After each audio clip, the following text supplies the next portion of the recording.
What's up, guys? It's your boy Wings of Redemption, and I want to talk today about thinner. I know a lot of people. I talked about this earlier, and there's a couple of things I still got to do. I still got to talk about bullying, but I was eating thinner the other day. I watched Thinner in the Graveyard Shift. Well, I want to point out that Daisy, the little Chihuahua-looking dog, looks just like the bat creature from Graveyard Shift. Don't believe me? Take a look. Oh yeah, there's our little pat rig. Looks exactly like Daisy. Even has the underbite. I don't know if you probably never noticed, but Daisy has an underbite just like that. But that's just me being nostalgic in old Stephen King movies. But I seen Thinner the other day. And for those of you who've never seen Thinner, it is available on Netflix on streaming if you would like to check it out. It's a very enjoyable movie. And it's a movie I rented multiple times as a kid. When I was a kid, I would go to video stores. Video stores are way more common than they are now. They're even mom and pop video stores. And when DVD came in, VHS became like this deficit. Like it was like, they carried VHS for those people that only had it, but they kind of just had all the surplus VHS tapes in the store, and they would put them in one little section, and they would let you rent them five for five. 5 VHS tapes for $5 for 5 nights. That was the deal. So I would go there and I would rent science fiction and horror every weekend, and that's pretty much how I spent my weekend. Watching horror movies with my buddies or whoever I could get to stay home from school. Well, not stay home from school, whoever would stay over that I knew from school. And we'd always rent these movies and we'd stay up all night watching them, or a couple nights watching. We'd usually watch one or two a night. And Thinner was one of the movies I remember renting a few times, because eventually, after a few weekends, you kind of run out of movies to watch. And, there's only so many movie stores in your town. So So Thinner always stuck with me, mainly because I was fat. And every time I watched him, I would think, man, wouldn't this be a great diet this gypsy could give you if if he could just put it on and off just like that. But let's go and talk about the movie itself. I only got a couple minutes. It's only going to take a couple minutes. The movie itself. Obviously, there's a huge fake fat man there. It has to be. You can't get a real man to lose weight as much as it is. What they did is they took a really skinny man, and then they made him up to be really fat, which is very, very noticeable. There's a lot of rubber in this movie. And there's more rubber than in a hooker's, nightlife. That's how much rubber's in this movie. And it's very noticeable at the beginning of the movie. But if you put that aside, you'll notice how good of an actor they actually got to play the lead character. Some things I noticed in this movie that I was really impressed with. One, I was really impressed at how him losing weight became a great thing, and it suddenly turned into a bad thing. I was really impressed in the way that a guy still walked like a fat person. For somebody that lost something along the lines of 250 pounds in the process of a month or two, he's not going to walk any differently. He's still going to walk like a fat guy. And the entire movie, he holds that fat guy walk, even when he's like 98 pounds. And I thought that was rather impressive. That was a really subtle touch to the movie, because he is losing weight so fast, his body doesn't learn a new way to walk. And I thought that was ingenious.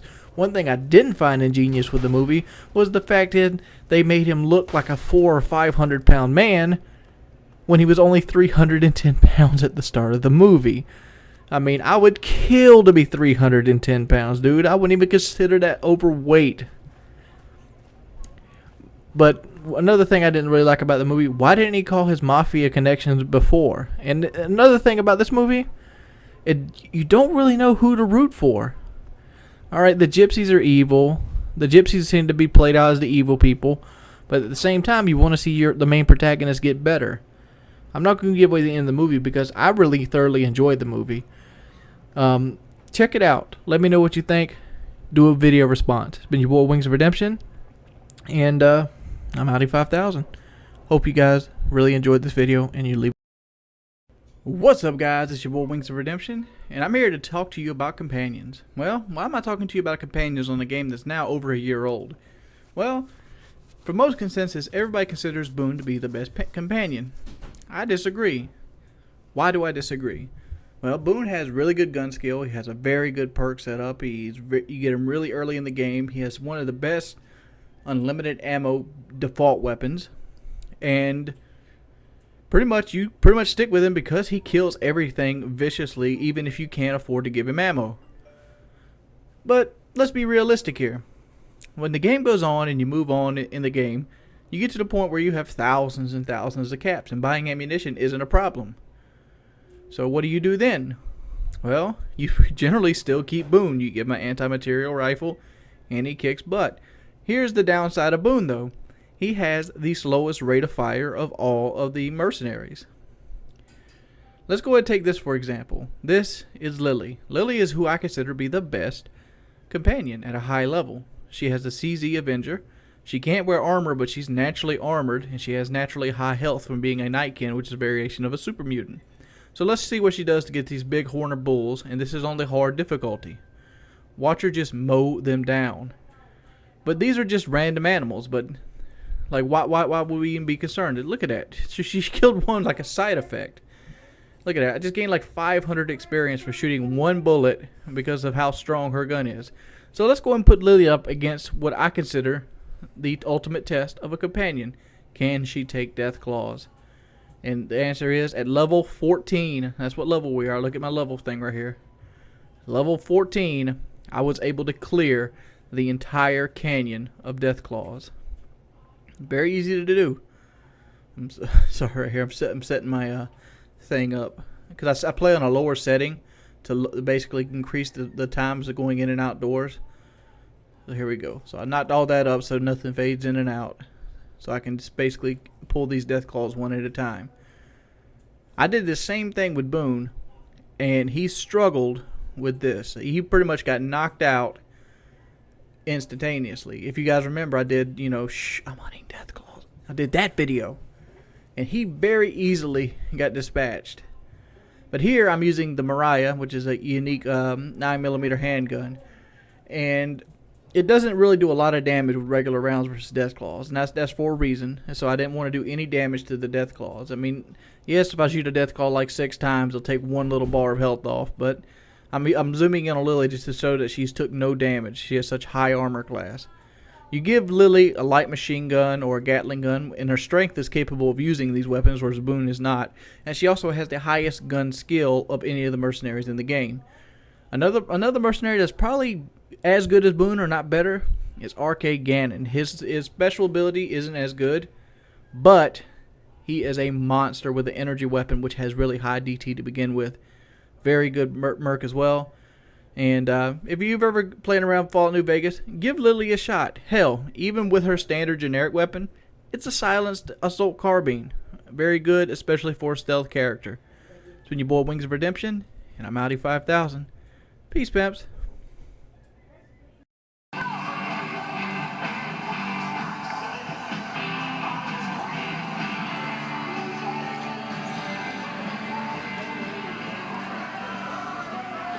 Smile for the camera.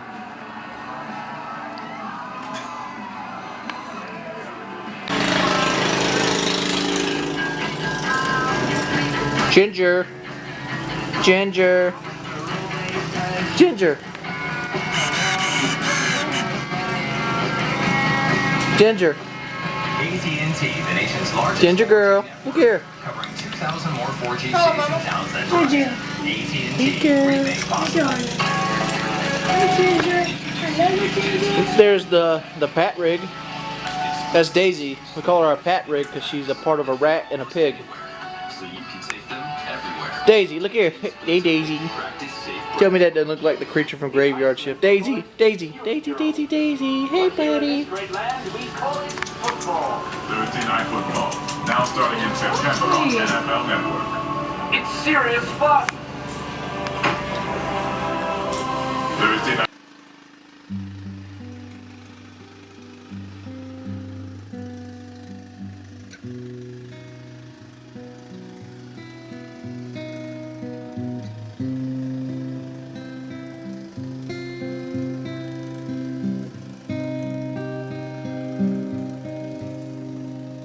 We were here before. Couldn't look you in the eye. You're just like an angel. skin makes me cry. You float like a feather in a beautiful world. You're so very special, and I wish I was special.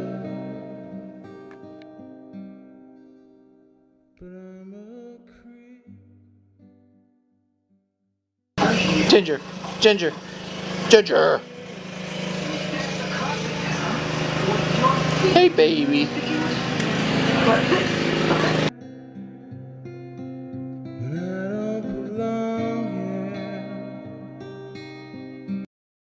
What's up, everybody? It's your boy Wings of Redemption, bringing you some gameplay here by the guy right there. I want to talk about racism, and I want to talk about why racists do not bother me. Ooh, it's a big term. Why racism doesn't bother you? Well, a racist generally is a person that is upfront with their beliefs. And it's not always true with everything, but a person that will openly call somebody out by their creed, race, or sex is generally a person that has nothing to hide. Whereas somebody that's a subliminal racist or a subliminal bigotry or like a conservative racist is a much more greater threat in the society in my day and age. If somebody doesn't play their cards right as soon as you meet them, there's always that chance that he might be a racist. Like, how many times what was the first thing out of someone's mouth when you pretty much call them on, or question one of their acts that they happen to do? It's like, you're trying to call me a racist? It's like they know their cover is blown. And they try to defend themselves right away. It's almost like when somebody lets a fart out. Somebody busts a gas in a room and there's no sound, so he can kind of deny it. First thing he wants to do is deny that he farted. And what in your case causes more trouble? Someone that denies farts, or somebody like, yep, did it right here, and gives that motherfucker a name? The person that denies the fart causes more of a ruckus because then people wonder about who did it. So what happens when you put a subliminal racist or a subliminal bigot into office, such as a political office? Bad things happen, I mean, Kanye West, was talking about George Bush. George Bush doesn't like black people.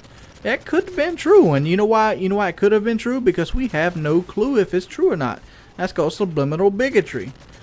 That's why racism doesn't bother me. If somebody's a racist, at least I know where they stand. At least I know how to pretty much judge them. At least I know what kind of person I'm going to be dealing with right out the gate.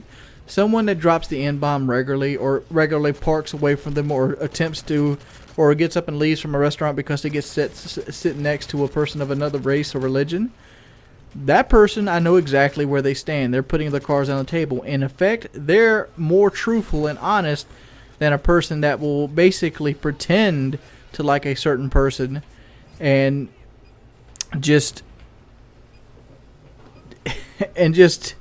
pretty much, what word am I looking for? Like, just wait for the opportunity to screw them so it doesn't come back on them.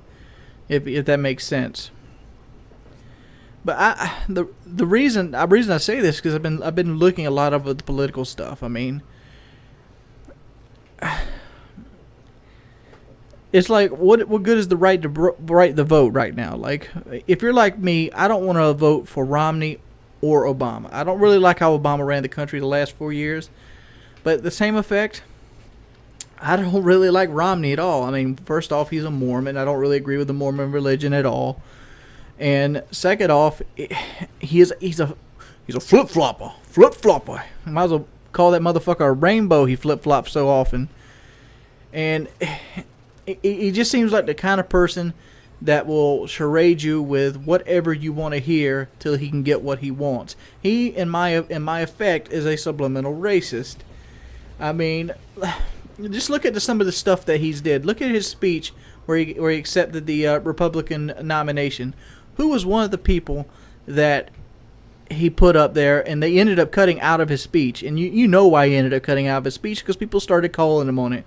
He put Eastwood up there. No, I am by no means a hater of Eastwood. Eastwood's one of my favorite actors and directors. Hell, I even sat through that pile of shit Hereafter because Eastwood directed it. And I expected great things. But in the same effect, Eastwood's always touched on, you know, subliminal racism. He's never the kind of person that will hide from the idea of racism. I mean, Gran Turismo is one of the racist films I've ever seen in a while. And Eastwood directed it and starred in it. But the fact is Eastwood being on that platform a way that Romney can basically, you know, pretty much put out there that he's a racist, but not. It might not make sense. Some people like to say, "Oh, that's theory, conspiracy theory," but it's some people do subliminal stuff like that just to get them excited. What do you guys think about subliminal bigotry? It's been your boy. This follow-up video is going to be really short and sweet, and I don't really have any footage to go through. So here's some puppies playing in the water, and Daisy trying to run on top of water.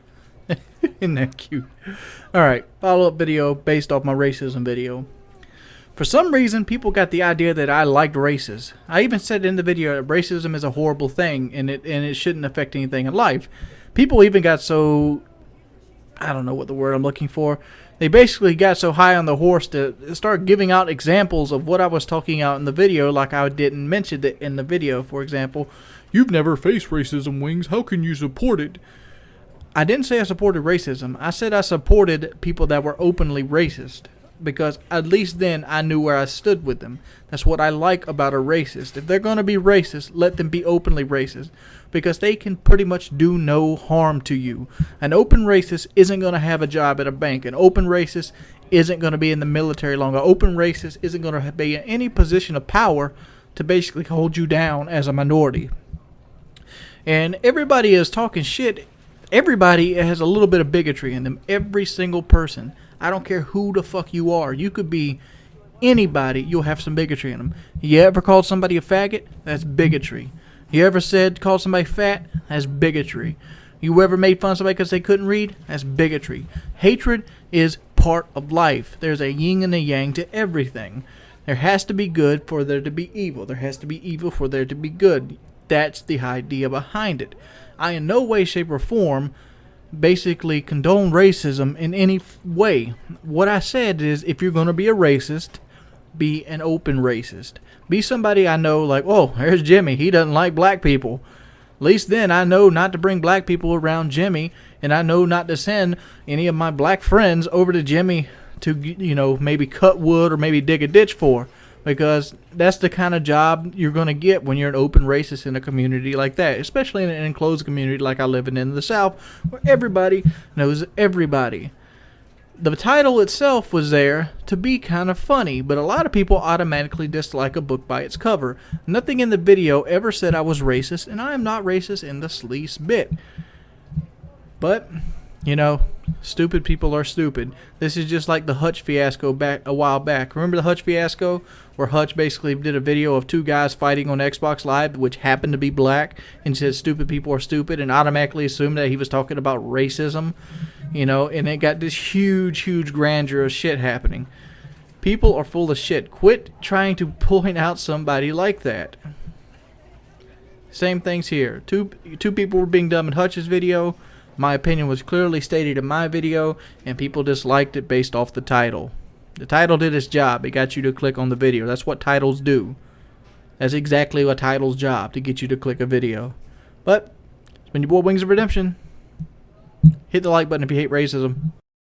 What's up, fools? It's your boy Wings of Redemption, and I'm bringing you some Fallout 3 gameplay, but I'm not talking about that motherfucking... No way in hell am I talking about that. Even though there's some really good stealth gameplay based on there. What I would like to talk about is how excited I am to be buying a microphone today. I will be going and trying my hardest to find a microphone for my camera. This is basically because I'm going to be doing a lot more of, you know, walk around videos and stuff like that. I'd really like to start using the GoPro and things like that and be able to talk and walk at the same time. I also need to find a way to jerry-rig my GoPro Hero 2 to be able to fit on the headband without the protective case. The protective case sucks big butts. It does. I mean, I don't really plan on going underwater too often, but I'm thinking about maybe even like drilling a hole into protective case so I can hook a microphone up after the fact. So, will that work? Anybody have any experience with the GoPro Hero 2? Oh, something else I wanted to talk about. Games. Oh, yeah. I made a comment last night on Twitter. How people ask me, what games are you excited for, Wings? And I go, I'm really excited for Dishonored. And people are like, what the hell is Dishonored? What is that? Well, Dishonored is the next game by Bethesda. You know, that means Bethesda has a history of like really shitting on the PlayStation 3. That's why I've been putting PlayStation 3 Fallout 3 gameplay up for the last couple days. I put one up of the movie Thinner, and I'm putting this up basically based on their new game, Dishonored. And I'm really excited for Dishonored. Why am I excited for Dishonored? Well, it's fucking obvious, dude. It's obvious why I'm excited for Dishonored. Because I fucking love stealth gameplay, dude. I love stealth-based gameplay. I love slitting the motherfucker's throat.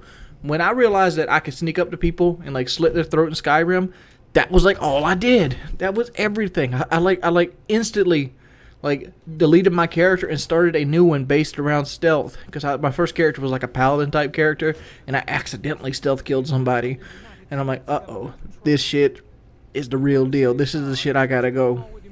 And I don't know if you guys get the Game Informer magazine. They had like a 3 or 4 page loadout of Dishonored where it talked about the setup. Let me go ahead and give you the setup so you don't have to go back and read it. The setup is this: you're a bodyguard for a princess, and you're framed for the murder of the princess. And you're in jail, you're going to get hanged, you're going to have your shit all neck twisted, looking like a giraffe and stuff. And somebody breaks you out. So I was like, man, that's fucking cool. Somebody broke me out. Well, that's pretty much the setup of the game. Now you're going to go back and try to avenge your name. So you can basically possess people, possess other things, and it takes place during the Black Plague, or a Black Plague-like environment, because there is like some kind of like machine walkers and stuff like that. So they've taken like science fiction liberties with the game, which is pretty cool too. And you're almost like this like ghost, like half machine kind of person bodyguard thing. I don't know, it's going to be really cool, and it's going to be really great, because I really love those type of games. You know, there's only one game I've never really liked that was in that kind of scenario, and that was Hitman. And the reason I hated Hitman was because the controls sucked fucking ass. That's all they did. All they did all day was suck ass. And I just couldn't handle the controls at all. It had that dual stick control. Max Payne used to have that shit too. Like, who would have thought that was a good control scheme? I'm sure if you played with it long enough, you could get used to it. But not I, said the fly. That shit sucks. But Dishonored is a game I'm really looking forward to. Another game I'm really looking forward to was Medal of Honor Warfighter. You know, a lot of people are like, oh, Medal of Honor. You know, because when you think Medal of Honor, what's the first thing you think about? Getting sniped in your motherfucking head on multiplayer. The multiplayer in Medal of Honor from, I don't know if it was last year, it might have been the year before, really was bad. It felt like you couldn't move around. And even though it wasn't a problem, moving around is key to some environments. You got to at least be able to move around some. Every time it felt like you moved around and tried to get some sort of advantage on somebody, you would instantly be shot down or killed or whatever. And I'm hoping they kind of fix that in Warfighter. And from my understanding, the multiplayer experience is going to be completely different, because DICE has nothing to do with this game this time around. So the multiplayer is going to be basically done by God, what's that? The rainbow with the little umbrella with the nuke. Those people are going to do it. I forgot the company name. It slipped me at the time. But the game, the highlight of Medal of Honor was not their multiplayer. The highlight of the game, yeah, you guessed it, it was the motherfucking single player. It has one of the best single player campaigns ever in video games. Well, at least first person shooters. I can't say ever in video games. But it's one of the most memorable. If you ask me right now, like a straight up question, like, Wings, what's your favorite multiplayer games, single player games? And you know, obviously Bethesda would lead like a majority of the top 10. But you know, Medal of Honor would make my top 10. I mean, the single player made me cry at the end of it. Hell, it made me cry during the middle of it. I mean, just like the end of Mission 4 when you're the U.S. Army Rangers and you feel like you've lost the game. And I mean, it literally gives you that feeling like, fuck, I got to replay this mission. and all of a sudden you have the fucking AH-64s come in and save your ass. Like, there was no inclination that that's going to happen at all. And that music kicks on after they come in. You get to see them transfer and segue to the next stage. It was fucking awesome, dude. It was almost like the first time you'd listen to a really good music CD that kind of played into each song. You know what I'm talking about. Something like Twisted's The Green Book, or, you know, Mastodon's Leviathan. Songs that kind of ride into each other. And it's like, man, this is magical. And that's pretty much what that single-player campaign is. It is magical. It's really short, but it's really fun. And it was some of the most enjoyable experience I've had on gaming in the last 10 years. If you've never played Medal of Honor, the original single-player, go buy it used or something. You can probably pick the game up for like $9 or $10. It is worth it alone to play the single-player. But those are two games I'm really excited for. Opposed to Black Ops 2, but I am excited for Black Ops 2, but mainly because of other stuff like zombies, wager matches, you know. I mean, I've kind of learned my lesson in putting all my hopes into a really good, you know, like, core multiplayer. And I figured Call of Duty is something you really fuck around with. It's been your boy Wings of Redemption. More videos to come out. I'm hoping to do an interview with my brother today. I'm also hoping to do the video based on my father today as well. Peace, guys. Hope you guys enjoyed the footage. As always, could you please leave a rating? Thank you for watching my video, and I'll see you guys later. What's up, guys? It's your boy Wings of Redemption, and we're playing. What the hell are we playing? I wanted to play a dinosaur game, and I couldn't find one, so I found one. Deal with it. If you want to play this awesome dinosaur game, kidsdinos.com. You know what? Video responses are appreciated. It's an elite game for elite players. Alright? So let's go ahead and figure this out. Huh.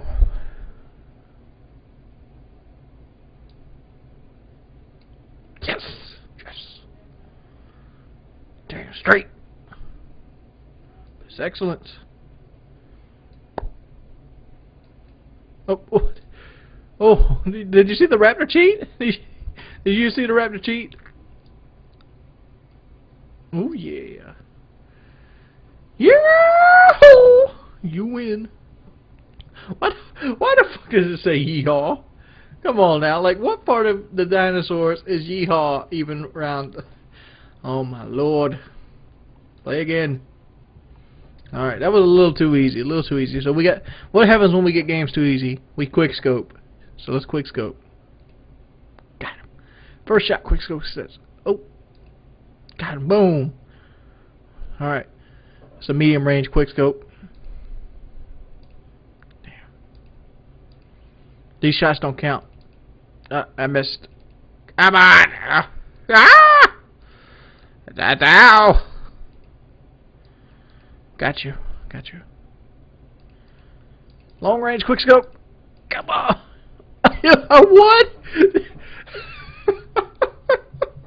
I didn't win, dude. Oh, come on now, pimp. Alright. Well, why is he up here? Look at his face. Look at his face right there. He's like, I'm so happy. I'm gonna get gangbanged. Hold up. Can we push it? Oh, the Triceratops can push people. Ooh. Let's push him back this way. Let's do it like this. We go back. No. Oh. Look. Look at it like this. You put this guy's balls in his mouth. Let's grab him back from his back. Look at his face. Look at the satisfied face on the Shamosaurus. He's like, oh, oh, oh, yes, T-Rex, I got you. And look over here with the Triceratops. He's like, yeah, get me some ass. Get me some tail. Tail? He's going to get some tail. Blim, blim, blim. blim. Look at the power. It's like a diesel engine just pushing all 4 dinosaurs with its thrust. Bloom, bloom, bloom, bloom, bloom, bloom. Yeah. Oh, damn. The might of putting the Stegosaurus away. Let's see if we can do this. Yes, I won again. I won again. Let's see what other Dinosaurs games we can play. Can we make a dinosaur? Make a dinosaur of your own species. Okay. What is your dinosaur's name? Okay. What should we name our dinosaur? I'm gonna name my dinosaur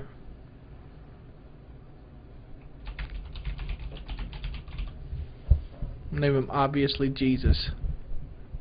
Let's select his body.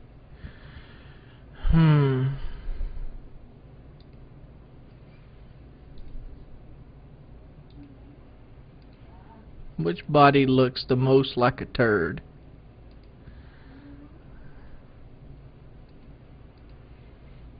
This one looks the most like a turd. Let's select the head.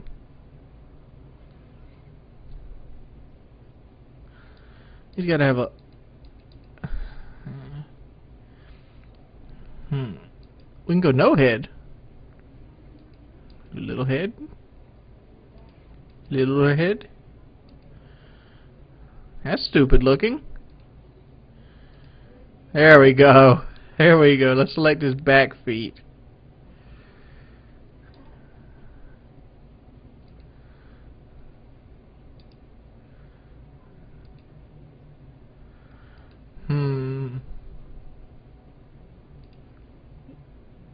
Yeah, let's make him look like a kangaroo. Front feet. No.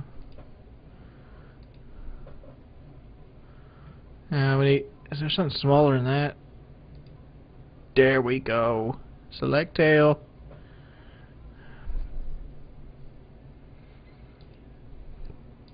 There we go. There's my obviously Jesus dinosaur.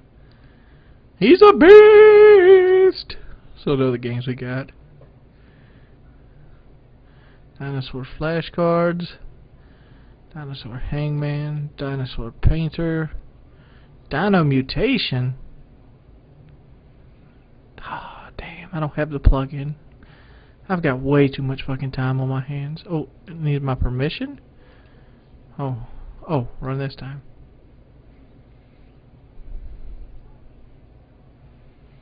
Okay. Oh, around 20 million years ago, southern Africa was a dry place, much as it is today. Heterodinosaurus, one of the smaller dinosaurs to ever roam the earth, lived during this time. Around the size of a modern dog, fucked up name, used his specialized teeth to cut and chew plant material. It was usually among reptiles to have different shaped teeth. Most reptiles' teeth are the same throughout their mouths. The front legs of the Heterodinosaurus was short, ending with, who cares? Reset. Stop. Undo. Oh, look. Oh. He looks like the honey badger. Let's see. Let's reset. Let's make his neck longer. Let's make this foot go this way, and this foot go this way. Oh, I'm doing stretching the pitch. Oh, big old hump. Boom. Make the tail a little bit longer. A little bit longer now. A little bit longer now. Let's push the back in. Arrgh. That's where I stomped on his back because I'm a man. Yeah, I got too much fucking time on my hands. I'd like to apologize in advance because YouTube's recording software is fucking dog shit. So this might sound like dog shit, but who knows? It's 10:41. I got like 6 minutes to put a video out, and or I'll be gone for most of the day. Just wanted to let you guys know what's up. I'm going back to Dr. Norman today to get my weight. I probably won't be able to videotape it, but I'm not very hopeful because since the family's moved back in, lots of eating, lots and lots of eating, like, you know, hot dogs, and like even like today, like I don't know if you can do this. This is water.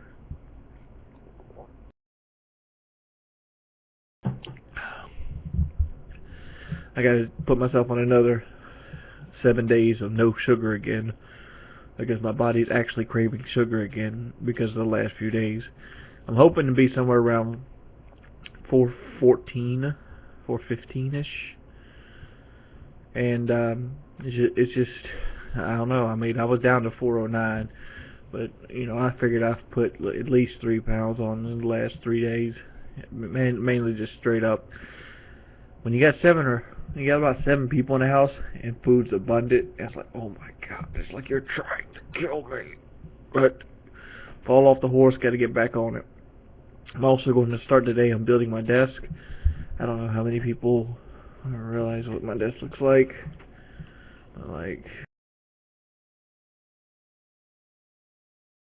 My desk is like this glass looking thing, and yeah, it's a little messy right now. I'm sitting trying to get stuff slapped together. But yeah, my desk is this glass thing, and I don't know if you can see that thing moving, but like I can move the desk with one finger. It's a piece of trash. And yeah, it's like my office is also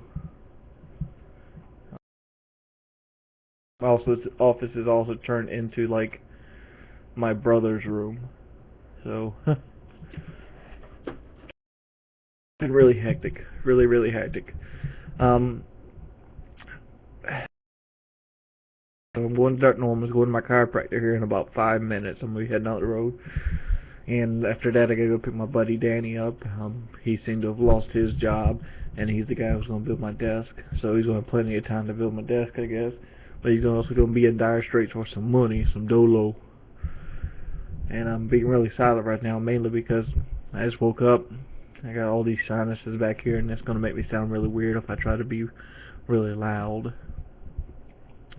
Not to mention this microphone is probably going to pick it up really loud regardless. Still looking for a boom mic of some sort for this. I don't know if you ever see it. This is what it sits on.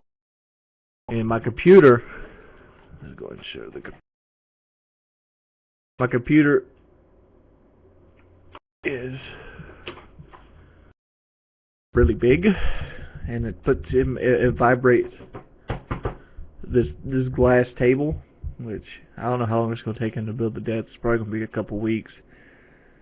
And I'm looking for like a shock mount and a boom arm I can sit on the desk or sit on the floor, preferably on the desk, because I'm hoping this. I'm not going to plan on using this desk forever, so I'm looking for that. I'm also looking for answers for Battlefield 3 on the PC. I own Battlefield 3 on all the consoles, and I really give this game a big chance. And I was playing last night with Lefty and Twit, and my shit just keeps crashing. Like some people told me to disable Origins interaction in game. I've done that. Every time I leave a game, I have to uninstall the plugin and reinstall it. Anybody help me out? Anybody had these problems where your game just crashes, let me know. But I gotta get out here and go. I want to try MLG on Modern Warfare 3 before it goes up. I usually try it every year. Other than that, one last question. If I had to do a Let's Play on Borderlands 2, what 3 guys would you like to see me do the Let's Play with? Other than that, peace, people. Peace. What's up, guys? It's your boy Wings of Redemption, and I'm bringing you some Underage gameplay because I'm a sick fuck like that. And yes, I want to talk about Fallout 4, just as the title states. And no, it's not been announced, and no, there's pretty much no information on the game out there, but there is a rumor, and there is a screenshot. And the rumor is Fallout 4 is going to be taking place in Boston, Massachusetts. Cool idea. Why is that idea cool? Well, what's in Boston? You have MIT, You have the Fenway Park. You have basically the home base of the American Revolution, the Boston Tea Party. You have all these wonderful things. And when I'm thinking about Fallout and I think about stupid shit that happens, I can see like a MIT like elite club where like androids and stuff are put together and this android army just at their disposal. It almost like a just something like we'd seen in other things. I could just picture like gang members with like science computer helmets and stuff, and it's like MIT and like have it all broken out and mashed up like in the normal Fallout routine. That would be a cool looking look for it. Just imagine seeing like post-apocalyptic Fenway Park. That would be cool. I mean, hopefully they create Fenway Park because that would be awesome if they did it in Boston. Because Fenway Park's always been my favorite baseball stadium because it's so unique. It's like such a great design to have that monster wall there. It's just such a unique look to it.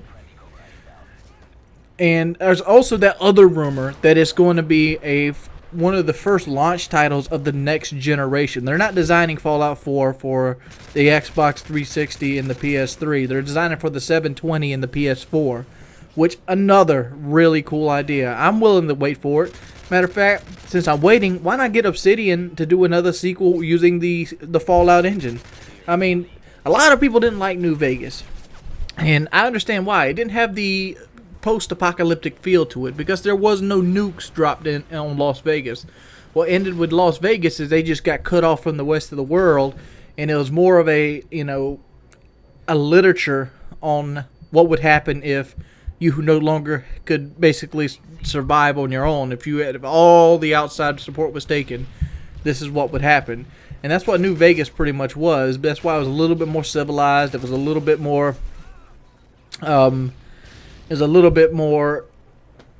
normalish. There's not as many burnt down houses, not as many skeletons and things like that. But it still had cool little looks and stuff, like the guys with the toaster in the bathtub and stuff like that. Really enjoyed it. And I really enjoyed it a lot more because I hated going through the metro in Fallout 3. I felt like the metro was this huge labyrinth of stuff that I didn't want to be in. And I tried to avoid it as much as possible. My real love of Fallout 3 was actually going like to Girder Shade or like the Republic of Dave and stuff like that, or like the mall near the Washington Monument, seeing like the George Washington Monument just all like shot up and stuff, and then the White House. Those were cool, fighting like the big mutant in the White House. I kind of wish they would have brought Super Behemoths back in Fallout New Vegas, but they didn't. But I really like the companion system they put out there, and I really like how they don't give you a ton of perks. Fallout 3 got really easy really quickly, and mainly because of the perks. And I feel like Obsidian did a better job creating the perks, creating like the ammo repair kit, the energy weapon balance. I feel all of that was done better in Fallout New Vegas. But this isn't a comparable to them, but this is just my plea of get Obsidian to make another Fallout before the end of the Xbox 360 and PS3, because they need at least one more. We do, guys, we do. I mean, Skyrim can't be it. I mean, I tried playing Skyrim the other day, and even though Skyrim's this really cool game, it's one of those games you got to get into. And like Fallout, I can pop in at any time, jump on any character, and have a great time. There's stuff in Fallout New Vegas I've probably seen 15 times. When I go through an area, I look at it even closer, and I get an even better experience every time that I play it. And that's what I'm hoping for in Fallout 4. I mean, what do I want to see? I want to see the New Vegas companion system come back. I like the companions getting you kills. I know a lot of people think, oh, it's too easy, but it's fun. Fun. Not the fact that it's too easy, it's the fun. I mean, a lot of people confuse challenge with fun. There's certain cases where challenge is fun. For example, the last time I remember a really good challenge being super fun was Dragon Age Origins. Damn, this is the second video today I've mentioned this, where you played on Nightmare and everything broke down to being technical. When you have a faster paced game like Fallout New Vegas and you get the experience for killing the monsters, that's fun. What I don't want to see happen in Fallout 4 is a Skyrim type system where if you use a certain gun it levels up. I want the experience and levels up to come back. I want the perks to come back. I want the attributes to come back. I want the little stupid vault guy to come back. Though basically I'm happy with the Fallout engine as it sits right now. Just make more improvements in the game. Like for example, work on the DLC a little bit more. I mean, I'm not going to be really nitpicky about it, but some of the DLC that the Fallout puts out are hit and miss. For example, I loved Honest Hearts, hated Dead Money. I think I played Dead Money one time and I've never touched it again. I love Point Lookout, hated, Mothership Zeta. I mean, you either love it or you either hate it or love it. Like Lonesome Road is a decent DLC. Will I play it again? Maybe. Will I play it again today? No. It's a long DLC that's kind of boring. But I think the Fallout 4 being in Boston is a great thing. What is your guys' opinion on it? Let me know in the comment section. It's been your boy, Wings of Redemption. If you enjoyed this video, please leave me a rating. As always, I'm Outie 5000. Peace, pimps. You know what? I've been doing this job for a while. I've been talking to you guys for a while. I've been doing commentaries for a while. And recently my commentaries have been a little lackluster. And that's mainly because I had nothing passionate to talk about. And my channel used to be driven by passionate commentaries. Or passionate views. Or passionate whatever you want to call it. But today I seen something that pissed me off. This was originally going to be about Fallout 4 and the next generation consoles. But during the process of figuring out what to put behind that, I seen this bullshit. So let's take a gander and read it. Electronic Arts game label boss, Frank Gibeau, or however the fuck you say his name, has revealed that he is not letting any solely single-player games pass through his gates, ensuring that absolute every single title that the company publishes has online components. We are very proud that the way EA has evolved with its customers, stated the executive, have not greenlit one game that's developed a single-player experience.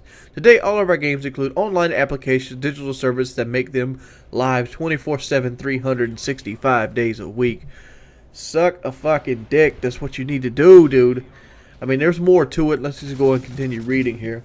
One of the biggest growth opportunities is free-to-play titles that allow customers to make microtransactions. We see this as a huge opportunity, and it's one that's powered our hybrid cloud model. With the co-op coming to Dead Space 3 and multiplayer rumored for even Dragon Age 3, it seems that the idea of solo-oriented experiences are now dead to EA. As a variety, it seems, an inexorable march towards video games becoming one indistinguishable mass of gray sludge continues. Damn straight. That last thing was by actual writer of the article, and it's full of fucking shit. You know, if you would have asked me 6 months ago, well, no, if you would have asked me a year or so ago, which company is better, EA or Activision, I would have said EA is a better company. But EA is taking it to the fucking stream, dude. Hold up. Sorry about that. I'm just woke up and I get really bad head sinuses and my voice kind of starts lapsing. They've taken it to the fucking extreme, dude. Like, seriously. Like, with online passes. Like, I even bought a game the other day I had to buy a fucking online pass for. It was called Kingdoms of Amalur: The Reckoning. It's a single-player fucking game. Why do I need an online pass for it? Fuck you, EA. I mean, the minute I started losing faith in Electronic Arts was the minute I popped in Dragon Age 2. If you would ask me, Dragon Age Origins is one of the best, role-playing experiences that the console has, or at least the 360 has, or the PlayStation 3. One of the best. I would rank it up there with Fallout and Skyrim and New Vegas. I would rank it right there with the Bethesda games. That's how good Dragon Age Origins was. It was a very lapsed model, and it was one of BioWare's probably rushed attempts, and it was very linear, but the fact is the characters were some of the best I had ever seen. One of the problems I've had with Kingdoms of Amalur: The Reckoning is I didn't give two fucks and a shit about any of the characters. I can't name one goddamn character. I can't even name my own character. That's how little I cared about him while playing the 10 levels that I played in Kingdoms of Amalur. That's how little I cared about those characters. But Dragon Age Origins, I remember playing the Witch Hunter fucking DLC and crying because I wanted to see how the Grey Warden in the Morgana side story was actually going to turn out. I understand that Dragon Age 3 is going to have a single player campaign, But the fact is, Dragon Age should be only single player. Why should Dragon Age only be single player? Because when you start tacking tacky crap on, like for example, multiplayer. Right? Remember, Dead Space 2 is a good example. It's an Electronic Arts game. Another fantastic Electronic Arts game. Dead Space 2. Cool ass game. What did they tack on? A crappy ass multiplayer. How many people played that shit? About 8 motherfuckers. Eight of them. Nobody cared about the Dead Space multiplayer. It was broken. It was garbage. I mean, the Necromorphs got shit on by the Space Marines. And all that happened in the multiplayer. You had a Space Marine taking a shit on a Necromorph. That was it. That was the whole multiplayer. One side you got to dominate. The other side you got to shit on people. That was the whole concept. How could this work? Well, the way Electronic Arts could work this out is make a separate disc for multiplayer. Do not take single player content out of my Dragon Age 3 and, you know, pass it up with some shitty multiplayer. Like, how the hell could you even have multiplayer in Dragon Age 3 without making it an MMO? I mean, seriously, Dragon Age 2 was an abysmal abomination that I played way too much of because, I mean, you rushed the game. And I know why you rushed that game. Because you wanted to catch that hot buzz that I created. I don't know if a lot of people recognize this or remember this, or I know not everybody watches every one of my videos, but back in the day, about 2 years ago, I started playing a game called Dragon Age Origins. And Origins at the time was not a hot selling game. But the fact is, when I started playing it and I started posting videos of it, it started getting 60 and 70,000 views. And all of a sudden, a game that had never been downloaded on Xbox Live suddenly shoots up to the #1 game downloaded on Xbox Live. I mean, and shortly after that, a sequel. In about 3 or 4 months after that, Dragon Age 2 is, you know, pretty much out and about in stores. I'm not trying to say that they didn't have it going in begin with, but the fact is that game was so fucking rushed that they reused areas, they slapped characters together, they did away with the great storylines, they added some crappy voiceover, they took away with having multiple characters like Morgana, you know, and well, they had multiple characters like Anders in them, but you didn't really interact with them as you did before. Now you have just one character that you could be, whereas before you could be the Great Warden, it could be an elf, it could be a dwarf, it could be whatever the fuck you wanted to be. Now you're strictly based on this humanoid character. But why in the fuck does EA feel like they need to take all this motherfucking money? Let me go ahead and step on used games while we're at it. I got a couple minutes here. Used games. I bash GameStop all the time about selling used games and so on and so forth, but the fact is, I'm not bashing them for selling the used games, I'm bashing them for price gouging while selling used games. What used games should be no different than any other aspect in life. Why do game developers sell passcodes? Well, EA in particular. So it forces your buddy to go buy him a brand new copy of the game, or pay them $5 for playing their game, either way you look at it. That's the way EA can get more money in their hands. Alright? So, what if the Ford or Chevrolet company, or General Motors or Ford, started charging you for a new key every time you bought a used car? Well, that car only works for the first owner. The second owner has to buy a new key. Wouldn't that sound stupid as shit? When you lose some motherfucking customers, you go out there and buy you a Dodge or a Toyota or something because of that shit? For some reason, because the price difference varies, people don't give a shit. Matter of fact, what if books started selling with online translators? You only got the translator via like a app in your phone, so only the person that originally buys the book can read the book. So if you want to read that book, or you buy a used book at a bookstore, you got to pay, you know, $10 to get a book translator or a book key that opens up for the second person or third person. These are very shitty ideas, but these are ideas of like, why the fuck do you sell fucking CD keys? Used games are going to happen. Everything happens used. Guess what? Ford does not make no more money when that, you know, 2003 F-150 gets sold to Farmer Billy after it's been used for like 7 years. Ford does or made the profit off that vehicle. They don't make another profit. You made your profit off the original sale. Quit being greedy. Fuck you. Serious.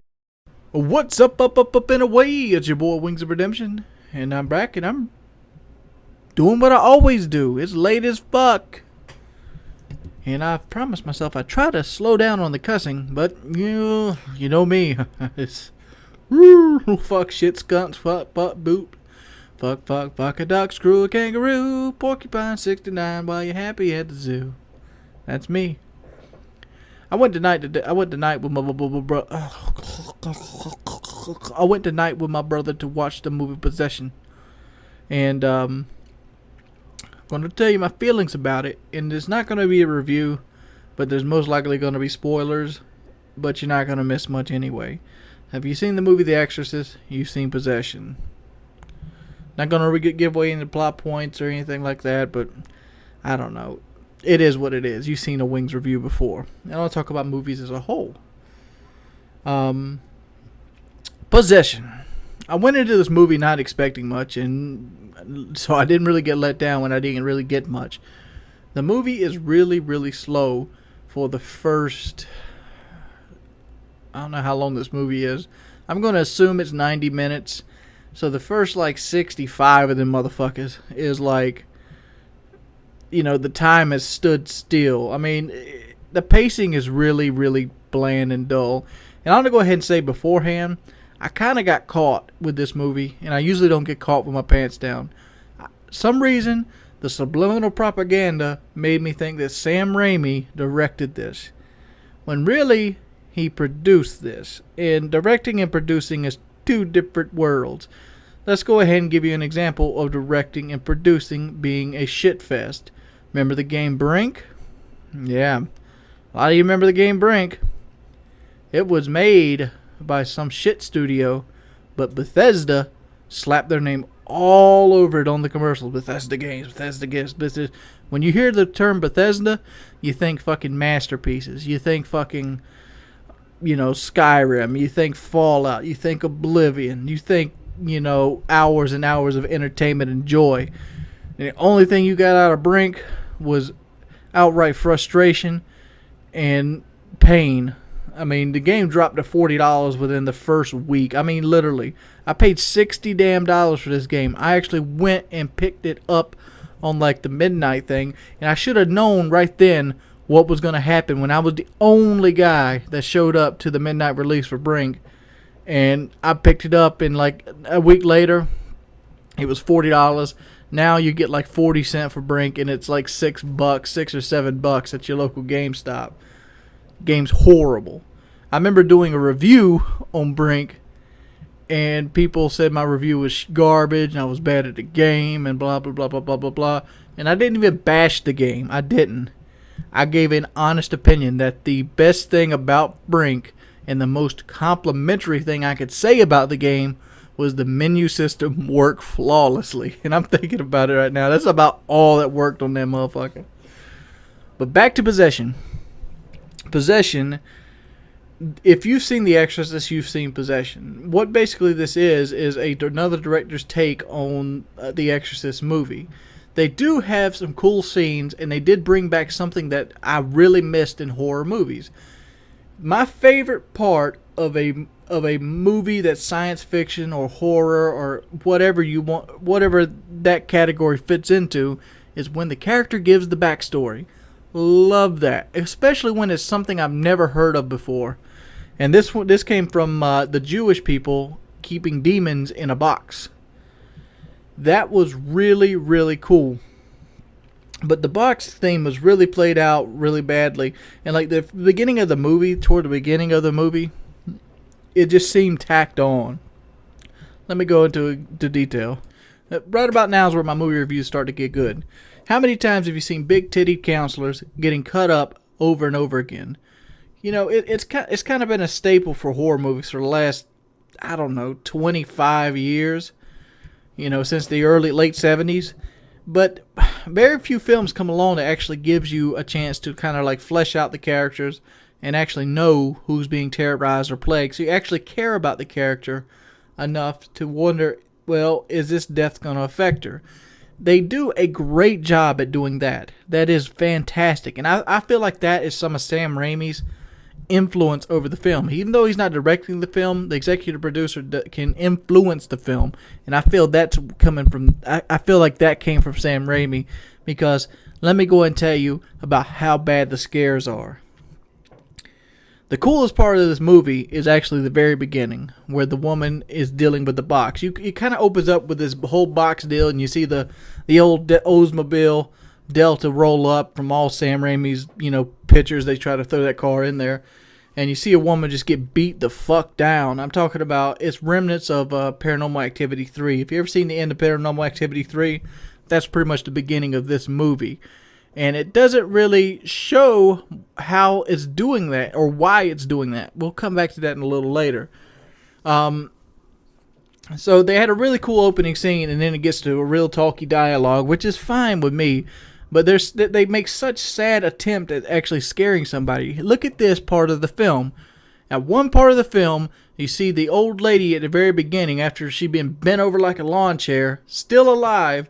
And she looks over at the little girl buying the box at the yard sale, and she touches the window. And you know what the film does? It goes boom! That crap. That sudden loud noise shit. That probably just scared you right now because you didn't see it coming.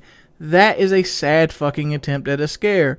Like, look at all the scares they have. This is like Exorcist on light. I mean, The Exorcist in the 70s was more hardcore than this film. Like, what happens? The bitch's eyes, roll back in her head a couple times. Like, oh, she hands a tooth to her stepfather. She makes her stepfather's mouth bleed a little bit. And only one motherfucker gets fucking knocked off, and that's the teacher for some reason, because she stopped her from, busting a little boy in the mouth. I mean, the act of violence in this movie is she slapped a little boy twice for touching her box.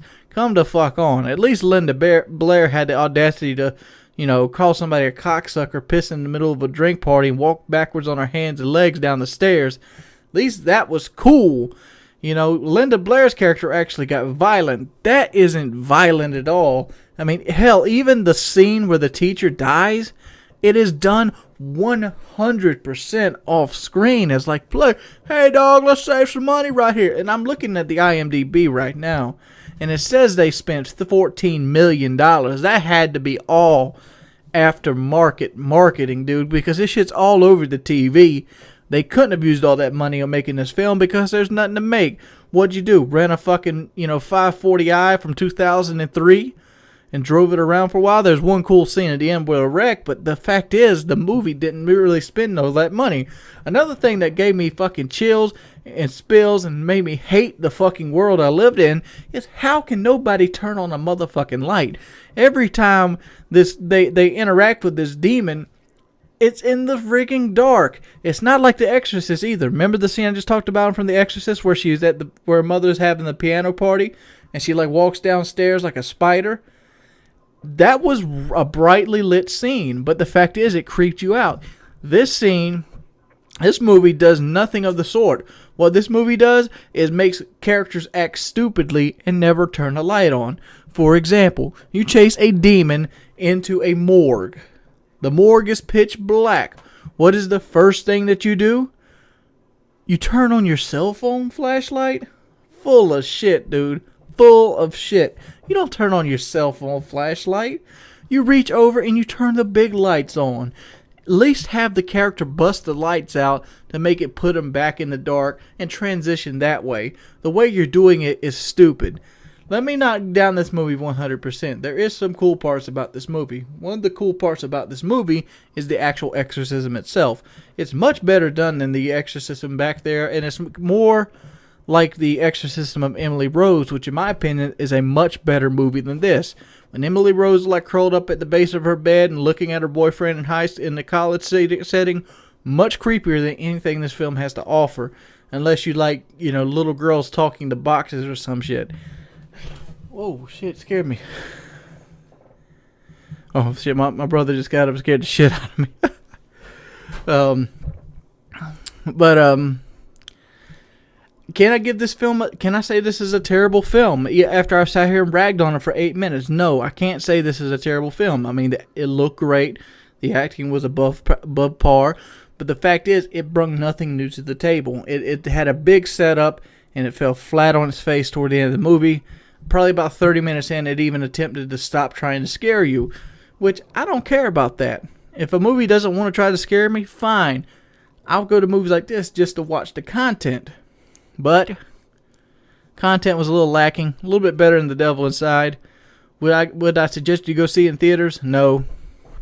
Maybe get it on Netflix or maybe rent it out of the Red Box. It's my opinion. Hopefully Sam Raimi will actually come back to the genre that defined him. It's been your boy Wings of Redemption. I'm Audi 5000. Peace.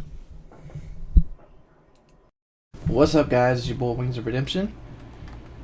And this is my second attempt. I'm not going to lie to you. First attempt was a war game, which I knew a hacker was going to be in. And lo and behold, there was a hacker in the game. So, yeah. Wasn't very pretty. So we got to play TDM. I mean, there's only TDM and like Domination, but there's hardly anybody ever plays Domination on World at War. So, let's kick this shit old school. Let's see. I know everybody probably wants me to use that, but I'm not warm yet, so come on. Waiting to balance teams. I mean, one of the worst things about that thing I just ran into was that I was a full party I was fighting against on war, and they were had the guy cheating. How you do that? How do you have 5 people? Well, it's not really full party. It's 5 people, but then go and have somebody cheating on top of that. I just don't understand it at all. People are going to probably think I'm stupid because I'm talking into my headset as well, so let's go ahead and mute that. How do we mute that? There we go. Mute.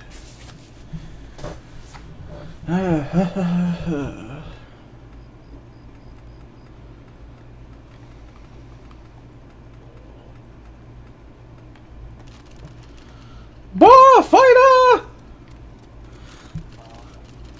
We're going for the fatherland! Look at here, son. Look at here. Look at here. Look at here. Oh, there's dude. Raped. Raped. Raped. Sit down. I really like this area in World at War. Mainly because of... Oh,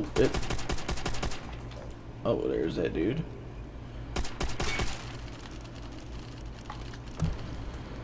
Put it... Alright, let's reload the bar. Mainly because it's just a pivoting point. Let's look at that. Boom. Let's see if we can clean a couple more dudes up. What are you doing throwing shit at me? I'm a light machine gun expert.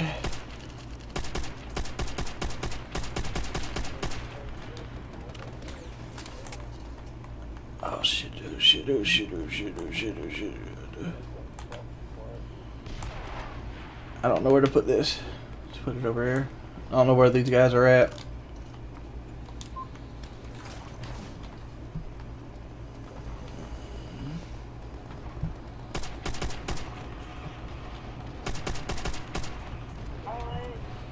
One more for puppies. One more for puppies.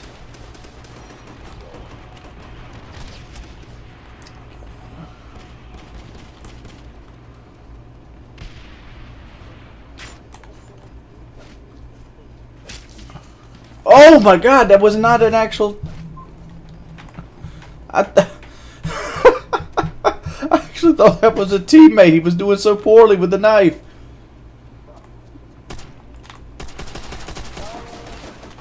Oh my lord. I gotta mute this.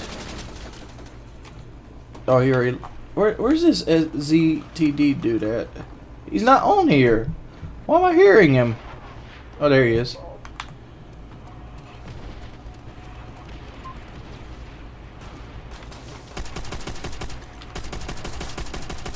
Get raped. You suck with a knife, son. Oh man, can't use me, Blade. That's what you call yourself. Oh man, do you see how bad that kid is with a knife? Like he's missed me like at least 3 times. All right, that's gonna get me a recon plane. Oh come on, tell me that's enemy dogs. Come on, buddy. Come on, buddy. Come on, buddy. I see you here. God, dude, my team's so bad.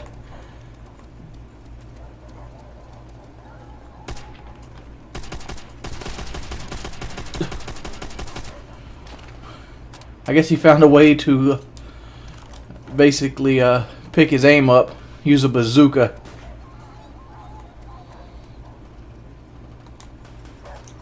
Put the puppies down, put the puppies down.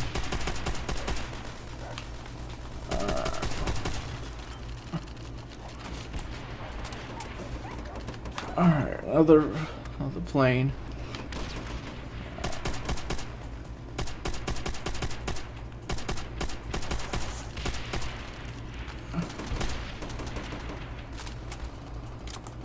Oh yeah, boom. Right outside too. Let's get him. Let's get him. It's gonna be a puppies. It's gonna be a puppies. Gonna be some puppies.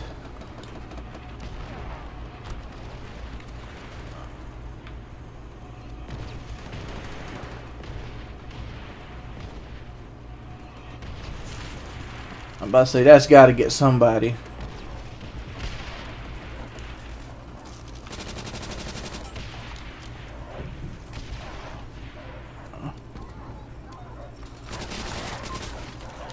One of the downsides of the Thompson is it has about 5 bullets in the clip.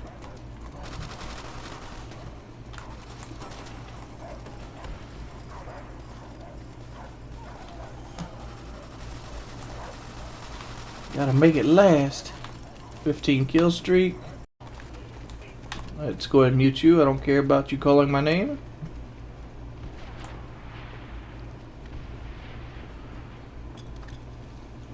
I gotta went up those steps.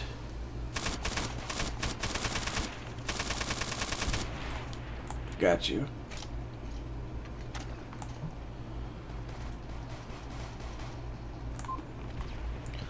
Let's go ahead and see if we can push up and take the spot that I want. So him out. Woo, woo, woo, woo, woo.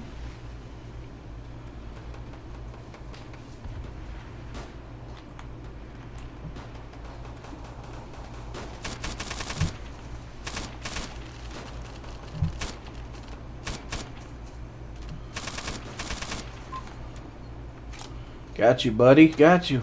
Got you.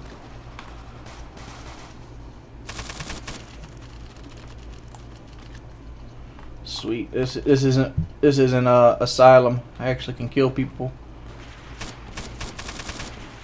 Already artillery on this one. Double kill. So we can reload this gun one more time. I love the Type 99. It's a magical weapon. Oh look, an MP40. I never would have thought in my wildest dreams I would have found one of those. Who uses this gun?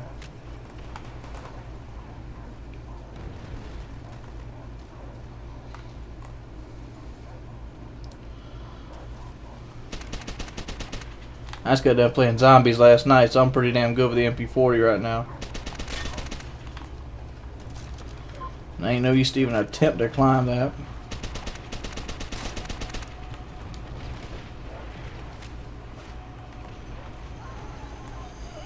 Let's see if I can get out of this water now. Oh, an SVT 40. Oh, oh, oh, oh. Oh, man, you suck.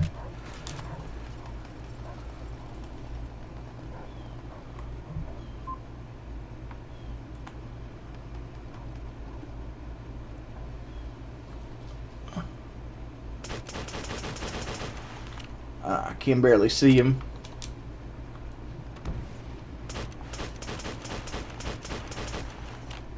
I got him somehow.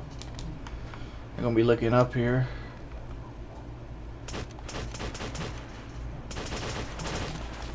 Oh, he got me. He didn't get me with the best sniper on the game. Okay.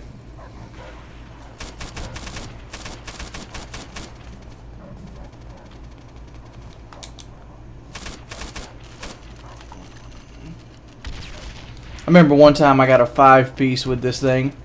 It was a 6-piece on one clip. I remember highlighting that in one of my very first videos I ever put out. It's like, how do you get a 6-piece?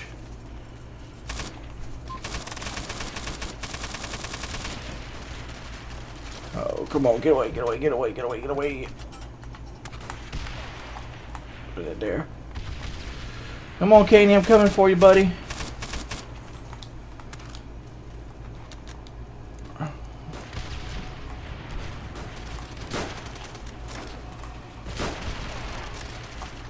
Another set of dogs.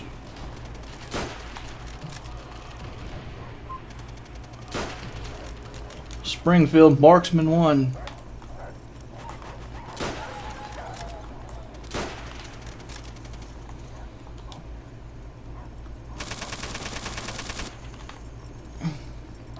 Please sit down. Give me that DP-28. I could use that.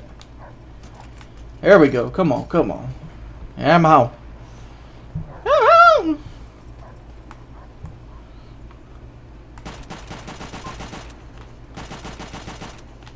Zombie flick.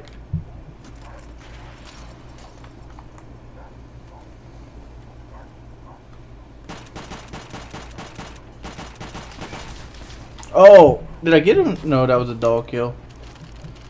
Very poor my part. Still 33-2. Enemy teams are viciously bad. If you could, please leave a rating on the video. It would help me out tremendously. And there's going to be 3 more of them.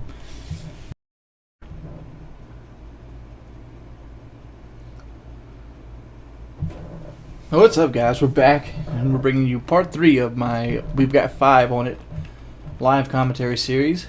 And I unlocked the SDG-44, by far my favorite gun in World at War. Let's mute this kid because he seems bored out of his mind.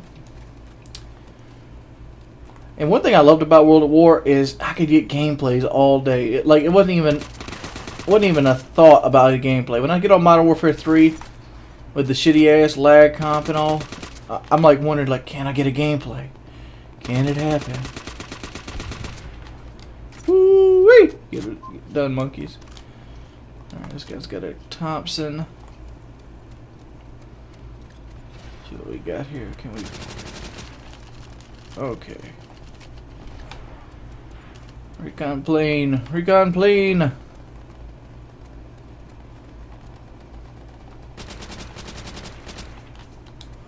Switch over.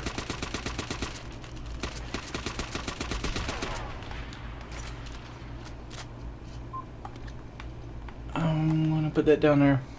I know this is probably a bad one.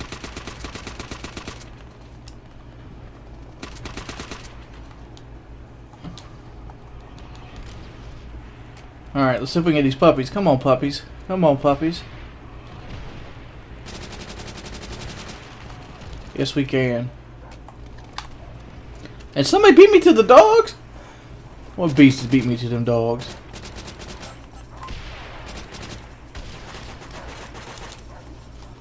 Okay, give me your sniper rifle.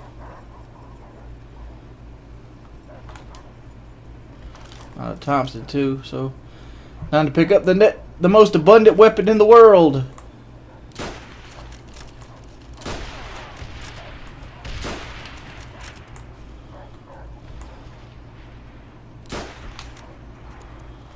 Pop, pop, pop, pop, pop.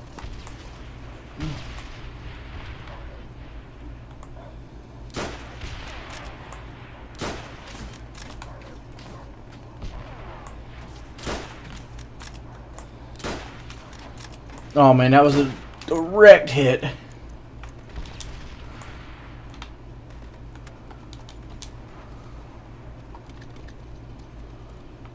I hear you. I hear you.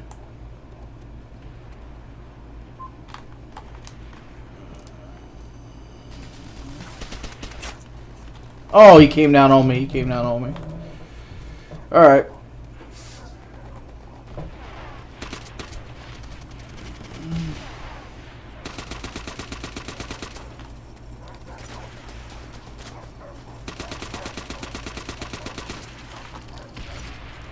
Double spray. Let's kick it. Let's kick it. Let's go. This game almost looks too easy.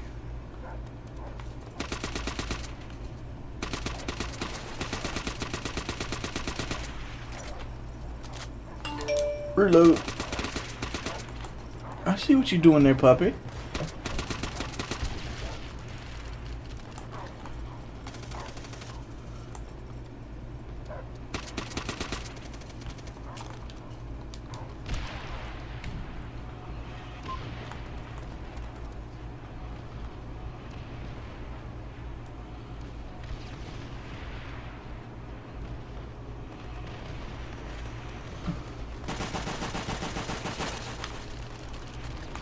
Another set of puppies.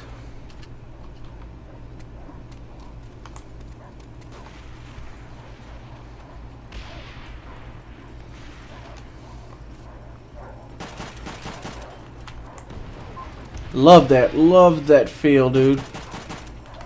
Just chaos, just destruction. Guys, what's up, guys? Hopefully this isn't going to be an embarrassment. Let's go ahead and put our headset on and see if we can play some Modern Warfare 3. My goal in this Modern Warfare 3 session is not to win, but not to get mad. Anger shall be building. Ooh, terminal. Well, my buddy. Let's pick the AK-47. Turn that down a little bit. I'm only playing with one earphone on, and it's in my bad ear. My left ear is considerably worse than my right, so sound whoring pretty much isn't going to be there. I mean, it's just more like being immersed than anything else.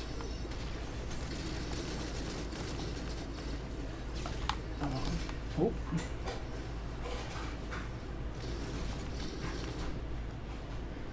See if we can catch this dude coming up under the plane. Let's see. I really like this spot. I've liked it ever since Modern Warfare 2.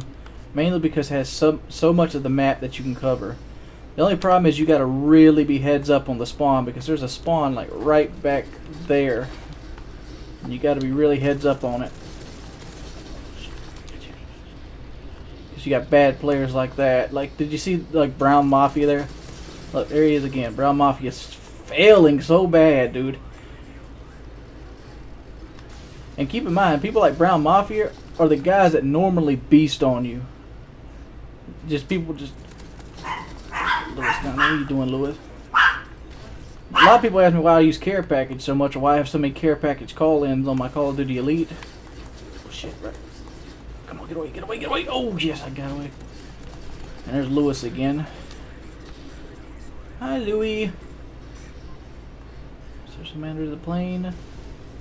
In the plane? Where are you? Where is it? There's 3 guys.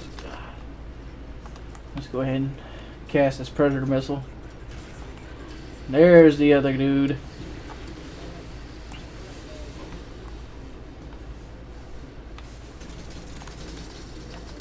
Okay.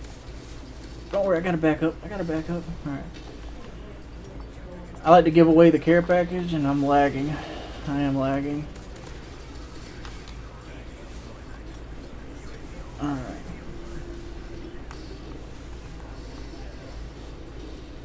There's Lewis. Okay, Lewis is done. Oh, where did that come from? I usually just give the care package away because it's one way that my teammates can get kills. There's one of the things you got to worry about on Modern Warfare 3 more than any of the other Call of Duties is your teammates are severely, just retardedly bad. I mean, like, it seems like the easier the game gets for newbies, the worse the players get, because they have pretty much no reason to get good at the game. I noticed there was another hit marker in the plane too. I'm just running from it. Because the game rewards them for being bad. Like, it's like, oh, there's a good game. You can magically get a good game. It's not like you have to stumble upon a good game. No, the good game happens. Let's get this M16. Ooh, M16 ACOG. That is what Daddy enjoys. See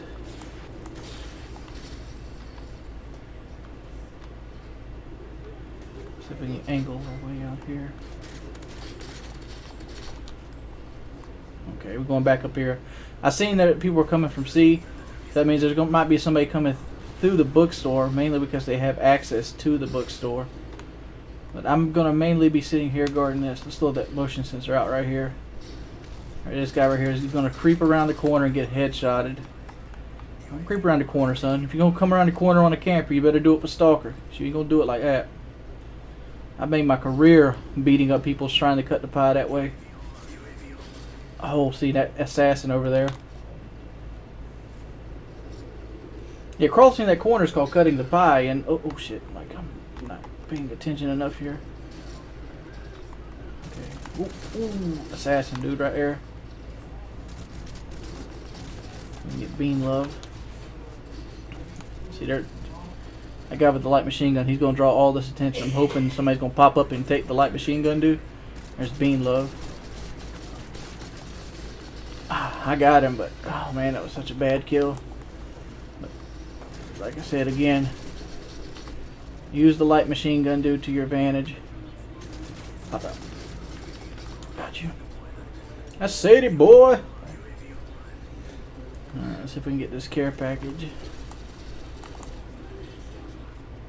Alright, let's just sit here. They know the LMG dude's there. They popped him.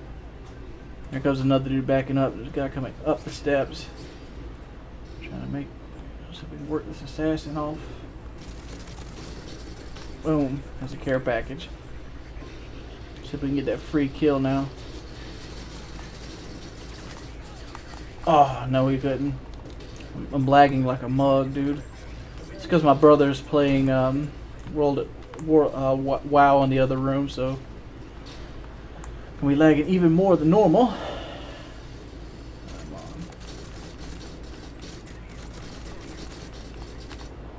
on. Okay, got you. Straight front end. I don't really care that this right here ain't gonna affect my straight front at all. Straight front pretty much takes the entire map. It's like a huge airstrike. So just cast it.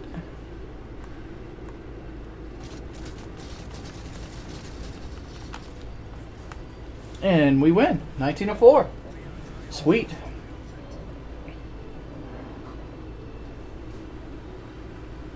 I have a really bad connection anyway, so I usually play on a 2 to 3 bar unless I'm playing Black Ops. The reason I can get away with it in Black Ops is because of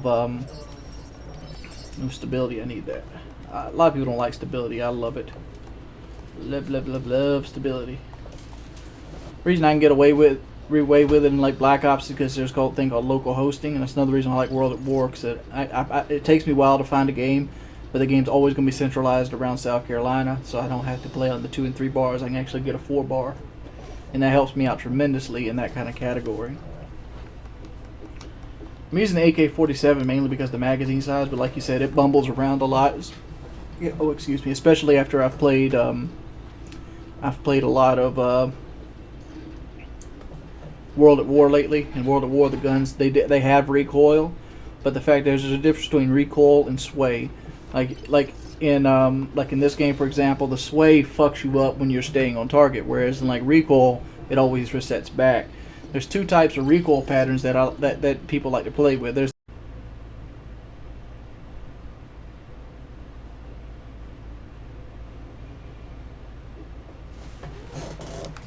alright. Let's kick this one more time. I'm on a 3 bar versus a bunch of 4 bars. Beastin'. God, I hate Modern Warfare 3, dude.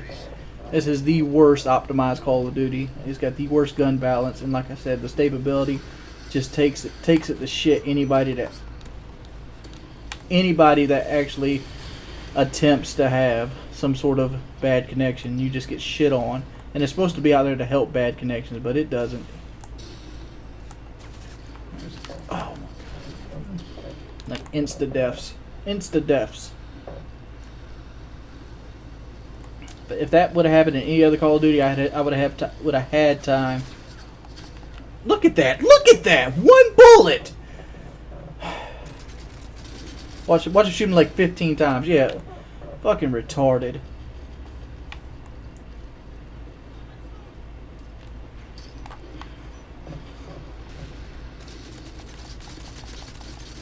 Look at that! Look at it! I hit him 5 times. 5 times. Look, so boom, somebody snipes the shit out of him.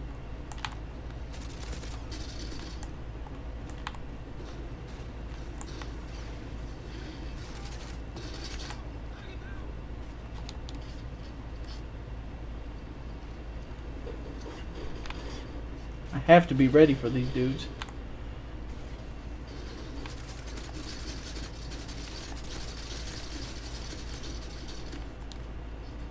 I got one. Got one.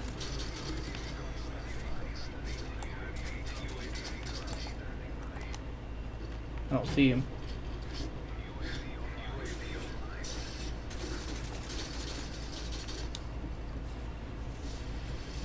Where the fuck are you? There you are.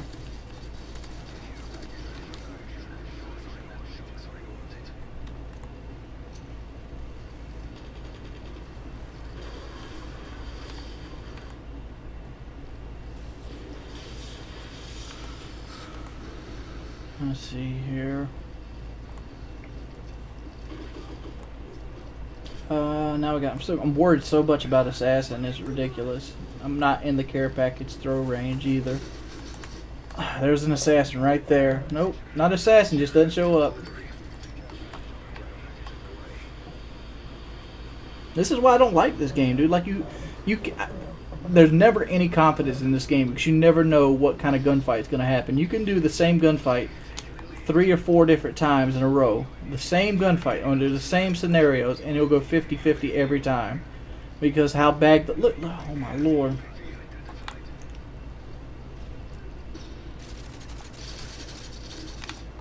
Fucking ridiculous.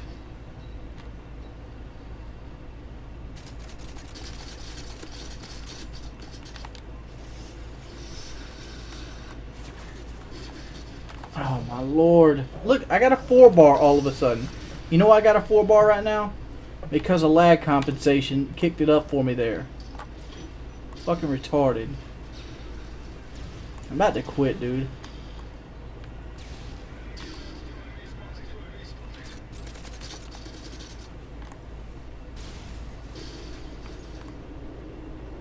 Comes a stealth bomber, no skill multi-kill. Yep. About done, dude. About done.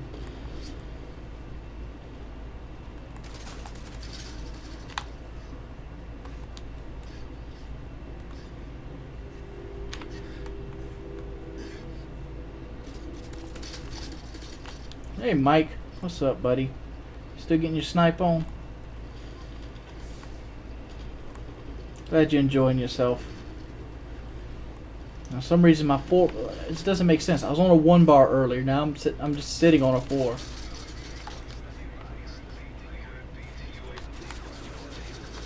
Oh.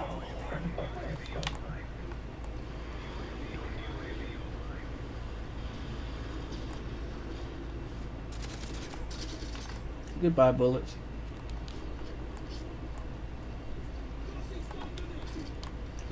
I don't know why Turtle Beach felt the need to like make it so when your mic's actually muted, it beeps in your ear every 3 seconds. It goes bloop, bloop, bloop, bloop. Hey, Mikey.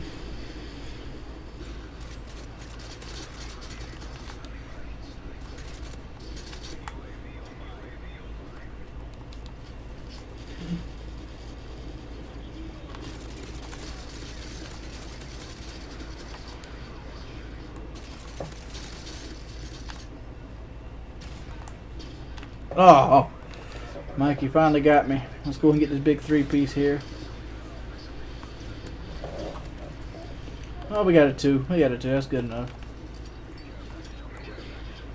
Watch me throw that up under the shed there. See, I'm not... It doesn't sound like I'm having fun because I'm not. Because I'm concentrating so hard on setting up every gunfight so I could win it without trying. And that takes away a lot of the fun factor when you got to concentrate that hard to play the game. I could hop on World at War right now, and I bet you drop a 30 and 3 without thinking about it. Without thinking about it.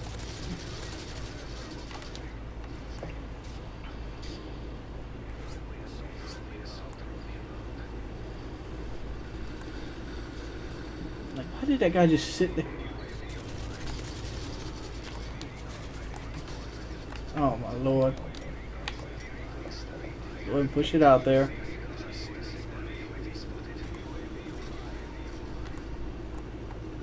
Mm-hmm. 2 more to the win.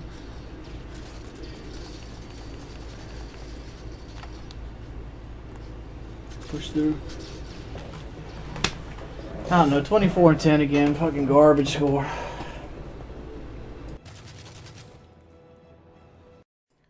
What's up, dudes? It's your boy Wings of Redemption, and you know, I really love trucks.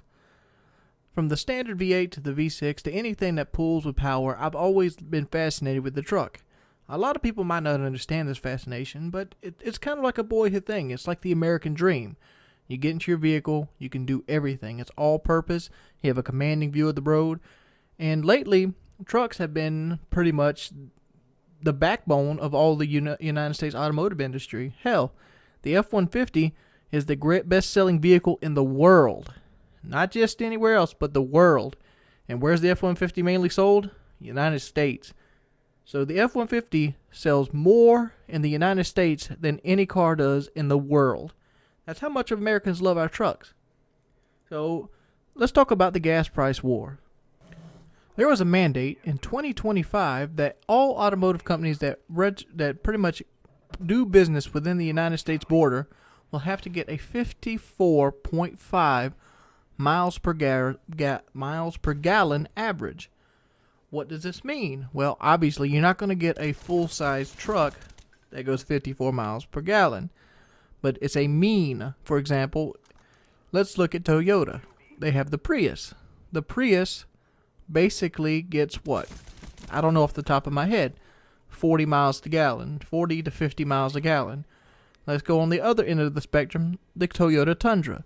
The Tundra gets anywhere from 12 to 16 miles per gallon. See, the mean of that, would you take both numbers and add them together and divide them by themselves.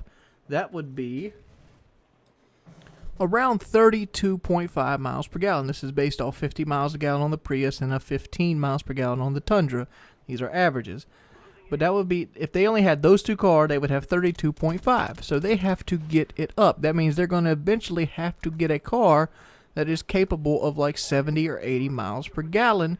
Or they have to pick their truck miles per gallon up, or they have to do a little bit of both. All that aside, the real reason I'm talking about this is Dodge is basically releasing the Pentastar V6. General Motors is unseen right now, but they have a redesign for next year, 2014. So if you're thinking about buying a GM vehicle, save your money. Ford is redesigning in 2015. General Motors are redoing it in 2014. I'm sure General Motors has some sort of, I don't know, Ecoboost Pentastar-like engine in the works. They have to at this point, because Dodge is pretty much taking over the miles per gallon reign, but I don't really think it's going to hurt the EcoBoost's sales for the main reason why. Those of you that know, I own a Ford EcoBoost, and let's go ahead and talk about that for a little bit before we jump into the Pentastar. Around 7 months ago, I purchased the EcoBoost. And why did I purchase an EcoBoost over, say, the 5.0 or the 6.2? Well, in 2012, they didn't offer the 6.2 in a Lariat configuration, so I only had two engine choices. Well, three to be exact. I had a 5.0, I had the 3.5 EcoBoost, and I had the 3.7 naturally aspirated V6. Well, there's two V6s and a V8. Why did I pick the EcoBoost over the 5-liter? Well, a couple reasons. One, it was the new technology. I really wanted to try out the new engine. I really wanted a new F-150 because of the EcoBoost. And here's why. It had the best torque numbers, it had the best horsepower, and it had that really cool turbo sound that you get from like a lot of the big trucks that you pass on the highway, that sound, which makes me smile every time I hear it, or even every time somebody else is driving my truck and I get to hear it. But a couple factors came into it. I didn't just jump out and buy it. Here's some factors I thought about when I was going to buy the EcoBoost V6. Well, you have two forms of forced induction. Even though they're really small turbos, they're pushing around 5 psi a piece when they're sitting idle. And what's to keep this from running way up on the scale? Because you're going to pay a premium to get the EcoBoost. It's $750 versus the 5-liter, which will be $750 cheaper. Over the course of 100,000 miles, you'll end up saving $2,500 in gas via the 1 or 2 miles difference on the EcoBoost. The EcoBoost actually does a little bit better job at pulling as well. So if anything would go wrong after the 36,000 mile warranty with those turbos, it would probably really dig into your pocket. because you have forced induction, you got the heat ramming up, you have higher oil temperatures, you have higher constriction on the block, you have more complexity in the engine. Hell, you even have a intercooler to take care of. Versus a naturally aspirated 5.0 V8 that's pretty much standard, has been around since the fucking 1940s. Obviously, the 5.0 is the one you want if you want nothing, if you don't want to take care of anything. But if you want something that's like a rocket and really fast on the throttle, there's the Ecoboost. Not to mention they had a really good pitch on the Ecoboost with the torture test thing. You ever see the torture test where they drive the truck around the track, pulling the two cars at 11,500 pounds, you know, pulling the trees up the mountain? You know, they pretty much put the Ecoboost at 150,000 miles straight. All those kind of tests. And another thing dawned on me at the same time. Well, how many fucking times have I seen a big rig cross 1,000,000 miles, and they have turbos on them all the time, especially those old Dodge Cummins trucks. They're loaded with big-ass turbos. So a turbo can last to have longevity. Who knows how good the Ecoboost is going to be or how well it's going to hold up. That's a risk you take when you try new technology out. But let's jump into the Pentastar now. First thing I want to do when I talk about the Pentastar is actually talk about my Chevrolet truck. I have a 2002 Chevrolet Silverado 1500 Z71. The truck has a 5.3, the first generation of it, which put out 285 horsepower at the crank. I don't know what it put out to the wheel, but at the crank was 285 horsepower. It put up about 300 and, I want to say 335. I might be wrong. It might be 325 foot-pounds of torque, and it was pretty good for what it was back in the day. It was actually probably the best truck engine you could get back in 2002, because the F-150 had the first generation of the Triton still, and Dodge had the old Magnum series they created in the early 90s. They were really behind and lagging. But back in the day, the 5.3 was the engine to have.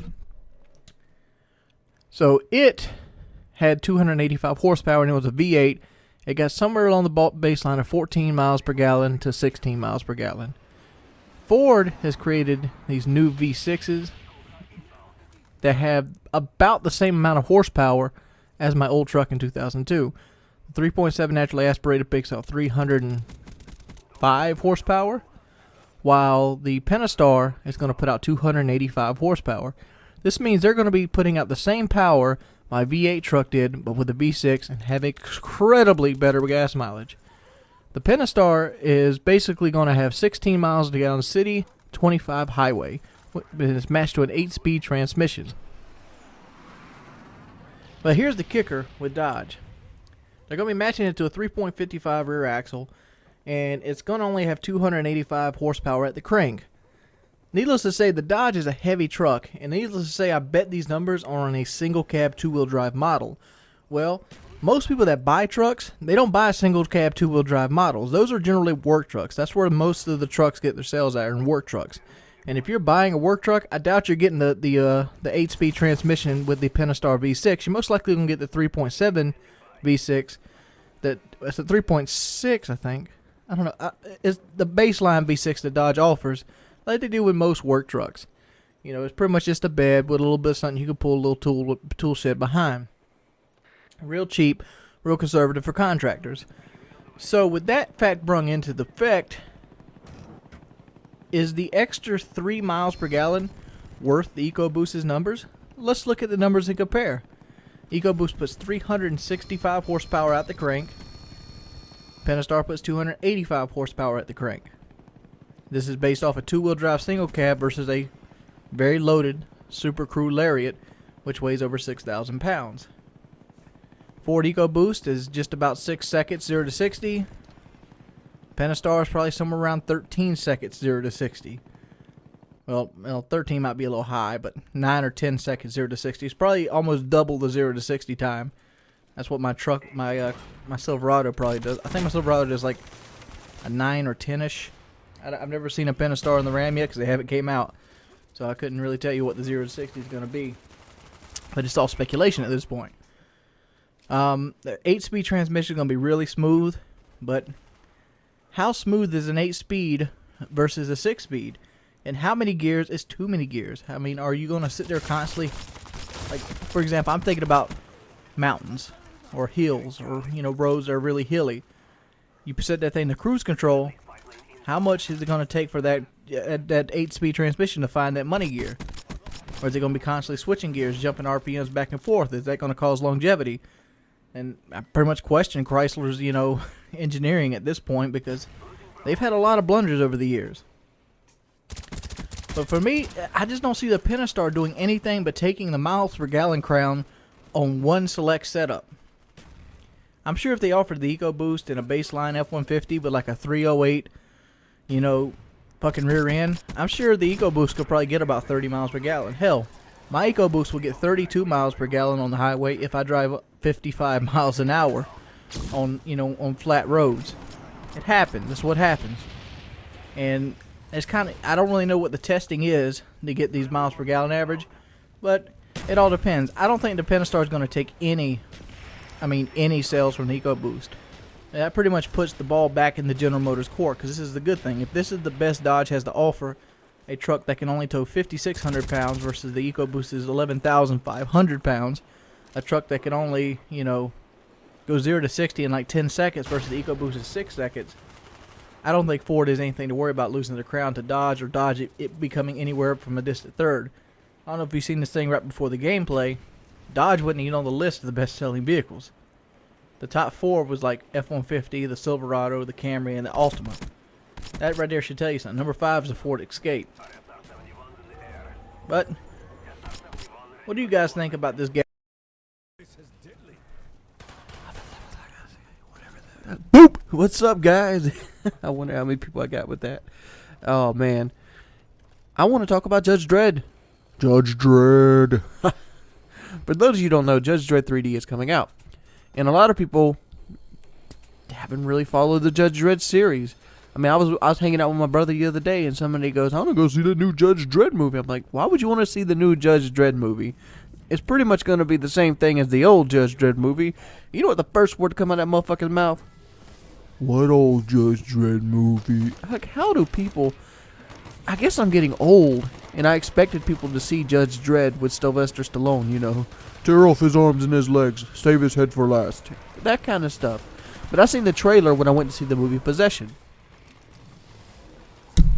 And I shit you not, the very first thing me and my brother said when we seen the trailer for the movie Possession, well, the trailer for the Judge Dredd 3D movie was, "A city torn with drugs." And we looked at each other and go, "Nuke."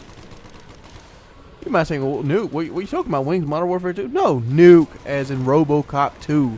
The fucking Judge Dredd 3D movie is nothing more than a ripoff of Robocop 2. Let's look at the storylines. Judge Dredd 3D. A city is torn over drugs. There's a massive drug lord on effect, and they have to send the judges into a part of town that they've never been. Let's look at Robocop 2 storyline. There's a drug called Nuke and a drug lord called Kane. He's running the old city of old Detroit, and the cops are on strike. Nobody wants to go in and stop the guys from old Detroit from selling their nuke, so guess who has to go in? Robocop. Same shit. I mean, only thing that's probably going to be different is the big monster that was in the original Judge Dredd probably isn't going to be in this Judge Dredd, so there is going to be no evil well, his name was Robocop 2, but I forgot his like little surname. But ended up in Robocop 2, the drug dealer Kane gets put into a bigger Robocop than the original one that Peter Weller plays, and they end up fighting at the end of the movie. I'm pretty sure that part of the movie is going to get cut out, but the basis is still the same. You have cops coming in, taking over a city that is torn apart by drugs that you inject within your neck. Am I the only person seeing this? I don't know. I just thought that was so silly. Like, I really do love the original Judge Dredd. Hell, I still have Judge Dredd on VHS. That's how far back I have it. And I know Judge Dredd's a comic book, and I'm a little, you know, I've never read comic books, but I can tell you from the Sylvester Stallone movie, which was a really good movie, at least in my book, is a fun movie. It's not a fucking masterpiece, but a fun movie. Movies have a couple characteristics. You have serious, you have thinkers, you have fun movies, and then you have just bad movies. And I'm feeling like Judge Dredd 3D is going to probably fall into the fun movie category as well. But I'm not really too hopeful for it at this point. Why? Mainly because they've already showed me they're willing to rip off Robocop 2, which in my book was one of the best movies ever made. Why was Robocop 2 one of the best movies ever made? Well, a lot of that's nostalgia, to be perfectly honest. I can't really, I wouldn't really hold claims to that if somebody challenged me. But in my own little world, RoboCop 2 was one of the best movies ever made. Why? Because I loved RoboCop as a kid. I mean, needless to say, I never could sit through the scene of Peter Weller dying in RoboCop 1. If you want to see some fucked up shit, go look at that scene with Peter Weller dying. You got a fucking Red from the 70s show blowing that motherfucker's hand off and shit. That shit's creepy, dude. I'm sure somebody's gonna go look at it in another after this video. But what are you guys thinking about Judge Dredd 3D? Is that something you're willing to see? Is that something that you want to see? I'm gonna tell you right now what I want to see. I want to see Ed 209 get his own movie. You know Ed 209, the bad guy from RoboCop 1? That motherfucker was cool as shit. I'm glad they brought him back in RoboCop 3, but he didn't get enough on screen time. I feel like Ed 209 is a character they really need to like up the ramp up and ratchet on the fucking Ed 209. Speaking of shit that was stupid in movies, I just want to say this right before I end this video. You guys remember the Superman that was actually the sequel to the Superman series that came out, I don't know, this has been a while ago, 2006-ish. And, you know, it had Lex Luthor played by, God, little Bill from, forgotten, Gene Hackman. And, basically, he gets stabbed with kryptonite and all this other stuff, and then he goes and picks up an island of kryptonite and takes it out of the earth. I'm talking about a motherfucking island. I remember watching that in theaters, and I stood up. I'm usually not a person that would do this in theaters, and I stood up and like, why the fuck did he have so much trouble with the plane? Because at the beginning of the movie, he's like trying to stop a plane, and he's like bending the metal and stuff. He's like, but later on, he's stabbed with kryptonite in his back, and he picks up an island. An island! Thought that was stupid as shit. But anyway, it's been your boy Wings of Redemption. What do you guys think about the new Judge Dredd 3D movie? Is it worth seeing? Do you guys want a review? Are you going to see it? It's your boy Wings of Redemption. I hope you guys have a wonderful evening. As always, if you could, please leave a rating on the video. It helps tremendously. And check out my Facebook page. It's in the description, motherfuckers. Oh, Audi thought that.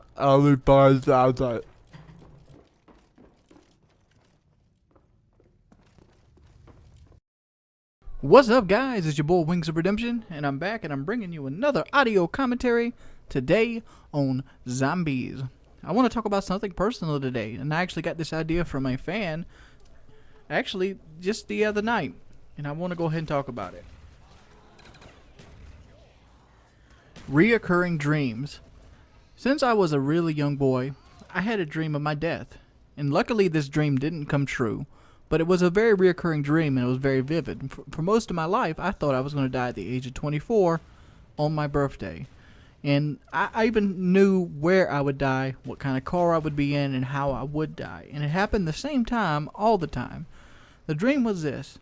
It was coming in late. It was just after my birthday. It was actually April 22nd. It was the day after my birthday, but it was early in the morning. Like I was just coming in from like a birthday celebration. And I was coming in off Highway 905.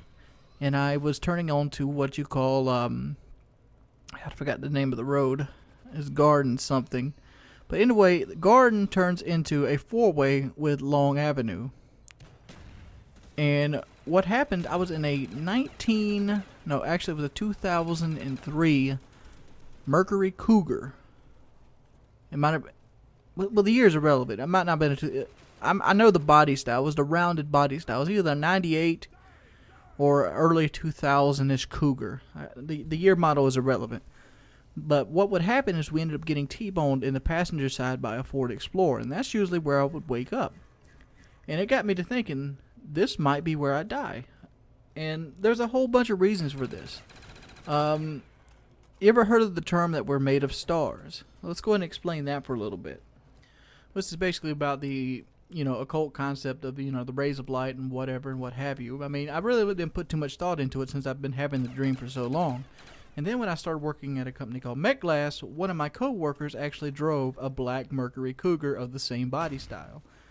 And I almost made sure that I did not become too good of friends with that person because I did not want to be in that car on my 24th birthday. And like, but it also made me wonder, like, if I knew what car it was and I knew what date it was, and I knew what time it was and how old I was gonna be, why couldn't I stop myself from just getting in that car on that day? I'm like, does it change fate? Does the car change? I mean, but then I just started to realize that, you know, the whole reoccurring dream theory was kind of full of shit. But you know, it's there irregardless. You know, it's what it is. I just felt the need to actually talk to you guys about that for a little bit, because one, that's something I've never really talked about, that recurring dream, and it turned out to be bullshit, just like I said. But like I said, I can't stretch a 3 or 4 minute topic out to an 8-minute video, so I want to go ahead and share with you a couple other things. A lot of people have been asking to see my desk, which I put a lot of money on. I put a big picture of money up on my Facebook just the other day. You can still see it; it's still there. And a lot of people got really butthurt about me spending money for some reason. You know, it was only like $2,000 or something like that. What it was, I had to pay my car insurance, which is $800 because I pay it every 6 months, and then I had put the other $1,200 into a desk. And people are like, "Where's the desk at? Where's the desk at?" Well, the desk isn't built yet. I mean, I'm having a desk built. When you do what I do for a living, you kind of need a customized desk. It's not something that you can go to like the Ashley Home Furniture or like, you know, whatever company that sells furniture, and they'll have the desk exactly for what you need. I need a gaming related desk, so I had to have one of my buddies who was a really good carpenter build it. Matter of fact, I even have a video of him before it's pre-built. Here you go. Once you look at it right here. This is my desk.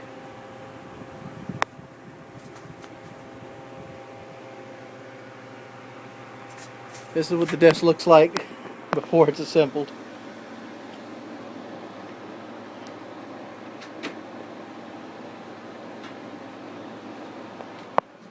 The 2x4s that we're going to use to sturdy it.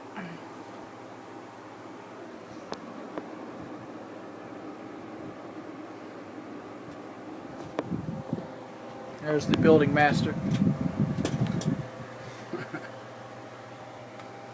Were you videoing? Yeah.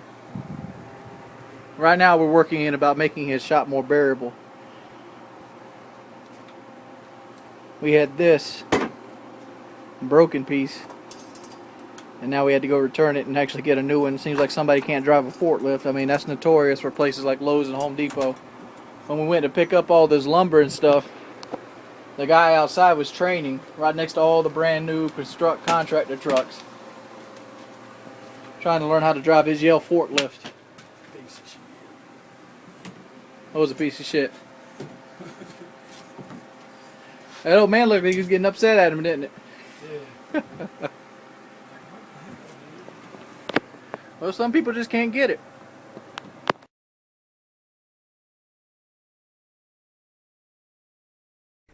But yeah, it's going to be about 2 weeks before the desk is actually done. I mean, it's going to take about a week to assemble the desk. It's going to take about another week to actually put all the epoxy and the polyurethane on the desk and have it dried. And then we got to pretty much move the desk and assemble. The desk is probably going to be somewhere around the area of 350 to 400 pounds. So it's going to be heavy as fuck, because I wanted the desk to be designed to be walked on. But, you know, people don't come here to tell about the desk. That's just where I'm at right now with the desk, before people keep asking for me to show the desk or show the gaming setup. I'm probably going to show another gaming setup after I finish everything. I mean, I've done 3 of them already, but people seem to keep asking this, and it's understandable. I don't really believe that every person that's ever subscribed to my channel has seen all 2,000 some videos that I've ever put out. I don't have any delusions or believe any delusions of that. But that's the update on the desk right now.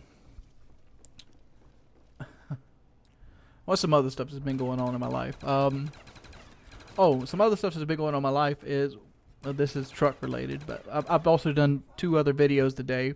One would be me talking about the similarities between Judge Dredd 3D and Robocop 2, which you can pretty much see in the link below. And there's also a video where I talk about the Pentastar V6 versus the Ecoboost F150, which is a twin turbo V6, and we're talking about trucks. But one other thing that I want to put out is that my truck has this fucking yellow 4x4 sticker on it, and I want to change it. But I want ideas to change it to something cool, unique. I don't want to put like fucking camo 4x4 or like just a chrome looking 4x4 emblem on it. I want something unique. And I got a guy here in town says as long as I can bring him a picture, he can make me anything I want. Would anybody be willing to make me a customized 4x4 logo that go on the back of a Lariat F-150? That would be really fucking cool. I mean, that would be straight up cool.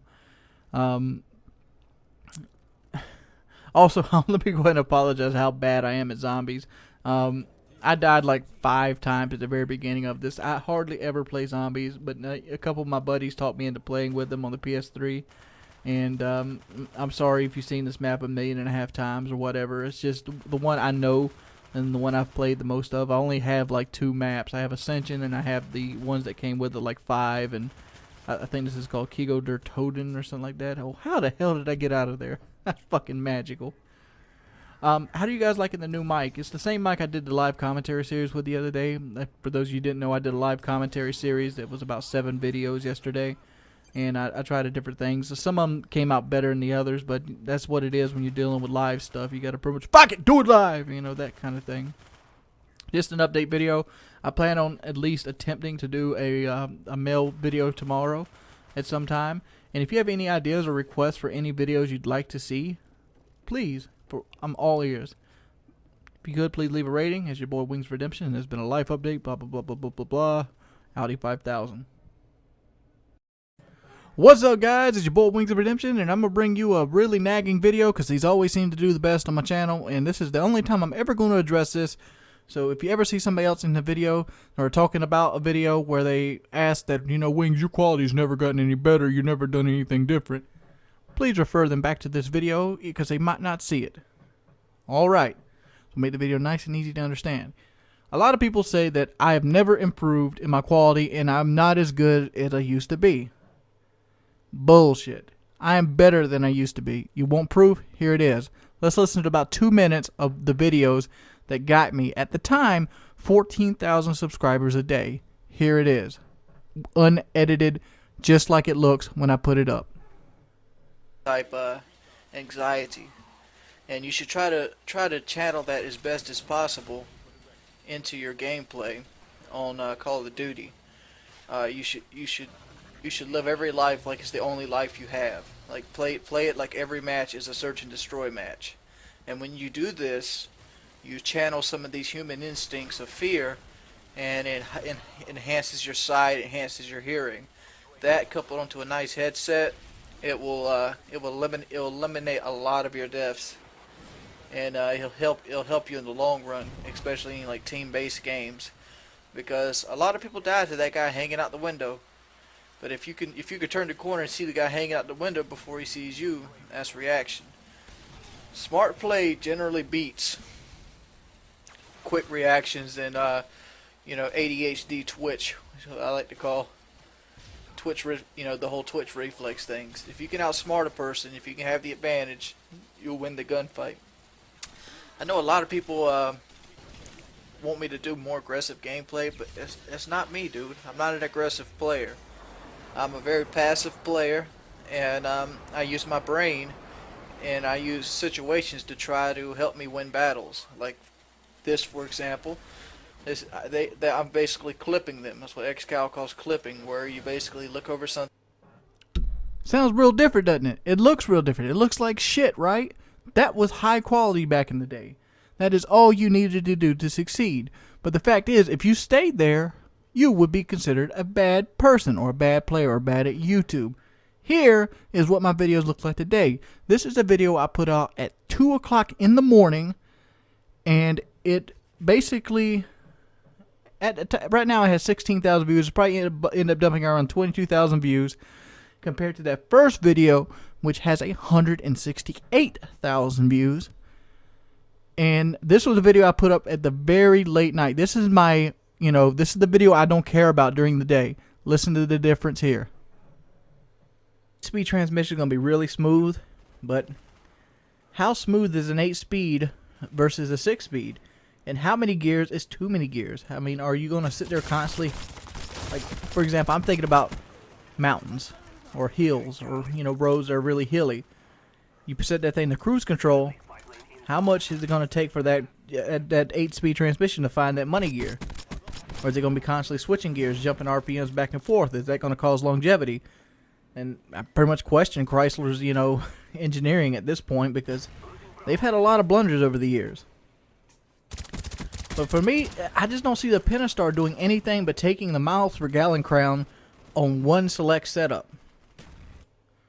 I know these videos, I shouldn't do these. I shouldn't do these videos addressing people that are haters. And I try my hardest to never do them. But the fact is, I'm tired of people saying that I never put any effort into my videos. Look at the difference. Go back and look at it. There's a gray haze over the first one. There's ghosting in it. There's no color correction. There's fucking black bars on the top and the right of the video. There's a microphone that was like a $10 mic. I got it at fucking, you know, Radio Shack. There's hardly any editing whatsoever. There is so little editing that I probably didn't even know how to cut during that time. But those were the best videos I've ever made. Bullshit. The fact is, I've done 2,000 audio commentaries, and every day I seem to somehow find it. In every video, I somehow seem to manage to have some kind of good score and good commentary at the same time. I think you're just more bored with me than you realize that, you know, my content has gotten staler. My content has gotten great. My content looks fucking fantastic compared to some people out there that's even considered better than me. But I don't say this every day. You know why I don't say it every day? Because it's pointless. All it's going to do is get people to hate you. And I try not to get people to hate me as much as possible. And most of my hate right now has been spawning from Twitter. And the reason is because I spend most of my life on YouTube. I do. I spend anywhere from 10 to 15 hours a day either looking at topics, thinking about videos to do, or thinking about the next video to do. When I finish my last video for the day, I'm thinking about my next video the next day. I don't have a personal life at this point in my life. You know why? Because I see an opportunity and I want to go for it. Just like the person staying late to get that big promotion, that's where I'm at in life. But it hurts my heart and it hurts my feelings every time people say that, you don't try hard. I try my fucking ass off, dude. I have learned more about editing in the last year than probably a person in college has. I've learned more about audio equipment, more about camera work, more about marketing yourself, more about smiling, more about all this than one person probably will learn in a lifetime. And that's just part of the YouTube job. And it just hurts my feelings every time somebody wants to, down me. I mean, there's a lot of things fucked up in my life. The last thing I need is be constantly downed over and over again and you getting your fucking jollies. I would beat your fucking ass in real life. I would. But I'm out. Please rate the video. What's up, dudes? It's your boy WingsofRedemption, and I'm going to bring you a commentary today talking mainly about Caravan. What the hell is Caravan? People have asked me this on Twitter the other day when I was asking to learn how to play it. Caravan was one of the achievements I was failing to get on Fallout New Vegas. And let's just go over it, and let's go ahead and talk about creating a deck. Caravan, you have to have 30 cards. Each person has to have 30 cards. At the beginning of the game, you get 52 cards, or basically a whole deck, from Ringo in the Good Springs gas station. And you also can find and buy cards that you can look over time. Alright? So here's what my deck I like to play with. Alright? I like to take the jokers out. You'll see me do that here in a minute. And I like to run at least one or two queens. And I'm going to kind of go through and talk about what all the face cards actually means. If you see there's two decks of cards there, top and the bottom. The top deck is your actual deck. The bottom is the cards you have available to put into your deck. You can take in or out. You can have 56 cards in total, but you got to have a minimum of at least 30 or 31. I forget which. Alright, the queen basically allows the suit to go up or down. I'll explain that a little bit later. The jack takes a card off the deck. The king doubles the value of whatever card there is. And then you have basically 1 through 10, which ace being the 1. Ace is a 1 card, 10 is a 10 card. So they're all numerical. I like to keep high numbers because the idea of Caravan is to basically sell your Caravan faster and for more money than your opponent, which will make more sense here in a minute. Alright, dudes. I'm kind of do this real life section of this video to kind of help you better explain Caravan. Alright, I know these cards aren't the greatest. Do we have any other cards? Playing cards? No? I don't think so. Alright, well these are Magic playing cards. Actually a subscriber sent these to me. These are designed for sleight of hand. But they have the suits on them, they're just not colored. Alright, so these are spades. All these are spades, so let's just take some. So king, queen, jack. Let's grab. It doesn't matter. We're just gonna pull randomly some cards. What is that? Okay. We're pulling randomly some cards. Alright. Let's go ahead and go over what the suits mean. Alright. We'll do the queen last because the queen's the most complicated. Alright. What do we have here? Say we're playing Caravan. Alright. Say this is our Caravan hand. These are our 3 starting cards right here. Alright. We have a 10, 8, and a 6. The goal of Caravan is to get to 21 to 26, kind of like blackjack. But there's other variables, there's stuff your opponent can do to you, stuff you can do to your opponent to kind of do stuff, alright? Let's say you have, I think it's 5 or 6. Let's go with 6. Right. Say this is our secondary hand right here. Alright, this is what we got to pick from. Alright, we obviously don't want to go to 28, so if we went like, that would be 18, that would be 25. That's the ideal Caravan you'd want to sell right there. Alright, let's make an unideal Caravan. I don't think we have the meat. Well, let's see, if we did this, that would be like 32. That Caravan's worthless. We can't pick those cards back up without using one of these. Oh, no, just drop it. Without using a jack. Alright, say this Caravan's 32 and we want to go back to 25. We'd have to put a jack on that, and then the jack would go away and take that card off. Jacks remove a card. You can use a face card on your deck or your opponent's deck very easily. Alright, so that's 25 right there. It's say, alright, let's do it again, but let's use our king face card. Alright, that's an 8. If I put a king on that 8 turns into a 16. Alright, so I can either go up or down. I can go up to 9, or I can go down. Whichever way you go, you have to stay that way though. For example, like I couldn't go, like for example, if you're on this 6, I couldn't put a 7 down and turn that into a 13. That'll be a 13. Yeah, that's the 13. And then I couldn't go back to another 6 to turn it into a 19. I couldn't do that.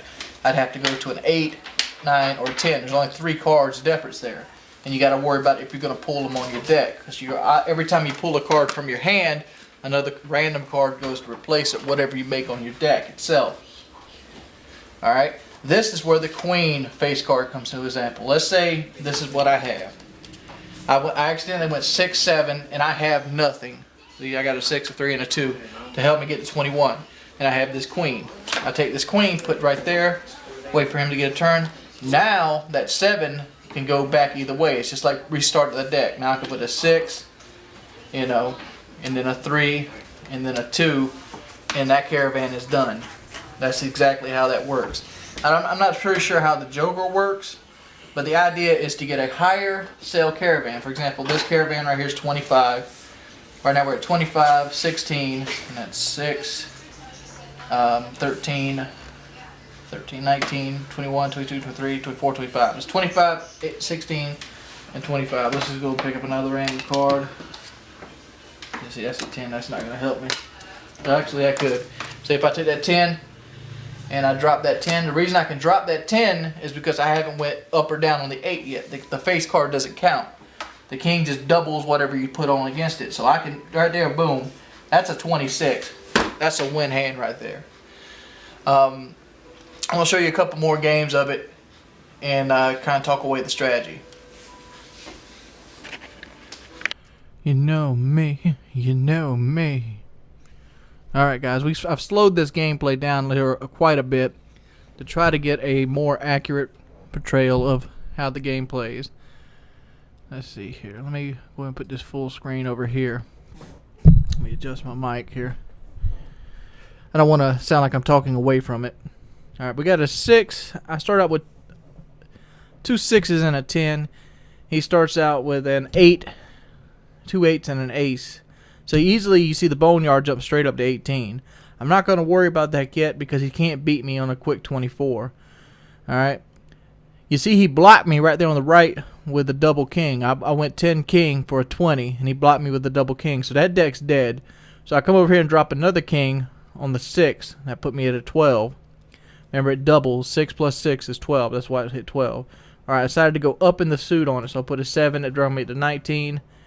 Alright, so now that I'm at 19, I know I only can go a 7 or higher, or a 7 or lower. So I had to drop that 6. So I can't really fuck with that no more. So I'm going to have to go to the middle suit here.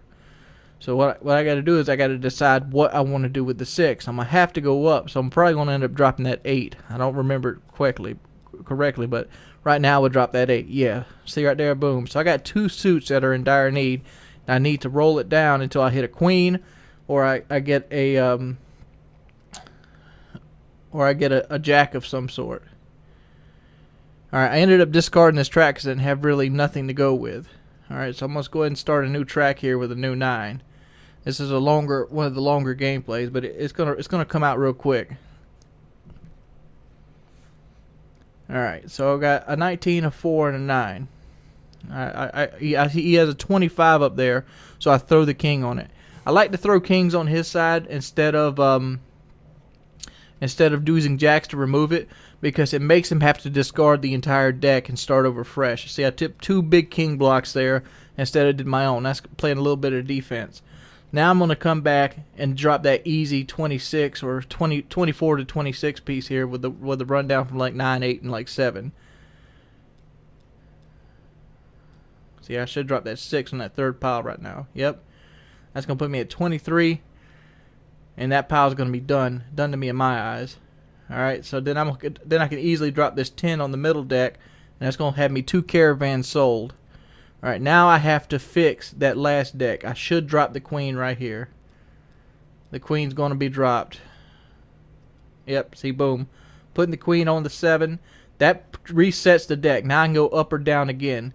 See, I can go now. I can drop the 6 and win the game instantly. Boom, because he's got 1 deck sold, 1 deck overdone, and 1 deck not even started. Boom, that's 3 caravans sold. Win the game. Peace, people. What's up, dudes? It's your boy Wings of Redemption, and I'm back. I'm bringing you audio commentary. It's been a while. I don't know if you guys noticed, but I actually took a little break from YouTube. I mean, I only put out videos that I wanted to put out, and I kind of want to talk about why I took the break. Well, I was burnt out. I am. I'm still not off break yet. I'm probably going to come off the break probably next Wednesday. But I'm going to start slowly moving back into the uploads. And I feel great. I feel better than I have. But like a lot of people don't understand that when I say stuff, I say it because I'm stressed out. Just like, you just have somebody and you scream at somebody because you're just on heightened stress. It's just what it is.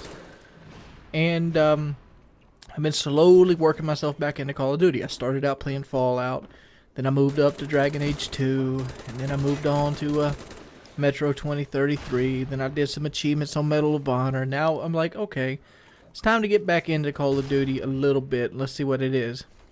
I did a video yesterday where I ran over Modern Warfare 3. I hadn't even played it. You know why I ran over Modern Warfare 3? Because I didn't even want the ability to play the game, because that's the game that stresses me out. And I've already did my last Modern Warfare 3 rant, so this is not going to be about Modern Warfare 3. This is going to be about what makes COD good and what makes it bad. Let's go and look at the balance standpoint and realism. Balance versus realism. Obviously, you want a realistic looking game. But you obviously don't want to break your leg if you jump out the second story of Nuketown. Why? Because it destroys the fun factor. And what is the fun factor for a lot of people? Well, they want to get big scores. The yellow numbers are the fun factor.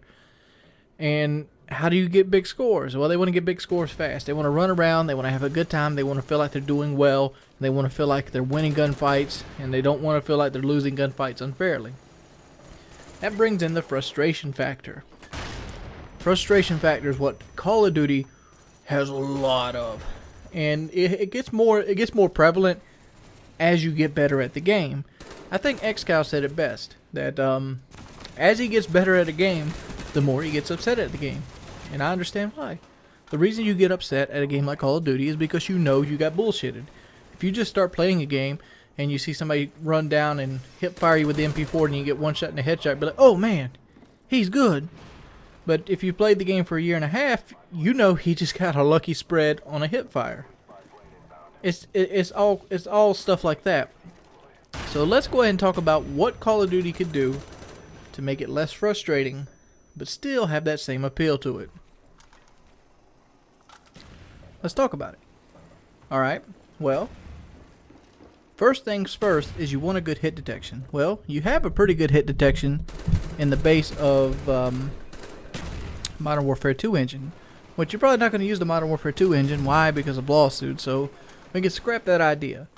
Modern Warfare 2 was very fun up until the Nuketown fiasco because the hit detection was spot on. Everywhere you shot, that bullet went. It felt good, even under lag. You could be on a 2-bar in Modern Warfare 2 and feel like you're going to do a good job. But the only problem with Modern Warfare 2, which they did address, which kind of went over a bunch of people's heads, is there was a huge lightweight. Let me say it. Lightweight in Modern Warfare 2 when it launched was a huge problem. Why was lightweight a huge problem? Well, it had, I think it was like 11 or 13% movement increase, which might not seem like a lot, but look at it this way. The light machine gun is 10% decrease from like a submachine gun, and you just feel that difference. And then if you had a submachine gun with lightweight, it was twice the speed of a light machine gun. You're like, well, that's fair, right, Wings? Well, it is fair, kind of. But what it did was it created hit detection issues. This perfect game on this perfect engine that would work flawlessly. If a guy had lightweight, or Lord forbid, you have lightweight with a care package in his hand. People remember the care package glitch? Remember only USB Blade had a wanted to make a T-shirt with a care package thing on one of the sleeves so you could run with it. But that's another thing. That's another thing entirely. But care package glitch, people would be zipping in and out, in and out, in and out. What does that remind you of? Stalker. It does. Stalker, or Stalker with juice. Both of these things created a faster movement in the class that, and then you compiled lag compensation on top of it, would make the person or the UZ get some unfair kills. That's why I considered a video a while back, Stalker was like Juggernaut. Because of the lag issues with Stalker, you're a lot harder to kill while you're using Stalker than you would be when you're not using Stalker. And it's about the same percentage as it would be to have extra health on Juggernaut. That was my reasoning back then. So, let's take all perks that increase the movement speed out. This does not affect rushing. It doesn't affect rushing at all. How fast you run does not determine how much you run. It just means you run faster. You get from point A to point B quicker. I mean, you can do this by either adjusting the stage size, adjusting the way the maps are laid out, or by giving a perk. The perk does not need to be there. So let's go ahead and take anything that makes you run faster out of the game. Why? Hit detection. You have a better platform for better hit detection, and it'll be better all around. Alright, so lightweight's out. That's all good, because lightweight wasn't in Modern Warfare 3. Well, Stalker and the Specialist Pro, both of those gave you like lightweight. But let's go into the next topic. What else do people don't want to see? They don't want to see a perk that hides you from the UAV. Well, this one's you're going to have to bite the bullet on, because this is what you call a situational perk. These are the only kind of perks I feel should be in the game. Why would a situational perk need to be in the game opposed to a perk that enhances something? Lightweight, you have 100% benefit at all times. Where Ghost, you're only getting a benefit if somebody has a UAV up or somebody's doing well. It sucks. It kind of slows the game down, yes, but it's a need to be there. It's just that plain and simple. If you have something like a UAV, you got to have a counter like a Ghost. It has to happen. Lightweight has no counter. There's no like perk that will make somebody run slower while in the line of sight of you. I guess you could say the Nuke like Guardian Sentry does, but that's here or there. We're not talking about that kind of balance. We're talking about yin and yang. All right, so Ghost, we conclude Ghost pretty much has to be there. You could take Ghost and you can modify it a little bit. Like for me, example, I say that if you have more than two UAVs up, Ghost shows up anyway. Or make it go like swipes. Like right now, if you call one UAV in, it goes real slow. You call two UAVs in, it goes real fast. You call three in, you got Blackbird or Advanced UAV in Modern Warfare 3's case. I think you should do the same thing with the Ghost. That second swipe reveals all the Ghosts, or maybe like, I know they're not going to give a Blackbird in Black Ops, or well, I forgot what's called, a Comstat or whatever. But make like one's up, alright, no Ghost is going to be seen. Two up, you're going to show a Ghost every second swipe. Three up, Ghost is 100% seen on the map. Maybe it should be like that. That way you're helping your team out, and Ghost is not end all be all. But we're not here to fix Ghost. We're here to fix frustration. Even though Ghost is a part of frustration. No, I've had my share of lost voices of screaming at Ghost, and I've had my share of gameplays with the Ghost perk on. I mean, but we're talking about frustration factor. Ghost is a frustration factor, but it has to be there for a balance. Like, who wants to fucking get raped by a chopper gunner because your teammates suck? That's just the way the cookie crumbles. Anybody that was here during Christmas of Modern Warfare 2, chopper gunners were like a 30 kill streak instantly. It just boop, boop, boop, boop, boop, boop. Ground war chopper gunners were beautiful. It was great. I was like, man, my career just got easy as shit. But alright, so we included no perks that make you move faster. So take out Stalker, Lightweight, Juiced, anything that makes you run or move faster other than the actual gun itself. Submachine gun should run faster than a light machine gun. Light machine gun should run slower than an assault rifle. Assault rifle should not be as fast as a submachine gun. Second thing that needs to go, rapid fire of any sort. Here's why. Let's think about the last two Call of Duty games and what rapid fire pretty much did. Rapid fire was only on certain assault rifles and was only on certain submachine guns.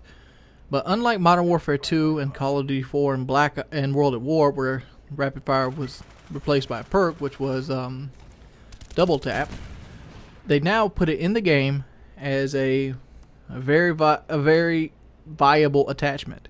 This is kind of like a cue to Black Ops 2. So what did this attachment do? Well, it basically increased your rate of fire, but didn't increase your recoil. For example, it started in Black Ops. So this right here is the Treyarch's theme, and then Modern Warfare 3 copied it.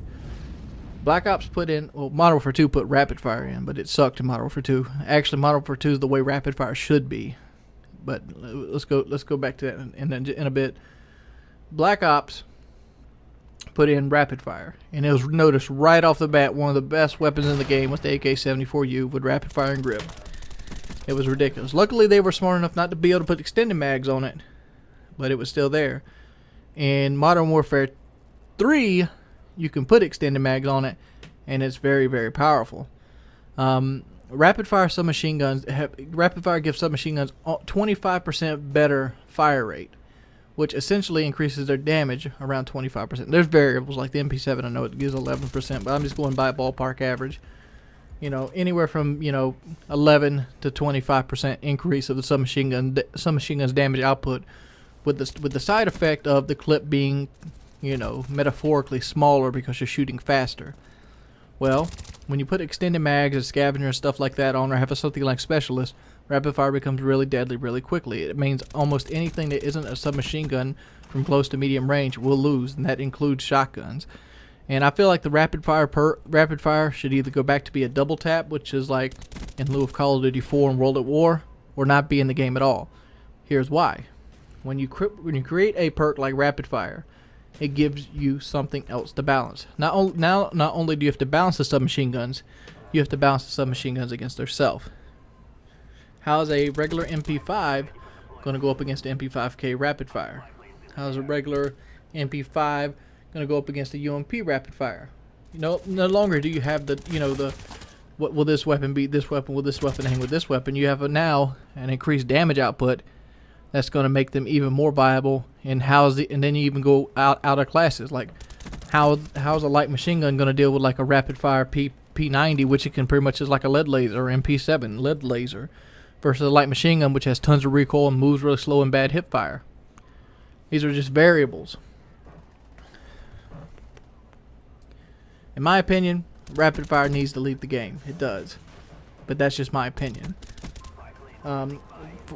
Like I said, just for the sake of balance, rapid fire needs not to be an attachment. If you want the submachine guns to shoot as fast as rapid fire, make them shoot as fast as rapid fire, and then balance them via the other guns that way. Don't give somebody the option to change the rate of fire of the gun.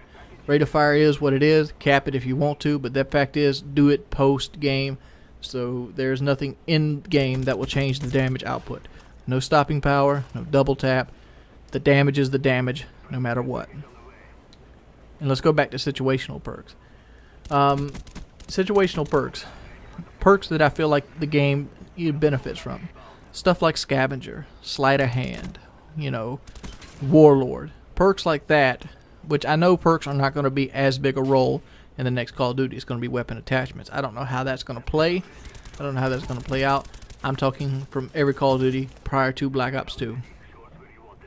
And there is perks in Black Ops 2, but you know what I'm saying. You know, perks that pretty much increase your ability to do something, but doesn't really take away from hit detection or weapon balance. Like, reloading faster does not take away from hit detection or weapon balance. Aiming down sight does. So that shouldn't happen. Like, if you reload faster, cool. If you want to get, you know, hide from ghosts, cool. If you want extra ammo, cool. Want extra grenades, cool. You just can't create something that affects other things. Like, let's take this for example. Let's say that, I don't know, my magical company creates a perk called Preemptive. And Preemptive, you know, its ability means that nobody can ever spawn behind you. Now you have created a flaw in the gaming engine itself that allows that it has to check for somebody with Preemptive. If a person with Preemptive has his back towards a certain section of the map, and they strategically place themselves around the map so that nobody on their team can actually spawn behind them, they can easily spawn trap people, even in like something like TDM. That's why that perk would never work. That's a blown up example, but that's still an example of stuff like Juiced or Dead Man's Hand, or like, you know, perks that just go way overboard. So let's go and talk about one more thing. I know it's kind of dragging out, kind of getting off topic at this point. I wanted to talk about how to make Call of Duty better. First off, Thunder. Well, mine hasn't been Thunder, but it was a conversation with Thunder. The idea of reloading on the run. That is a cool idea, especially for like light machine guns and stuff like that. Being able to run and reload at the same time. This benefits rushers, this benefits campers, this benefits everybody. I don't know why they haven't implemented it yet. Make it Extreme Conditioning Pro. Or make it, you know, a pro perk of Extreme Conditioning could be reloading on the run instead of like climbing up on stuff faster, or infinite sprint. Why not? That would keep more people from using Dead Silence, and it would make a more viable perk. I've always said that the way to balance perks is to make everything desirable on the secondary. Like, for example, let's look at the big problem with the Tier 1 perks in Black Ops, the original Black Ops. Everybody used Ghost. Why did everybody use Ghost? Well, one, they had dual mags in the attachment slot. Dual mags was pretty much Scavenger on an attachment, so everybody would run that, and then they would have a free first perk. So that left up Hardline. Well, not everybody got kill streak, so anybody that wasn't really good at killing people didn't run Hardline. Then you had Lightweight. Well, if you weren't good, Lightweight didn't benefit you that much either. So that's gone. Now you have Flak Jacket and Ghost. Well, there's more UAVs up if you're a bad player, so that's going to make Ghost more prevalent. And Flak Jacket was more prevalent among good players, because bad players generally throw their grenades a lot. So it ended up being a Flak Jacket versus Ghost kind of scenario, and it was frustrating. See, if you would have made some of those other secondary perks beneficial, like that, for example, why does everybody use SitRep Pro in Modern Warfare 3? Because the only other perk to compete against it is Stalker, or Marksman to an extent, but Marksman is more of a perk for a spawn trapper. You know, because there's Stalker and the SitRep. Well, SitRep can easily counter Stalker by hearing them coming and positioning themselves. So Stalker pretty much took over as the dominant third tier perk, because nothing could go against it. Well, if you could basically rush better with like a Extreme Conditioning Pro, which allows you to run more and reload faster, That would compete against the Dead Silence type perk. That would compete against, you know, the hacker type perk. Because now that you can run faster, you don't have hacker. Well, you can in Black Ops 2, but we're just, like I said, post-COD. You don't have hacker, so you can run into, you know, claymores and stuff like that. These are just ideas. What do you guys think? This is running big long for my first comeback commentary.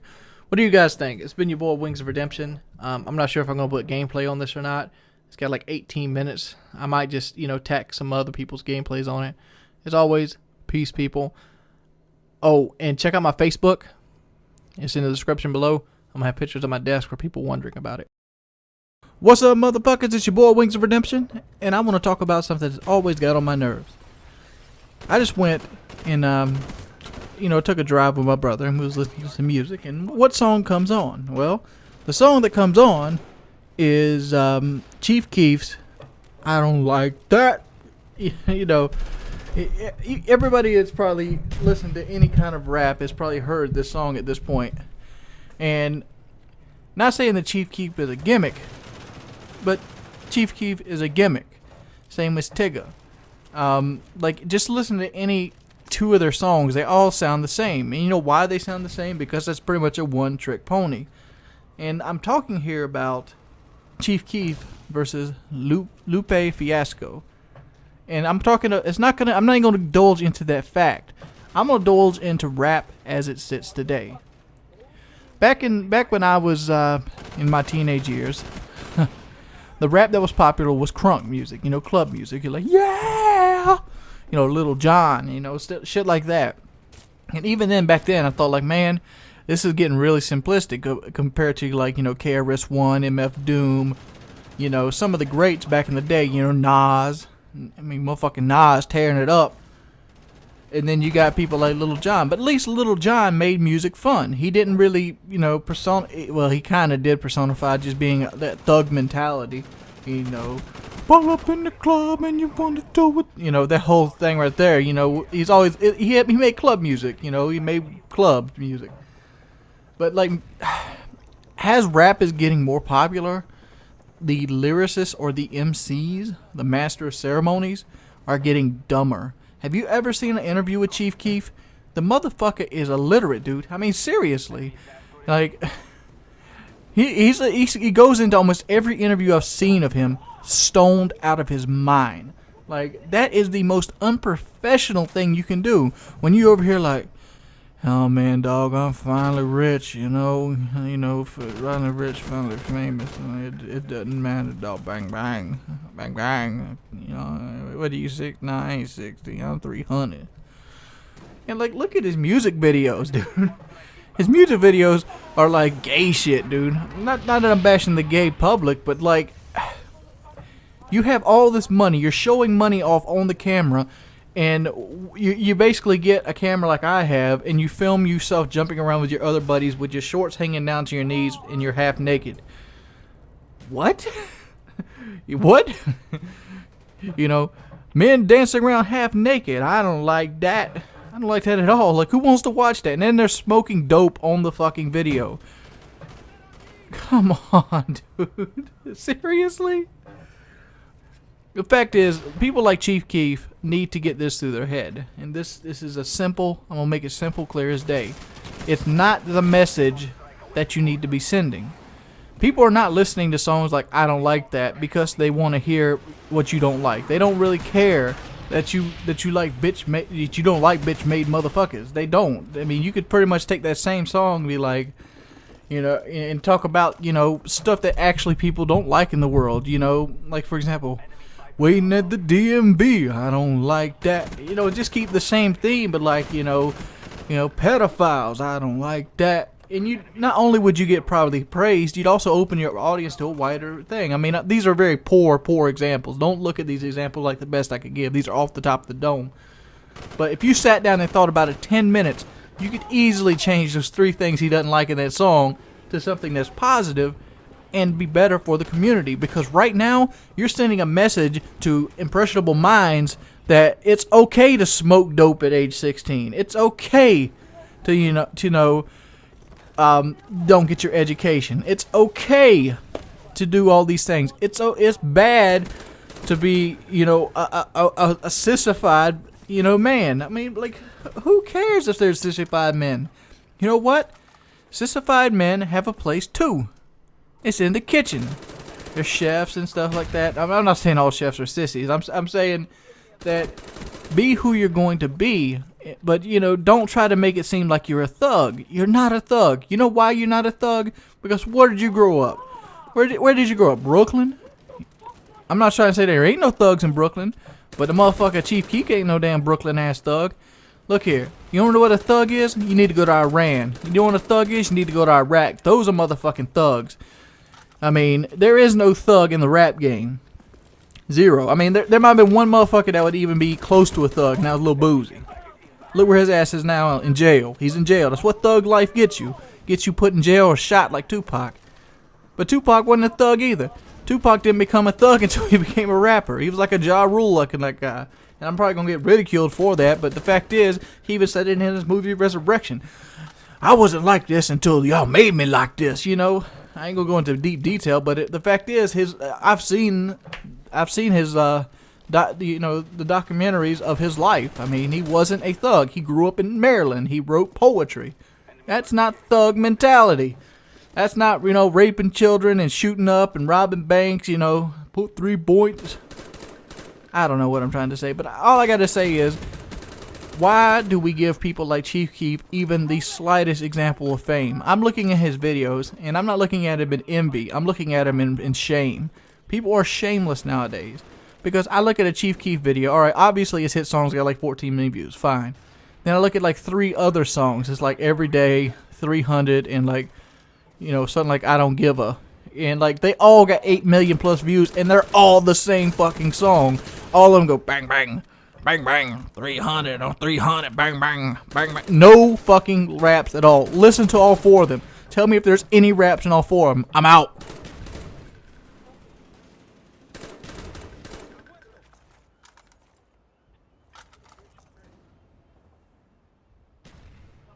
Heads up, enemy RCXD spotted.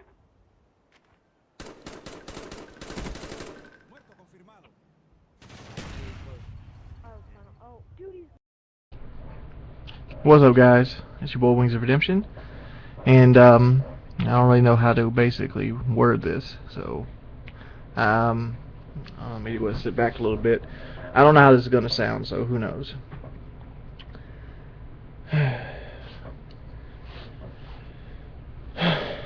You know, it's bad when you start a video with a huge sigh like that. I mean, most of my commentaries are in Black Ops, started like that, where it's like, fuck, you know, and a lot of people don't want to hear you bitch about life. They don't. That's why I usually don't try to do it on my videos. I do it on Twitter.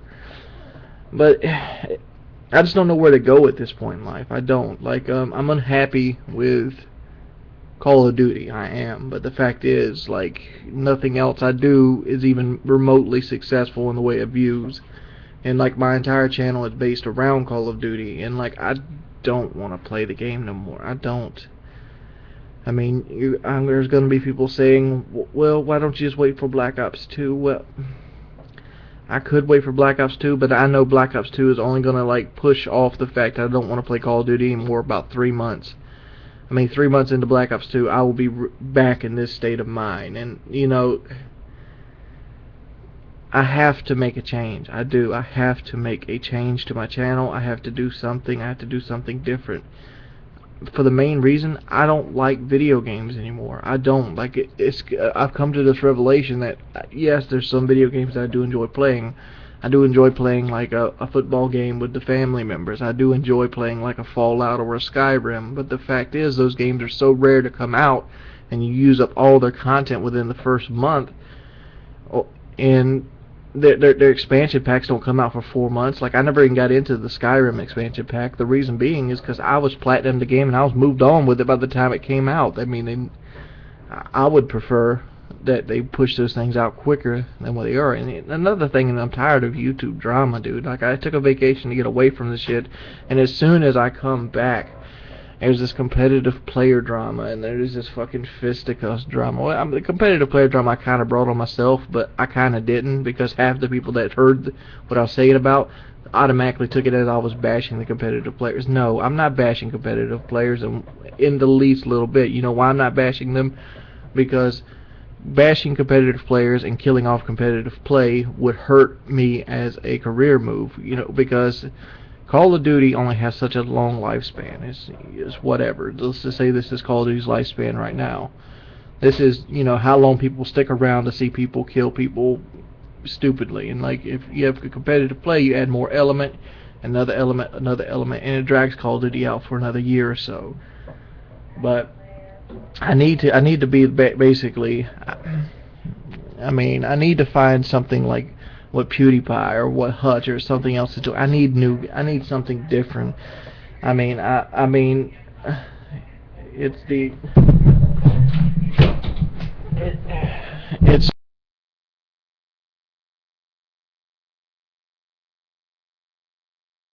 sorry about that, I muted my shit. It's just that I no longer want to make 3 videos a day. It drains me, and like I'm unhappy. I am like, just look at this.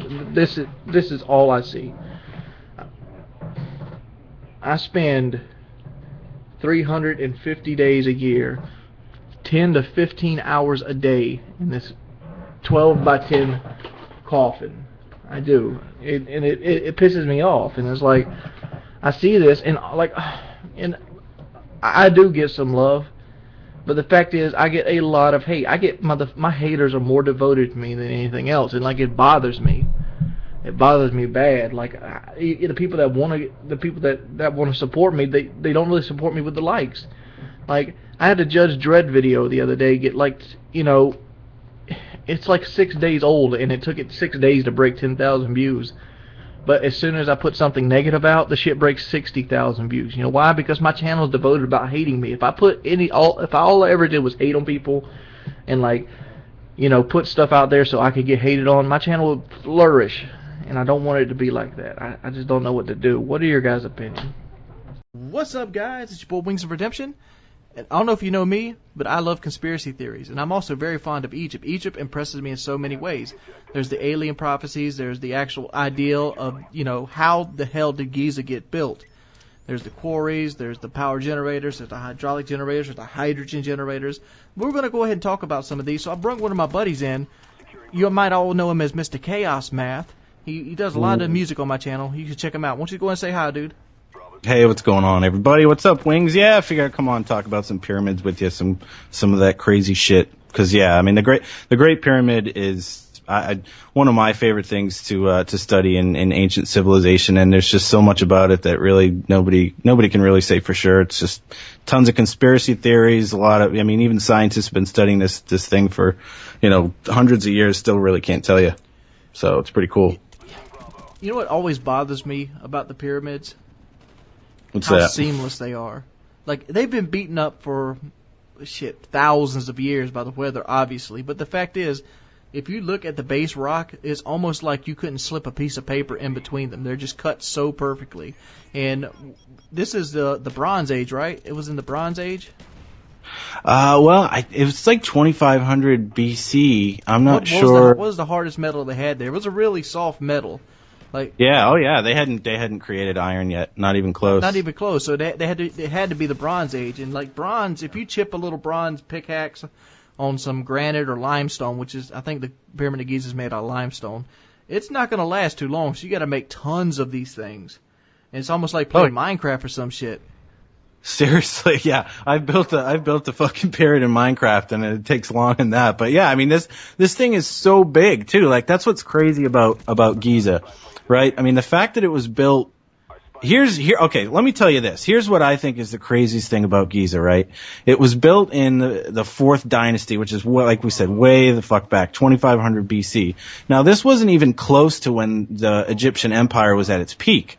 That happened like 1300 years after they finished the Great Pyramid of Giza. So you would have figured that, like, when they were at the height of their power, right, they had, you know, huge territory. They could have brought materials in from all over their empire, and they didn't. The fact is, they did this thing way earlier in their history with mathematics that nobody can explain how they got. And like you're saying, the thing is so precise. I mean, this thing is like, it's within like 1% of perfect accuracy still today, right? I mean, we're in what, you know, we're 2,000 years past the BCE era, so we're like, you know, this thing's My like fucking 45. house I live in isn't 100% on flat ground, and it took them forever to even get it close. Right. So think of how long this thing's been sitting there for over 4,000 years, and it's, you know, the Earth is settled. I mean, you know that, you know, if there's a big tsunami or Earth. Yeah, right. All that shit changes the Earth, right? This thing is still accurate to within 1%. It's just, it doesn't make sense.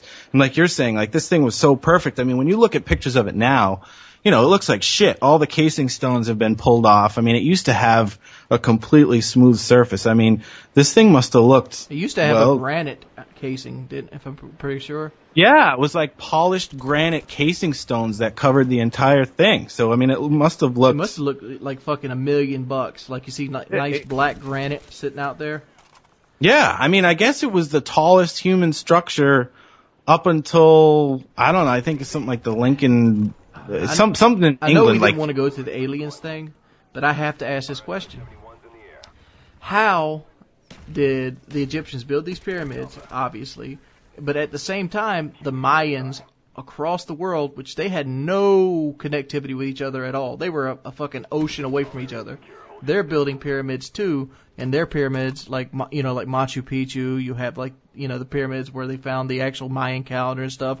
Those are almost perfect as well. Like the Pyramid of Light in the Mayans, they has 365 steps, and each time the sun goes down, the shadow of that step goes down 1 day. How the fuck you do that shit? It kind of makes you wonder. I mean, again, you know, we're talking, this thing was built so long ago. Are we underestimating? Yeah, The I mean, I really the Mayans, like, did they really have? They might have had a complex mathematic system, but no. Well, here's how I refute that, and this gets back to what I was saying about when it was built in the timeline of the Egyptian Empire. If the Egyptians had this kind of math down that early, and they weren't even at the top of their power. The top of the Egyptian dynasty was like Tutankhamun, right? King Tut, all that shit. It was called the New Kingdom. It was like 1,500 years after they finished the Great Pyramid. Don't you think that one of these pharaohs, who was way richer, had way more advanced society, would have built something as good or better? I would think so. Well, the Sphinx was built before them, wasn't it? And I consider the Sphinx a much greater achievement than the Great Pyramid of Giza. You do? Why? Because it's one solid piece of stone. Well, yeah, but they just had to carve the fuck out of it. They had to carve the fuck out of it, but like, how do you get, like, you know, 15,000 workers to carve a big ass lion with the pharaoh's head on it? You whip the shit out of them. You can't whip the shit out of them, because look, think about it. All right, they're not the biggest dynasty in the world. You obviously have other things to worry your manpower with than just building a pyramid or building a sphinx. You got to worry about food. You got to worry about water. You got to worry about famine. You got to worry about disease. There's a lot of things on a pharaoh's mind. He's not just like eating grapes and getting, you know, fucking hot bitches. So you can't burn your manpower by beating them to death and making them build pyramids for 200 years and expect it to work. I mean, those carvers would need to be, you know. You got to have a skilled carver to do that kind of stuff. And like, if you had a person better, you wouldn't sit there and beat him to death. You'd give him food and water to keep him working. I think the Sphinx is pretty badass, but I think what distinguishes it from the Great Pyramid again is the math and just the pure logistics of it. I mean, how many stones they had to get, how they had to get them, where they quarried them from, how they carried them all, how they coordinated it all, and they ended up with this absolutely perfect structure. Is just you really can't explain it, and then it leads you to believe, well, why did they build it? Are we really supposed to believe this was just to put some old ass crusty mummy in when they got done? I don't know. Here's another question. Like you said, this was before they got into their mainstay power, when they had all the gold and all the, you know, the big armies and stuff. Yeah. Oh yeah. Why didn't like King Tut create this huge, massive one to outdo him? That's exactly what I was just saying. Did the egos not exist back then? You think that if they could have just pulled a Great Pyramid out of their ass whenever they felt like it, then if you look at the pyramids that were created after, you know, the old dynasties, they look like shit in comparison to this thing, and the mathematics don't match it. It's not as accurate. It's nowhere near as tall. And again, you know, yeah, they were more affluent than the Egypt that built the Great Pyramid at Giza. So it just doesn't really add up. It seems out of place. So yeah, you know, you connect it with the Mayans and some of that other shit, and you start to ask yourself, like, well, I don't know. I mean, maybe there's something going on with this thing. Well, maybe we'll never know. This has been the concluded part 1 of this. If you'd like us to continue this talk, please leave a rating. If this thing gets more than 4,000 ratings, we will do part 2 of the Great Pyramid of Giza. Check out Chaos Math in the description. He makes some kick-ass music. He does some really good videos, and he has probably one of the best Minecraft Let's Plays on YouTube. Peace, peace.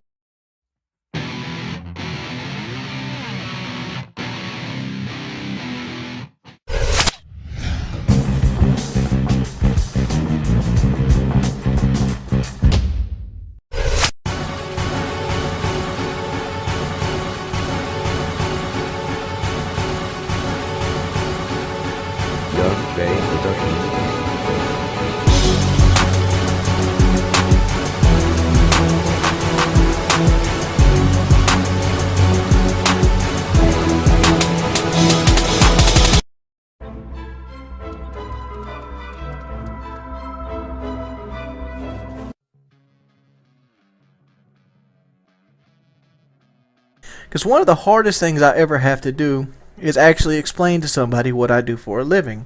A lot of people don't believe me when I first say, like, what do you do for a living, Jordy? I'm like, well, I play video games. And then they look at you strange, like, oh, you're one of those stoners, aren't you?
Anything that you do and you do with love will one day earn money.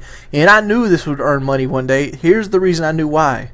Because I enjoyed watching it. Anything that you can find somebody that will enjoy watching, like, I'm a cynical fuck. I am. I mean, if I enjoy something, it's super enjoyable. And even to this day and this point, I still watch YouTube videos, dude. I mean, I watch YouTube videos more than I watch Netflix. I'm perfectly honest about that. I mean, I watch YouTube videos when I'm sitting in waiting rooms. I watch YouTube videos when I'm eating. I watch YouTube videos when I'm bored. Hell, I even make YouTube videos. And it's like, it's not going to go away because sharing is never going to go away. That's like asking people, like, will eating go away? We've hit a period and point in time where we always want to see the cute cat. We'll always want to see somebody make an ass of themselves and fall down. We'll always want to have something we could connect to.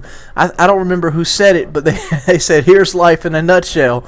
You figure out what you like, and then you find a forum on the internet that believes in what you like, and you live in your own little world. And that's exactly what we're doing. We're living in our own little world. Call of Duty might die off, you know, but first-person shooters are never going to die off, and there's always going to be a following for first-person shooters. There's always going to be a video game following. I mean, the video games have been around since the 70s, dude. I mean, back in the 70s, if you could record your gameplay, they would. Matter of fact, they did. Remember VHS? Remember, like, the King of Kong recording your fucking gaming scores on the VHS off the TV to send them in? That's where we are.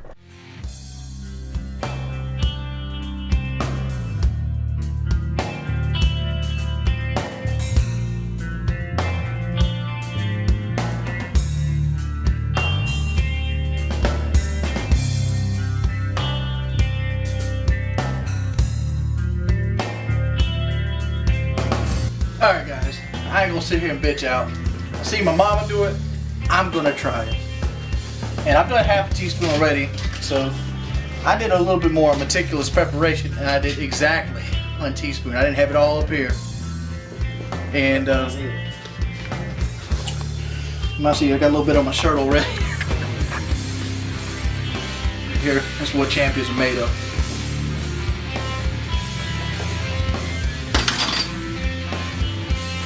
Oh, it's pouring out your mouth, dude.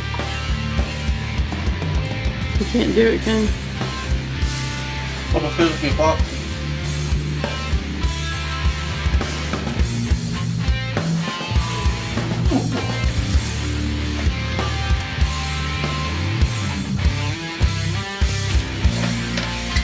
Yeah, but some came out. You have one. Just spit it back out.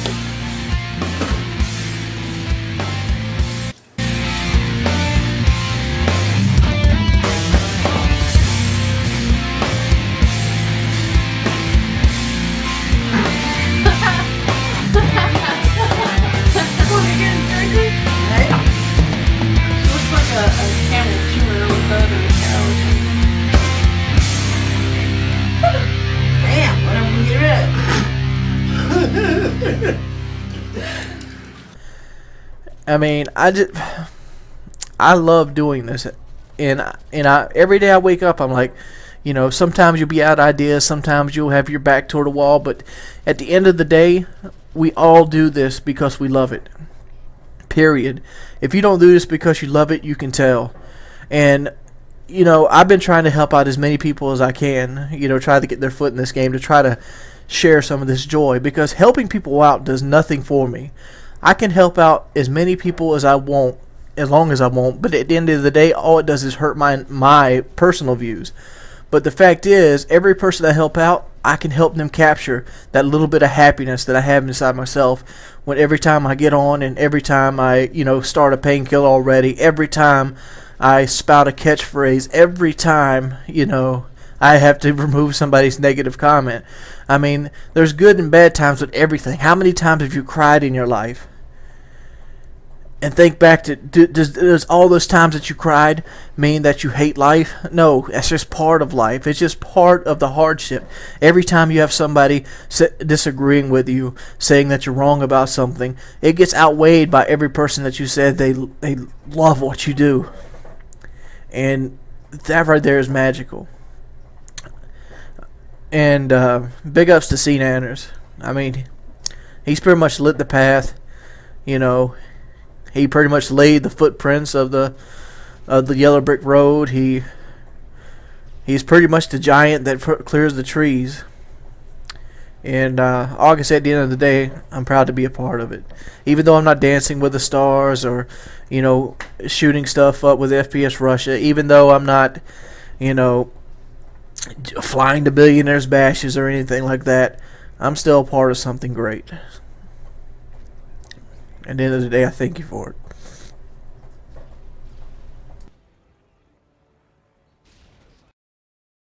What's up, fools? It's your boy, Wings of Redemption. And people have been asking for some microphone talk. This is a pretty good gameplay. This is a great gameplay, to be perfectly honest. And it's a game I was very proud of when I got, because I can easily say I was the sole reason my team won this game. It's by no means the most amazing YouTube score that you'll ever see, but on the other hand, it's a very, very, very good score. And if you can hear this mic compared to some of the other mics that I've had, or especially the mics that maybe I did my video with, you can hear very clearly how they're different. What is this mic right here? Well, this is an Astro mic. The reason I'm using an Astro mic is because I have nothing else right now at the point. But you also can kind of hear how it makes my voice change. But you also can hear that the closer the mic seems to get to my mouth, the better my voice seems to be. There was a video that I watched the other day that basically talked about this, how even a really, really cheap $10 mic can sound fantastic if you set it in the right environment. What are some mistakes that people seem to make on their microphones? Well, people seem to think that the more money you spend on a microphone, the better the microphone's going to sound. For the most part, they're right, but usually the bang for the buck you get with the microphone is how well it does in different scenarios for what type of microphone it is. Generally, a microphone that you want to get for like audio commentating or, you know, YouTube gameplay is a mic that's very hard to pick up sound. You pretty much got to have it right there on your face to do it with. Some of the mics that I found are really good for this are actually the mics that you might have around your house. The Triton 720, in my book, is the best headset microphone on the gaming headset that you can get. Even though the Triton the headset kind of wears out and gets a loose feeling to it over time, but it's a very durable headset. I had a Triton 720 last me almost 4 years. But every Turtle Beach PX21 that I ever had, it would only last me somewhere around 6 months before the left ear cup would break on them. I'm pretty sure some of you out there have actually had that happen to you as well, because I've had a lot of people messaging me talking about, yeah, same shit happened to me, fucking garbage. It is fucking garbage. That's just what it is. And the reason I'm using this Astro mic is mainly because I'm doing this from my living room right now. My room isn't 100% done, and I don't have the access to my condenser mic. And that brings me to the condenser mic. I usually use a Blue Yeti condenser mic, but the fact that the Blue Yeti condenser mic, it kind of sucks unless you're right there on top of it. It'll pick up anything in the room, but that's the fact is, it'll pick up anything in the room. To get a condenser mic to work well, you got to have it in pretty much optimal situations. Like for me, I had to end up going and buying a boom, which cost about $60, a pop filter, which cost about $40. I had to spend an extra $100, and I generally run it with an Astro headset, which the Astro headset is $250, but you can pretty much use any headset that will take a 3.5mm jack to make it optimal for me to use. Even though it sounds fucking fantastic, it picks my voice up with almost crystal clarity, and it's probably my favorite mic to use for commentaries because it gives that professional sound to it. It doesn't sound that much better. Even though this Astro makes me sound a little different, if nobody ever knew what you sounded like, they probably wouldn't care to begin with. So I feel like a Triton headset would be the best bet. I really don't like the Astro mic. In my book, the Astro mic is what the downfall of the Astro headset is. Astro headset's more comfortable, it sounds better for sound whoring, but its microphone is straight up mouthful of dick garbage. It's straight dog shit, dude. Look at me. Oh, get on. That's pre-fire. That's something I've missed doing. But in most bang for your buck, the Triton AX720 is one of the best headsets, in my opinion, ever put out. If you're going to get a mic, you want a dynamic mic. You want a really, really good dynamic mic. You want one that picks up maybe 4 to 6 inches in front of you. If you're unwilling to spend the extra money, a condenser mic will do it in a bird. A condenser mic will actually do it better, but you have to put it into a more controlled environment. You can't just like use a condenser mic everywhere. Like for me, the condenser mic won't work in my living room because it's too noisy, too much traffic going through it. But the Astro works good for me. And it also makes me sound like Onslaught, doesn't it? It's been your boy Wings of Redemption. Make sure you check out my Facebook page. If you could, please leave a like. As always, I hope you guys have... What's up, everybody? It's your boy Wings of Redemption, and I'm bringing you an audio commentary today. And it's still on the Astro mic, but today is a question and answer day. So let's go and jump right into the questions. I hope these questions are all submitted by Twitter. So if you'd like to submit one, follow me on Twitter in the link below. First question today comes from Zeus. Would you trade your entire channel for your perfect body? This is a kind of hard question. And, well, it's not a hard question at all. I'm sorry, I said that wrong. It's an easy question. No, I would not. The reason I would not trade my channel or everything for my perfect body is, one, I can mess up another body. What I really need to fix isn't the fact that I'm overweight. What I really need to fix is the fact that I have bad habits that cause me to be overweight. You don't just magically, become fat. You become fat over a series of events or, years of bad habits. Whereas my channel is something I've always wanted to do my entire life. Ever since first grade, I knew I wanted to be in the video game field. I enjoyed video games immensely. The video games have always been a big part of my life, just like watching movies. And to take that away from me, or to lose that, it'll be a soul crush. What I mean a soul crush would be, there'd probably be a couple depressed years there afterwards, because I'd have to go back into doing something I didn't really enjoy versus doing the job that I've wanted to do my entire life. I can lose weight and I can have the perfect body in my job, but I don't think I'd ever have the stars align again to work in a video field such as I am right now. Alright, the next question comes from Michael. You've gotten to know YouTubers very well. Have you ever become friends with any of your subscribers? Well, yes, I have. And usually the people that I've become friends with that are my subscribers are generally people that play with me. I've become really good friends with people like NextGen, which is a friend off PS3. I've been really good friends with a guy named Newbie1 Kenobi, which was the guy that's on my PS3 friends list. And he got on my friends list by just filling out the criteria of when I asked to be on my friends list. Every now and then on Twitter, I'll be like, I have this many friend slots open. Why would I want you on my friends list, so on and so forth? And they would basically come back and, write why they're a good team player or whatever, and I give them a shot and I put them on my friends list, and eventually I become friends with them. The way I dictate somebody as my friend, like some people that I've met as subscribers are actually on my phone now. And like, there's also, there's a guy I usually eat lunch with when he comes through here because he works for DirecTV, and we just hang out and, eat lunch together or whatnot. You don't have to be a big YouTuber to be my friend, but you have to be able to break that barrier.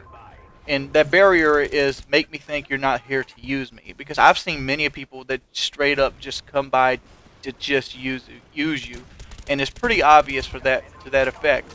If you notice, most of the people I actually hang out with aren't big YouTubers in themselves. I mean, like, look at DayZ. Me and Lefty played DayZ. Me and Lefty are playing Borderlands 2.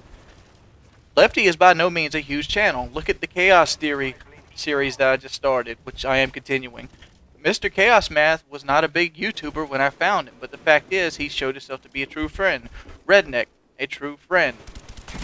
I don't look at a person via subscriber count. I don't. And people always ask, like, why do you always retweet big YouTubers? Well, it happens to be the fact that I'm more around big YouTubers, so I know them better than a standard person. But the fact is, like, look at XL Nemo. That's a guy you probably never even heard of. He's on my friends list, and I consider him one of my friends. Look at Flanders. He's another guy you've probably never heard of. Still a really good guy of mine, and he's one of my friends. And he's really young. He's by no means a grown-ass man. I think Flanders is, if I had to guess, he's either like 15 or 16 at this point in his life. And yes, I do become friends with people other than YouTube. One last question before we go today, and it comes from Caleb. How much weight have you lost? Well, it's a really quick answer, so I'm just going to go ahead and say it. I've lost at this point 56 pounds. It's been your boy Wings of Redemption. Make sure you check out my Facebook in the description below. Make sure you tune in to Painkiller already tonight at 8 Eastern. Check out my Facebook in the description below, and as always, I appreciate it if you leave a rating on the video if you enjoyed it. Peace, people. Let's look at the two stupid dogs. Two stupid dogs.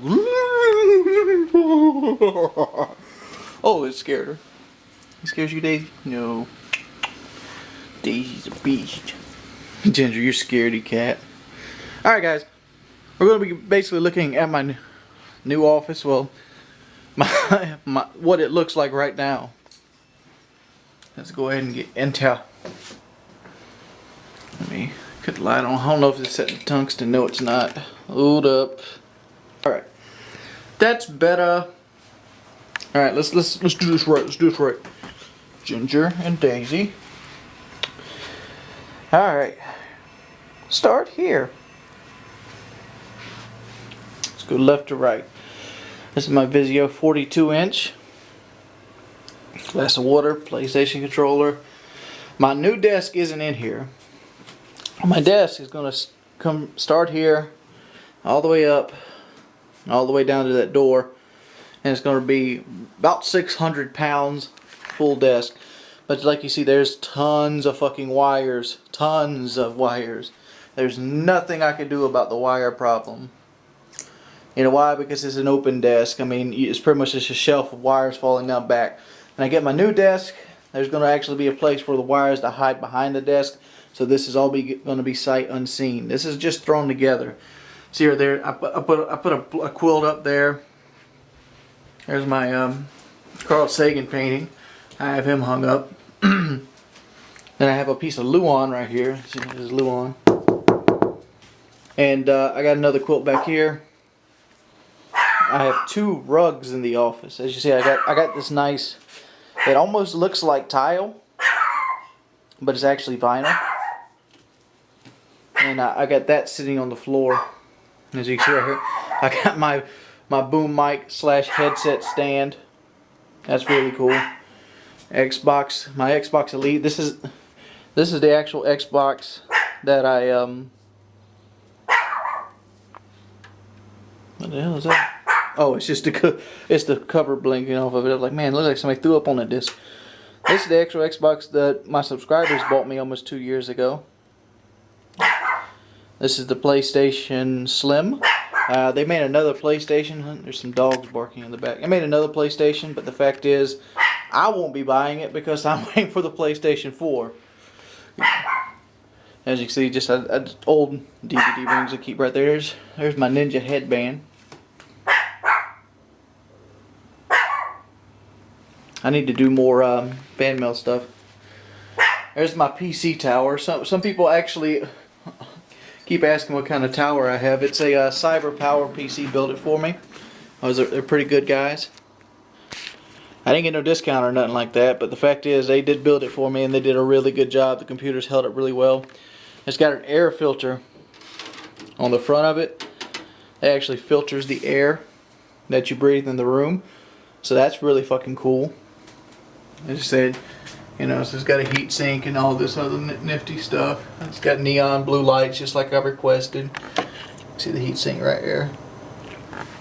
When I first bought this, when I first got this tower, people were like, oh man, Wings, that's not gonna last. You should have went water cooling. You know what? I've still never had any component in that tower run hot. And it's been running for about, well, it got shut down just recently to move it a couple times. But for the most part, it's been running non-stop for a year, almost 2 years now. That's about 4 months short of 2 years that this tower's been on. HP 22 inch, blah, blah, blah, blah, blah. There's my Asus 27-inch monitor. I got a Gamecock rug. My exercise bike.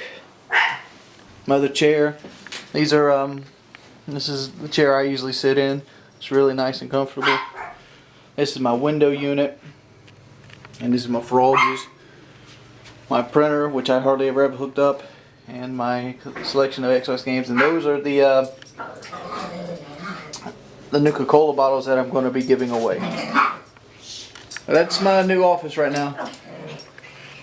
What do you guys think about it?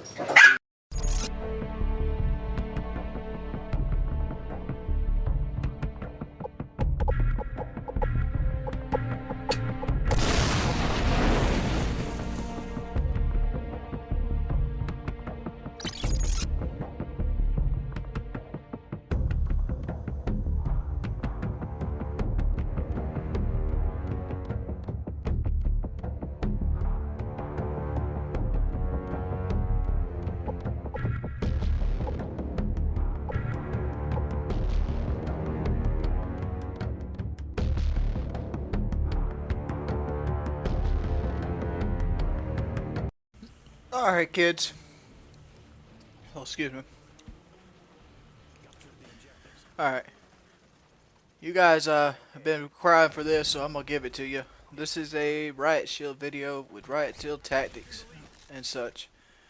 If you're looking to beat people to death with the Riot Shield and get good scores, you might as well hang it up.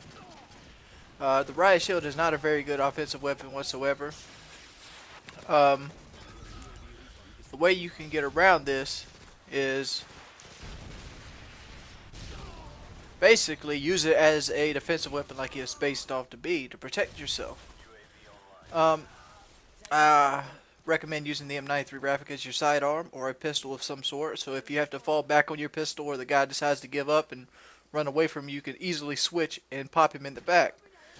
I don't recommend using lightweight because lightweight will make you faster than your team. And you rather be trailing behind your team than running way ahead of them. Because for 9 times out of 10, most people are not going to use you as a diversion. They're just going to ignore the fact that you're there and like, oh, look at the guy with the riot shield. He's a nub. And just run on by and spray you. I mean, they're not going to use you as cover unless they're your friends. So I don't suggest using the riot shield unless you're playing with friends that will actually use you as cover. A tactic I like to do is basically be a moving wall.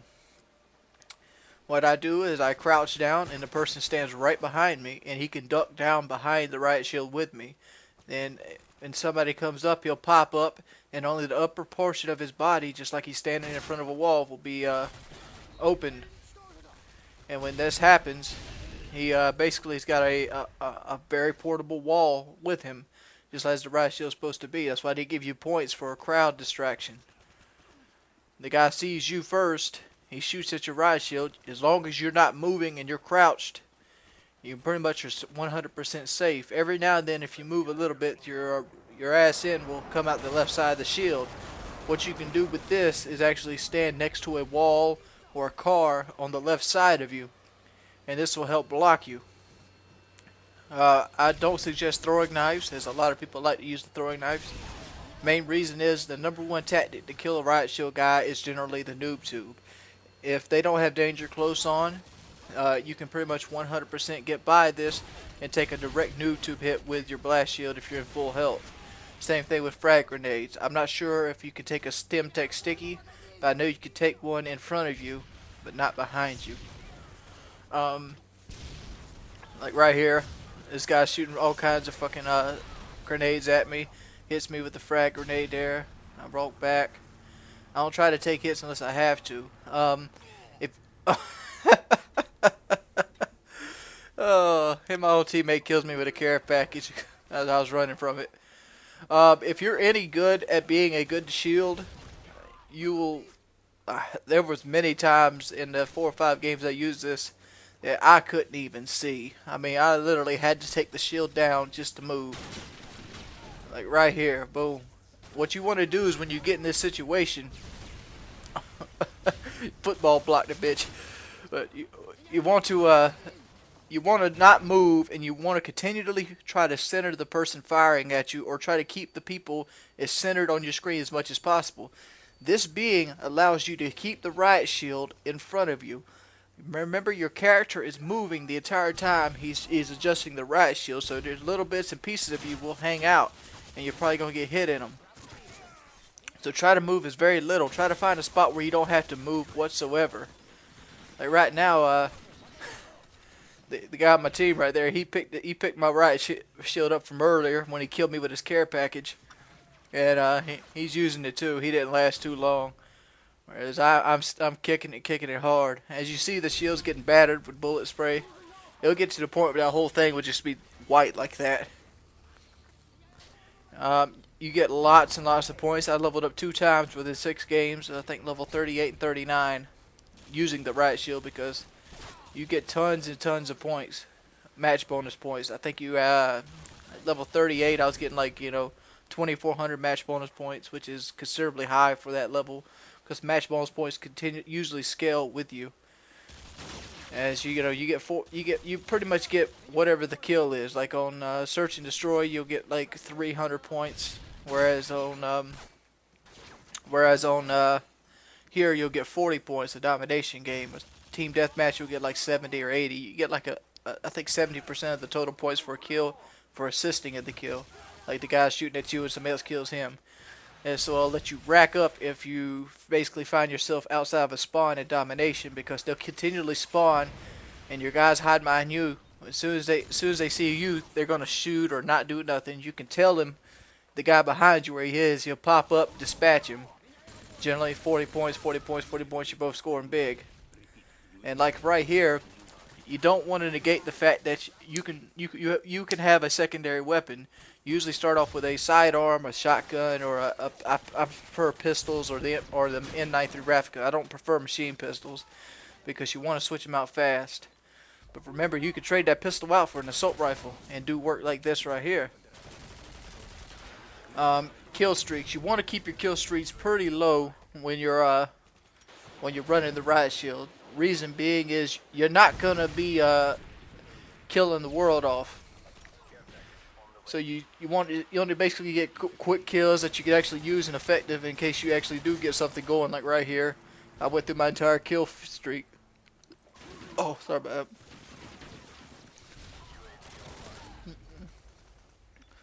that. I'm just sitting there protecting A with the tar I picked up.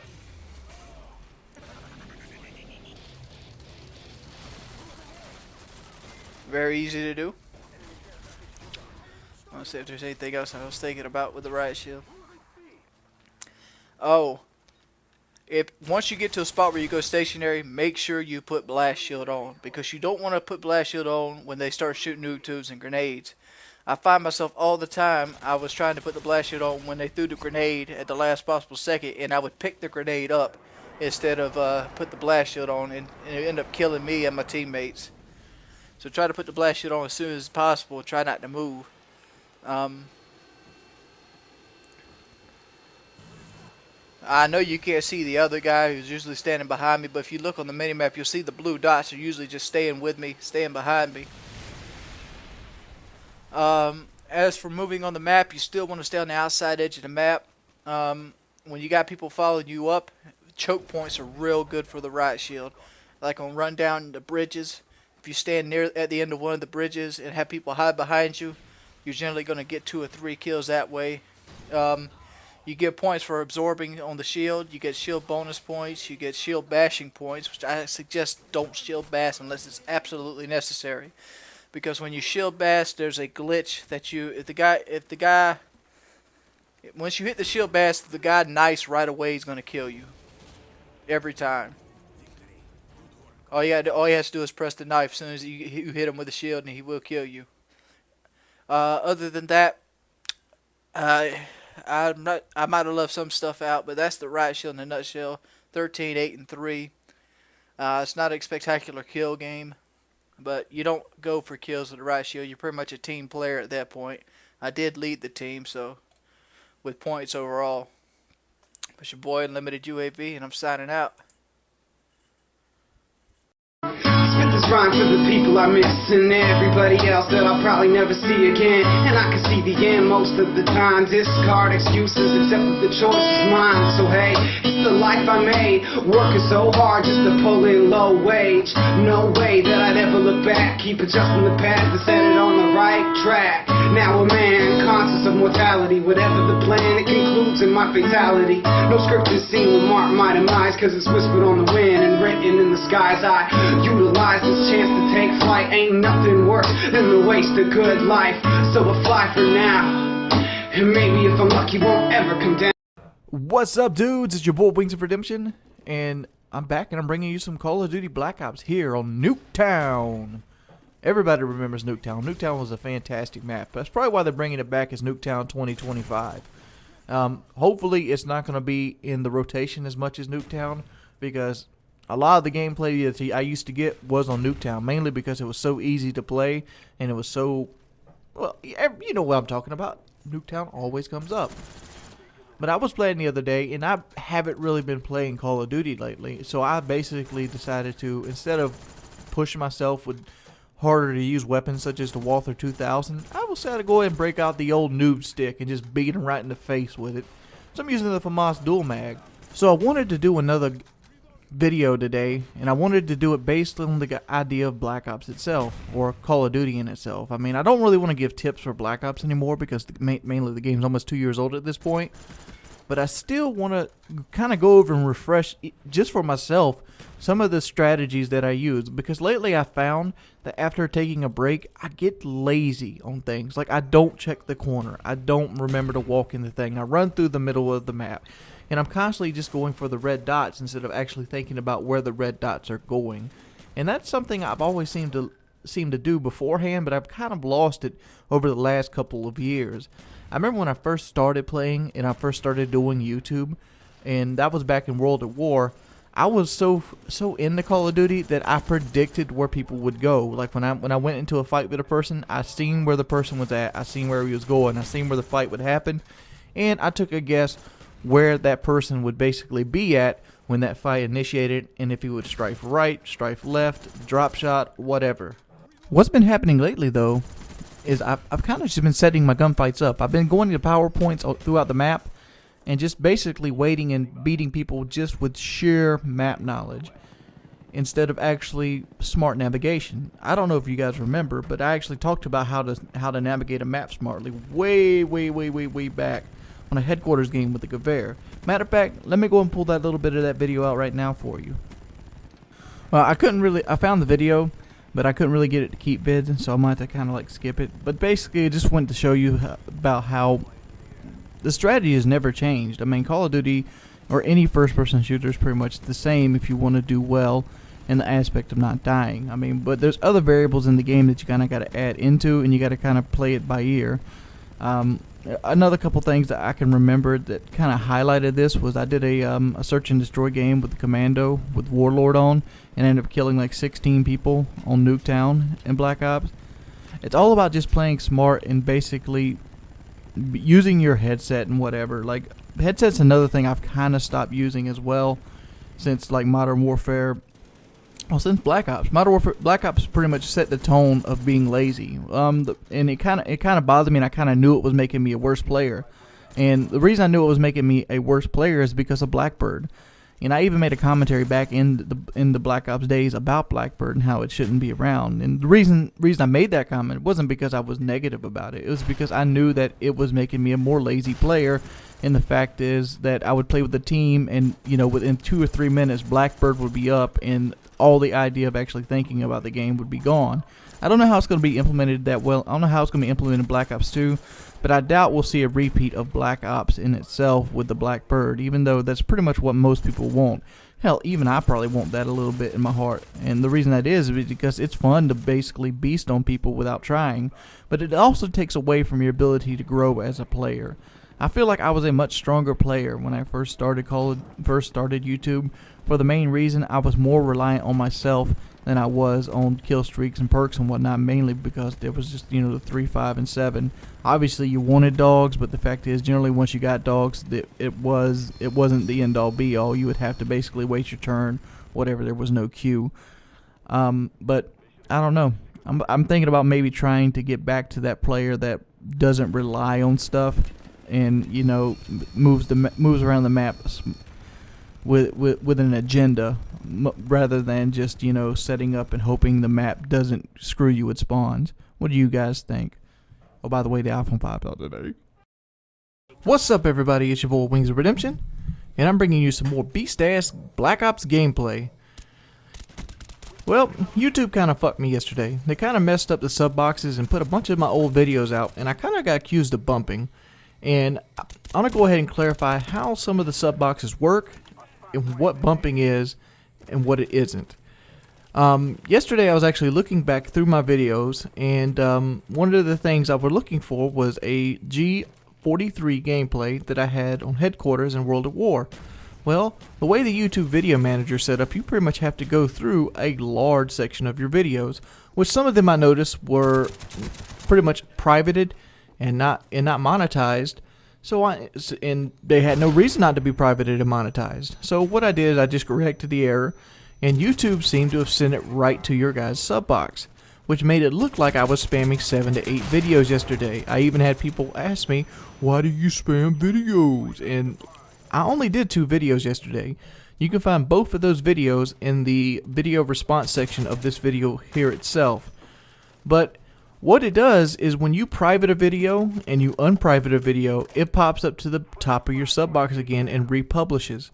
That is the new form of bumping that people would be doing. That's why you might see a video pop up 3 or 4 times. Don't confuse this with actually having the wrong feed up. For example, let's use, I don't know, Woody's a pretty good guy.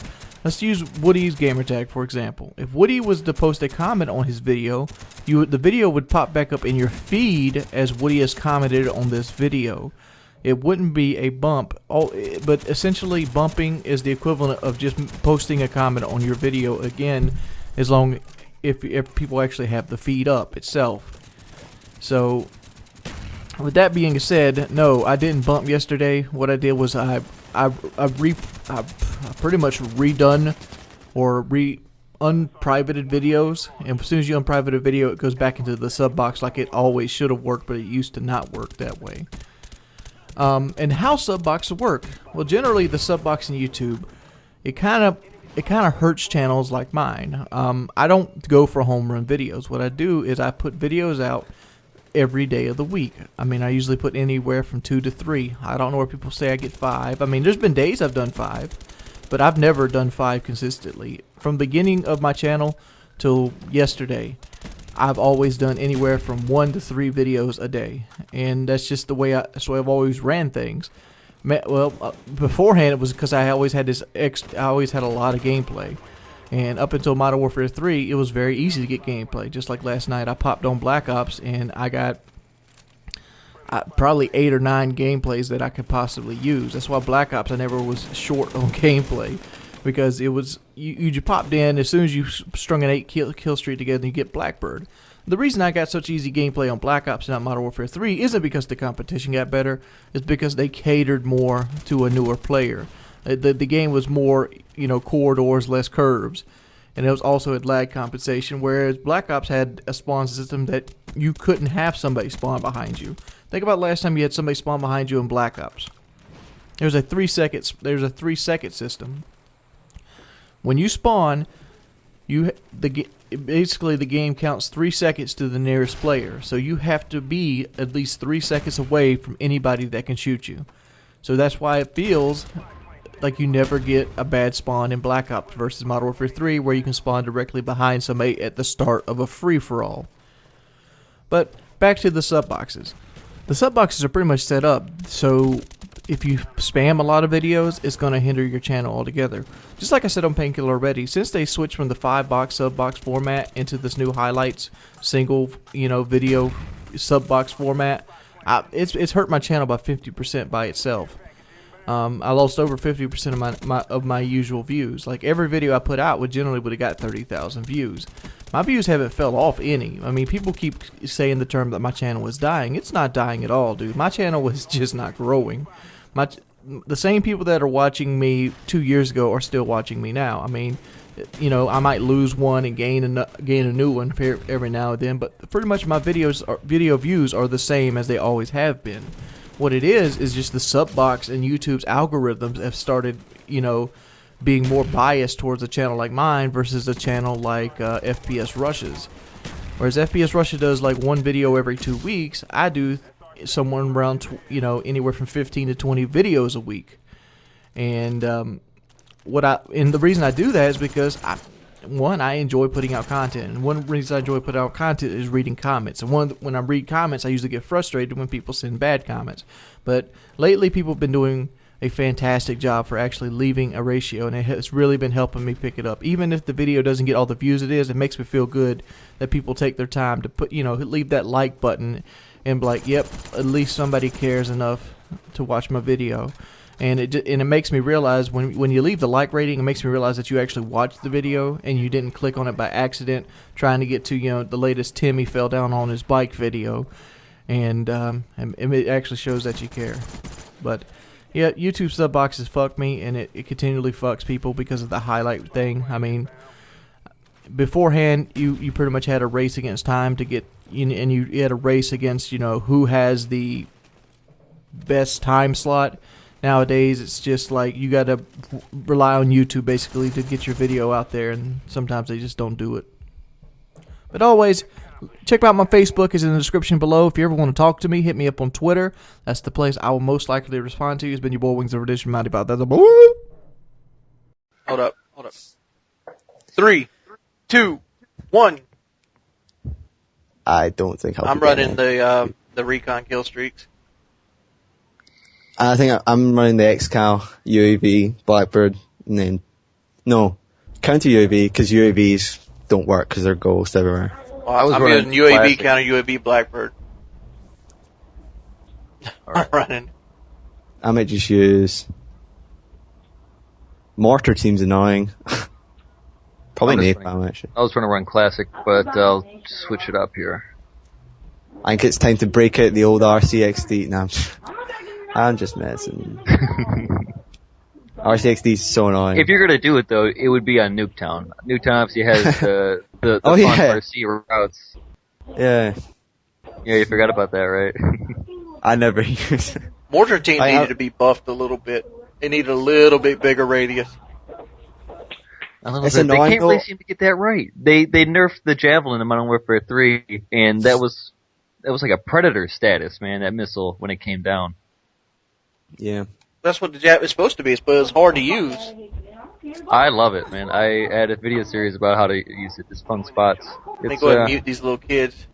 Yeah, I know. I'm gonna rush B. Alright, I got A. Alright, I got my one flag for today. The garage. Yep. Garage. Home flag. Got it down. Oh, I love Tac Mask. I got B, wow. Nice. I'm proud. Oh man, bad shooting on my part. Bad shooting. Oh, well, Enemy spy planes incoming. No.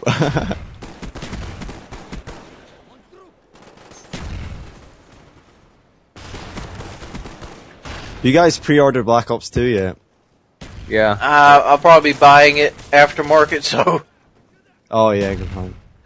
I'm debating whether to get it on PC or not, because it sounds really compelling on PC because it's like dedicated servers, mod Have you tools. played it on PC Spy plane before? going up. I've been playing COD 4 on PC like for the last month, and it is so fun. I mean, There's, PC is definitely a different, a different breed. Those people, I used to play PC a lot. Yeah, I don't think. You know, people always go on about the PC elitists. Yeah. I don't think it's the PC necessarily thinks they're better. I just think, like, the reflexes and the thing of PC players and console players is exactly the same. It's just the platform they're on is different. I mean, PC you just generally get better connection. UAV up. Or, damn it, well, I've been playing too much Modern Warfare 3. Oh, who cares? You guys know what I mean. Counter spy planes in the air. Raj. Oh, 2-hit markers with the Olympia. Woo! Oh, you're using a shotgun? Remember, we're gonna have greenies, so we're gonna have to watch our ass too. I try to, Oh, good point. I'm not really worried about leave you KD. be, I'd be the first one to whip out a shotgun. Last time I was on this, actually, I got a triple with the Olympia. I got another UAV, spy plane. Olympia's the shotgun I'd want to use. It's actually not that bad. It's pretty good because you can one-shot with it. It's not horrible. Ooh, who are you telling? I don't like the stakeout. Stakeout. At least with the Olympia, I have a second shot to take care of if I fuck the person up right away. I'm a fan of Spaz actually. In this game, it's pretty good. Oh, Truce awesome. got raped. No! Indeed, I did. See, that's another thing too. There it is. Once you start using the shotgun, then a lot of other people start using it. Oh, I just got collateraled by an Olympia. Oh no! I got raped. Oh, final stand. Oh, yeah. Ghost Good for you, final stand. Yeah, you deserved that. You deserved Final it. stand is the bane of my life, and Oh, there's a shovel over here. I never even noticed that. oh, collat. Lol. You say a shovel? Is that what you just said? Yeah, there's a shovel over here. Spy plane up. Oh, there you are. They're gonna flip. Shit. Man, you suck. Oh, Knife. Oh, dude, I wall banged him. You. Stu, that was way to soften him up for me. You literally just saved my life though, because I was gonna. Hit Oh no, I got a second flag. Oh,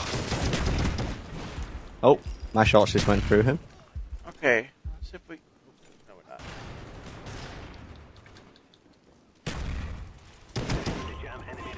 Give me that gold Olympia. Oh, get tomahawked. Enemies. Oh no! Oh man, I just saw that. Oh, that sucks. It sucks. I'm almost so dead. God, dude, sun grenades take forever to get away from. Flak jacket. Woo. Oh no, they're on B. No. Don't worry, guys. We got White Boy 7th Street 24. As long as we have him, there will be no need to worry.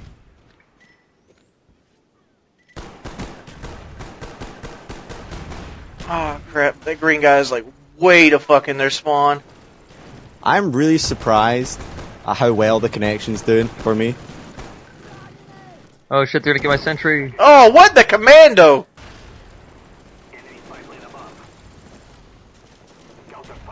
Oh, it looks like they're pushing up the right. Ah!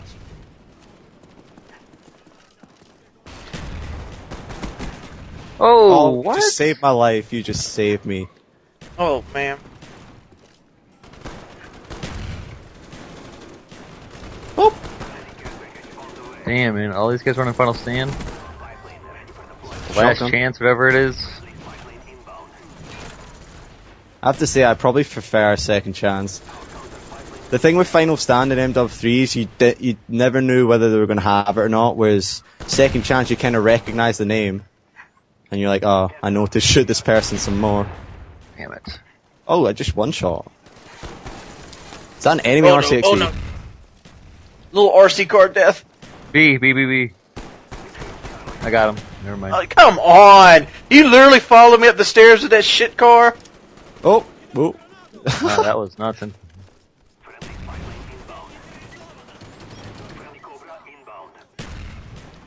Come on, Jordy, get your aim up. Get your aim. Take it slow. Slow your shots down.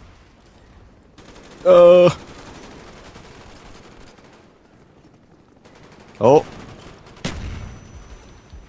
I just got Olympiad. I'm probably the only person that will camp with lightweight.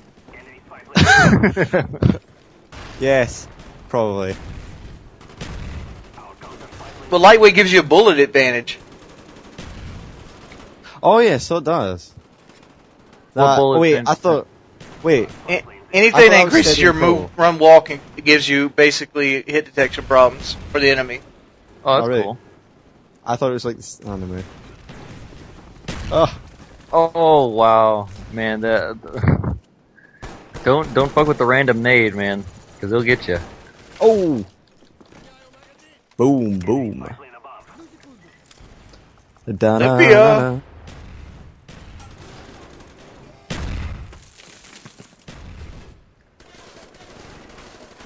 I think playing in a small party is what's most fun about Black Ops. That and the full party demolition's fun trapping. Oh!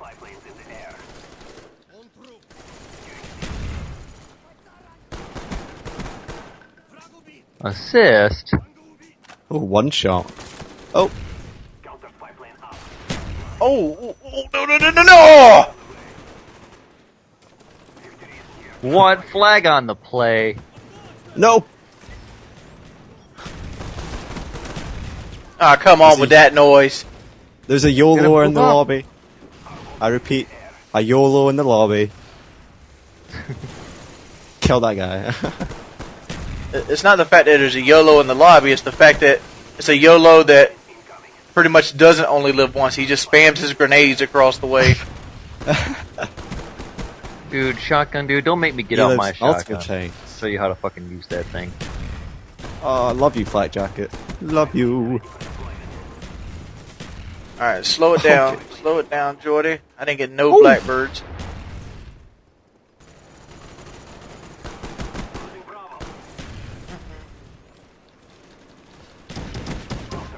Tomahawk cross map, final kill cam, let's go. No. I got it. That's my final kill cam.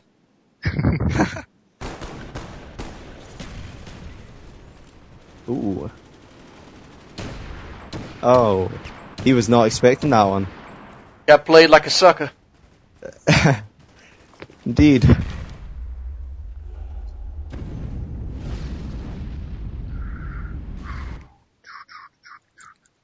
Dude, I love that. I love the fact that Treyarch has good hip fire. Yeah. Treyarch has wonderful hip fire. So you can basically, if you can see somebody coming, you can just lay down and just hip fire the shit out of them when they come through doorways. Especially at Steady and Pro, if you had that, you got sprint advantage, which was nice. Yeah, I was using Warlord there because I'm using M14 with a grip and a reflex. Mm. Alright, I'm gonna equip Estrella. Estrella! Estrella! And let's do motion sensor. My favorite map on here is Array. I think mine's firing range. That's like all time number one. Really? Yep. The only problem is with firing range is between firing range and Nuketown, that's like 50% of my gameplay. It's like nobody plays any other maps. Same map on repeat over and over again, man. Yeah, it's like then you get a series of games where you go 2 firing range, 2 Nuketown, 2 firing range, 2 Nuketown. Well, at least Have you played free for all on MW3 though? It's all terminal, all of it, all the time. Terminal. Well, you can That's because you're playing on the PS3. I mean, it's like biased to terminal. It's like, oh my god, I get to play terminal again. No, you can select maps now. You didn't know that? Yeah, I tried, but no matter what, I press select, go into game, and it's like terminal's already there. And I go back out, press select again, do it to the other thing. I don't think you can actually turn terminal off. Yeah, I think it's mandatory. Yeah, on PS3 it is mandatory. Like Xbox, you didn't have to download it. Really? Right. Damn. Well, no, I mean, on Xbox you could turn it off though. We were playing Drop Zone, we were able to turn it off just fine. Oh. I like when people actually did some of that challenge that I did, like get a free for all gameplay. Oh yeah, the USB 45. I tried that. That is so hard.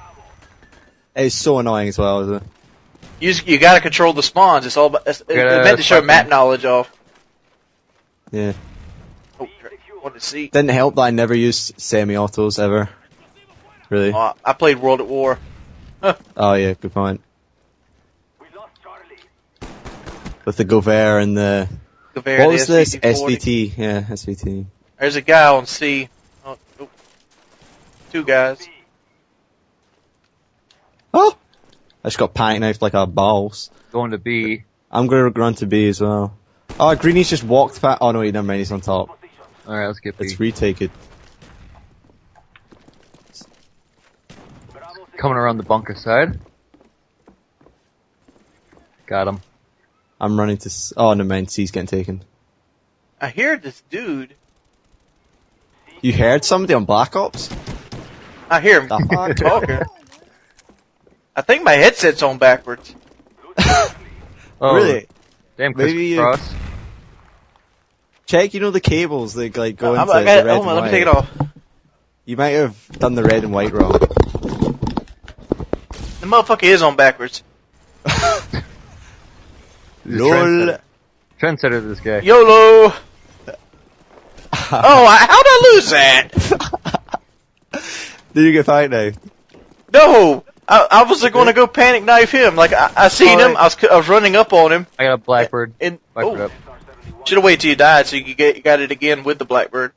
I waited. Oh, no, I did die. I called it in right after I died. Oh no, this is bad. This is bad, Jordy. Bad.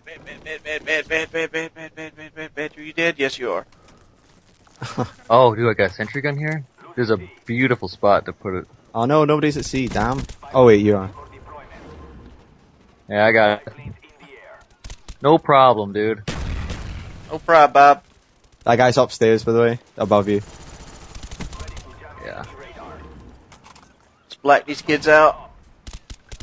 Ooh. That'll be useful, thank you. Losing Cheif. We got C. Get now to pistol. Put the sentry gun in ultimate death mode. This guy's behind me. Oh, some genius is on the rock. There you go, and that's how you do the sentry gun. That's not cheating though, right? Oh, you doing the turret hunter thing? No, I'm putting I put the sentry gun on top of the rock, so they pretty much can't get it. like Ooh, above the tunnel for B, or that's nasty. It's buddy. Good tactics, to be honest. Well, there are a bunch of sentry glitches in this game that they still haven't fixed. Oh well. Like, you can just put it in, certain spots, certain rocks, columns. Oh, they're all coming to C, by the way, from Ooh, left side. Got it. Oh shit, they're all coming around, yeah. I got got that it. Blackbird.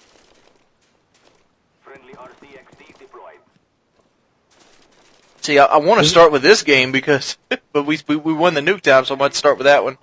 And I'm doing a lot better on this game, and not getting my face shit on.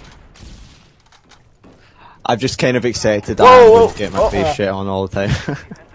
Oh, right, I see what you've done the sentry gun. I don't want my face to get shitted on. I feel like a scrubby DW though, because I'm using like Warlord, and I've already ran out of weapons. Dude, you ever do the turd hunter thing where you just run around with the sentry gun as soon as you see somebody, you let go of it? Yeah. I always ran into too many ghosts. Oh, I got hit right behind. Thanks. Must save. Oh, too many hit markers. They're so good. Oh, come on, fucking green arrow, dude. Oh, how did I win that? How did I win that? Don't question it. Alright, hold on. Oh no! Oh no! Yes! Right, I'm gonna get this last guy to B, then get B. Let's go. Yeah! Come on. Just hopefully before these guys get back. 75k. It's kind of depressed the MP5K ain't gonna come back. I kind of started to like it in the games. Ooh.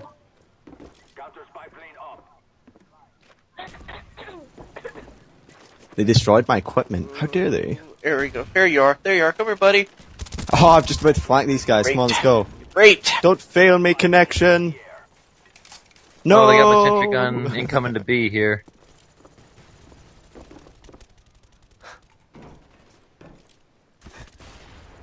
Oh, these guys are all at B. Get him, Stu. Oh! Oh, Nice. boom! Alright. See if I Boom, get shake back to the A. boom. Just gonna run cut off. I'm trying to cut these guys off coming Up top, B, up but top. oh, going A. Come on, Oh, Tomahawk. no, no. Get away, get away, get away. Reloaded. Oh, I'm behind these. Yeah. Uh-oh, uh-oh. Oh, there's a guy up in the rock. Yep. Thing. Nope, suicide. Oh, nice. Oh. Oh, ghost. No, not even a ghost. There's another. Just on the radar. I'm stunning. Yeah. Get away, get away, get away, get away! I'll stun. Oh, we're taking C and B. Shit. They're gonna come to A. No, no, no, no, no! Ah! Unlucky. Oh. No. Ah. I got a blackbird. I'll wait. You said wait till I died, huh? You call it in? Yeah, wait till you die so you can build it up with another one. Oh, I get you, I get you. They're all at B, huh? I'm jumping on What C. you doing, buddy? Out of here. Oh! Oh! Oh no, I think the RCDXD's come to get. Oh, never mind. I guess we gotta grab B again. Oh! I'm at B. I need some company over here, though. Somebody just grizzed the guy that was about to kill me. Everybody on their team's like using MP5Ks. It's great. I'm gonna get B! These guys are like, should I take? Ooh. I'm like a ninja from above. I was just waiting above the balcony to see, and I just jumped down as soon as they started taking it. Ah, good stuff. Oh, watch out, watch out. The guy's above us.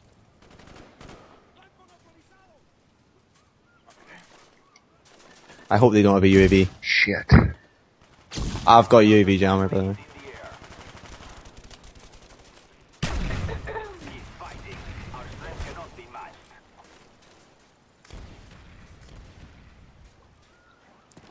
catch this dude. Hopefully he just got that flak jacket on. Got him. Oh, no. Oh, hit marks. Anybody else gets kind of depressed when they don't get, like, free stuff or, like, capturing flags? Kind of spoiled.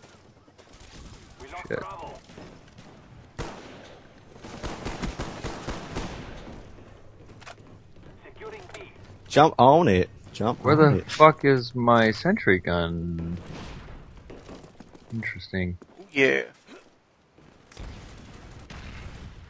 No, not the stakeout. If any gun I could have picked up, why'd it have to be the stakeout? Oh, come on! Oh, damn. Sorry. Oh, I got shit on. Oh, you're the final kill cam this time. Oh, Jesus. Yeah, we just no final kill cam. Sad. How'd you get 6 captures? Damn. Me? I thought I was doing good, and I got 3. He was like Russian, right? Wasn't I'm he, just Olympia. I'm just Olympia. Ah. Yeah, he's Russian a little bit. Oh, look, Nuketown again. Yay, Nuketown. Did we really think we're going to get to play Crisis again? Ugh, Crisis. See, Terminal is to Modern Warfare as Nuketown is to Black Ops. I would have to agree with that. Does my mic sound okay? I'm just going to be really mad if like we record like 2 hours worth of gameplay and just like my mic sounds like shit. I hear you just fine. No static. Yeah, you're fine. No feedback. No pop pop. Does it sound like my videos? No? Yeah. I actually prefer the Astro mic. I don't know if it's nostalgia though. Like, compared to your mic. As long as I can hear you, and as long as there's no crinkle, then I'm pretty easy to please. I'm a pretty cheap date when it comes to that. Yeah, I would probably have to agree. I'm not gonna be like, what? Not high quality. I'm gonna. Dude, I can watch Dazzle. Turn it off. I don't know about you guys. I mean, like I prefer to watch VHS tapes. I still have a bunch of VHS tapes. They look better. They do. They have a homely, warm feeling to them. Yeah, I got a bunch of them. I got like Gallagher on VHS. I got Judge Dredd on VHS. What you know about that? There you go. Predator 1 and 2 combo pack VHS. Ooh. Oh, shot around the corner. I will come and be and help Cover you. me, Green Arrow! Cover me! Dolphin dive! Yep. Oh, I failed. Somebody's shooting their little crossbow at me. I don't even know what's happening. Oh no! Jerko he's Boy in is the not top happy room. with my Oh, they're on B. They are not on B. Let's see if I can go Bond B. this game. 007. Oh, I'm shot all up. We gotta switch sides. Whoa. This ain't gonna work. Yeah, man, we're getting a lot of pressure. Oh! This side is nicht so good for shotguns. Oh, I've hit the Bond. Got it. Guys, Cobra, huh? I'll shoot that down. Oh, it's my fault, actually. I'll take it.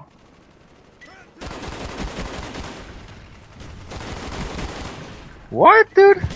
Here, my Cobra's my fault, so I will grab it. I got it. Oh, I didn't say I realize got that. one missile in My it. bad.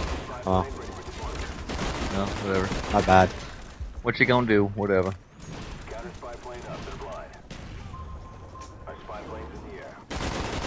Dude, the way these guys are just shooting me out of nowhere. All of them got care packages right now?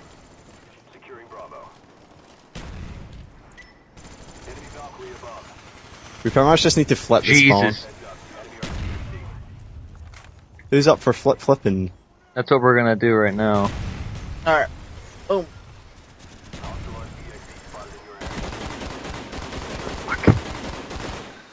I'm coming on B. I'm on it. I'm on it. I'm on it. Yay! Jesus.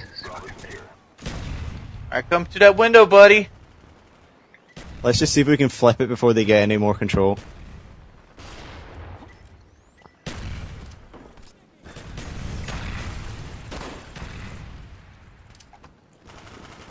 Oh! Is anyone in the house? Oh, come on, I killed you. Oh, he's prone in the middle of the house. You bastard. I think we're taking control of them at this point. Please, splash me a couple more times. Oh no, oh no, oh no, oh no! Oh, no, Samal! I got you! I got you. Oh my god! Lots of FAMAS just blazing at me. Oh, wow, man. If it's not one, it's another. Oh, 1,500 career kills. That's only worth 500 XP game.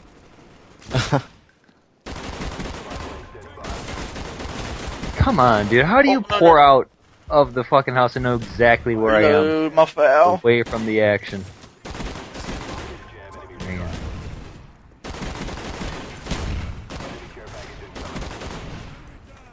Alright. Oh! You will not be smarring me. Oh, but you'll be shooting me. Never mind. Come on, man. As soon as I turn the fucking corner. Oh, I got a blackbird. I got a blackbird. Ooh. Nice.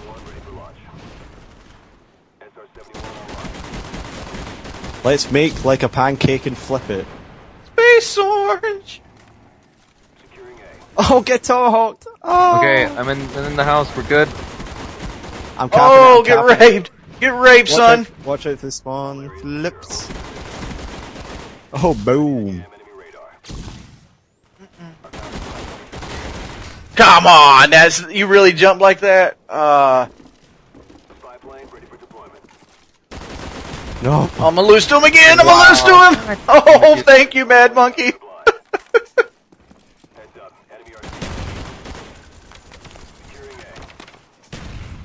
Dude, I swear to God, these guys on our team sometimes. It's like, it's not that, you know, they're not mic'd up or anything like that, but that guy got stuck with the guy in the cross top window right in front of me.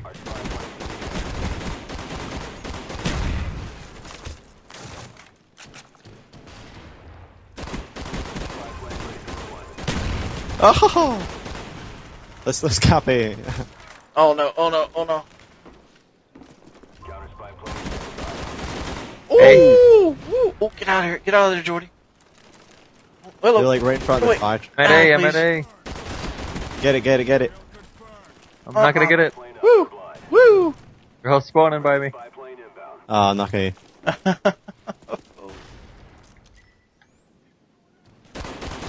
Oh. No, MP5K, dude, you're not gonna kill me. Got another blackbird. Oh, and I died.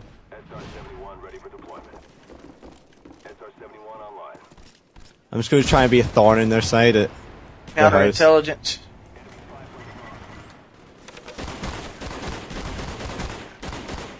Come on, buddy. Tomahawk cross map, let's go. Nah, sad face. Tape sad face. Yes, go green. Damn it, dude. Woo, double kill. Nice.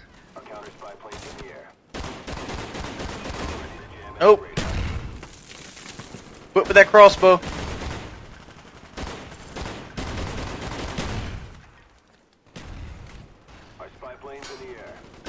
Nope.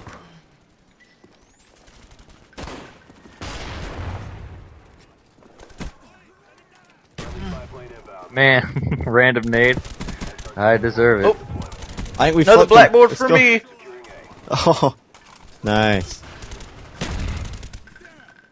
Assisted suicide. No, they started spawning at A right when I was there as well, man. Oh. Oh, watch out out of for the ammo. Alright, back to the foul. Where we at?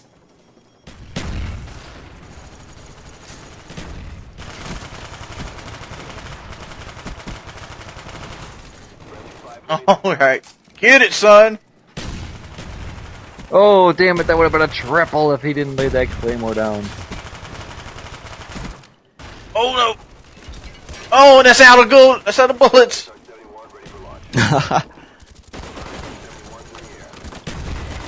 Oh, get raped! Get raped! Oh, one guy's on B. Oh. Jump shot.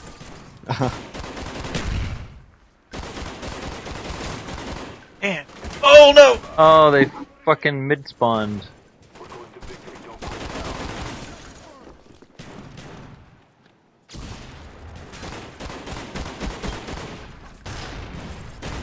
Oh.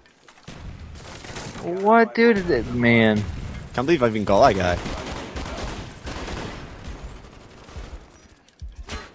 Oh! M16.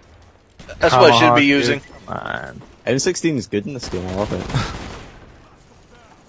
These guys are running deep in packs.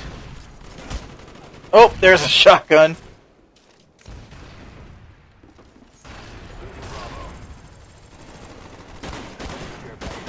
B's clear. Come on! Alright, time to abandon that hope.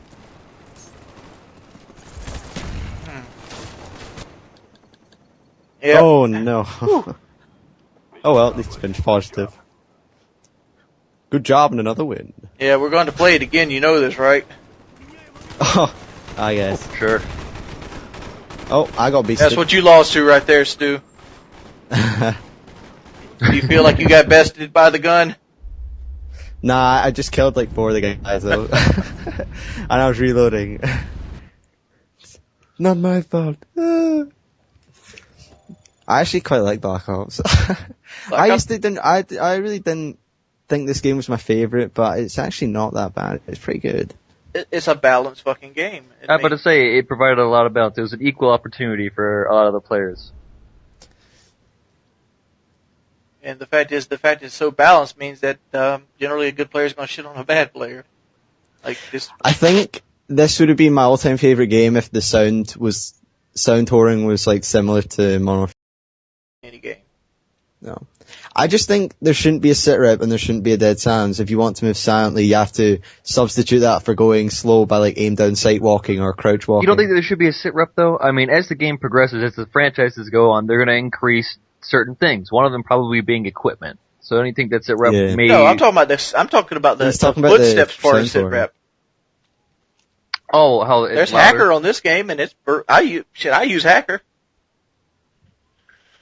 No, I get what you mean, the advantage. You're saying that there should be nothing that changes the footsteps of your character. You got to crouch walk if you want that footstep to be gone. In my opinion, but this is because I play COD 4 Pro mod, like there should only be like bandolier and stopping power and deep impact. And it makes it really, How about really just fun, take the perks away at that point? Well... Oh, I feel bad for these dudes. They're going to be in the same situation again. Yep. That's life. That's life. Are they seriously doing that? Oh, fuck. Space Swords, I miss you. Come on, I was out. Whoa! Oh, I got the sauce box. Is it just me or this Jeep really big? Is this Jeep really big? He said. I don't remember the Jeeps being that big. It's a really odd thing to notice, I guess. It really is. It's so much better for head glitching though. It's like right up there.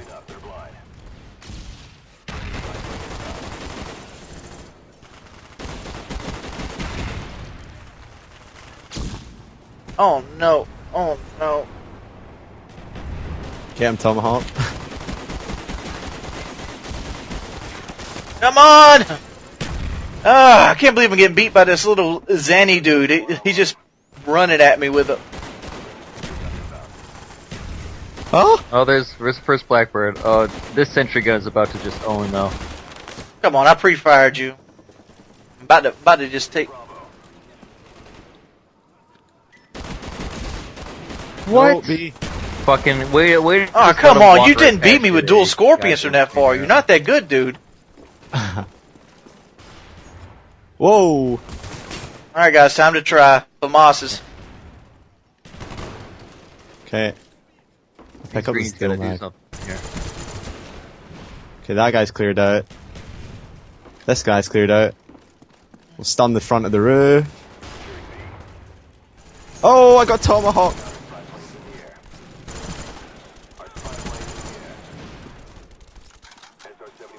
Right, I'm stunning everywhere. Let's go. Number 1 stunner. Alright, jump on B now, man. I got a sentry I'm gun. on it. Oh, behind us. Come on, dude. Just stun. Ah, come on.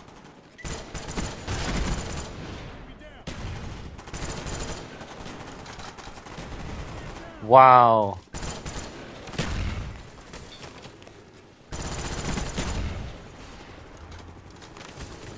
Come on, man. I'm shooting you like over and over again.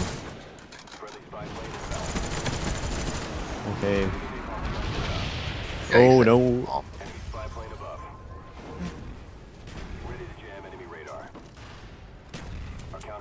Oh, hell. Well, how'd I get stuck with this shit?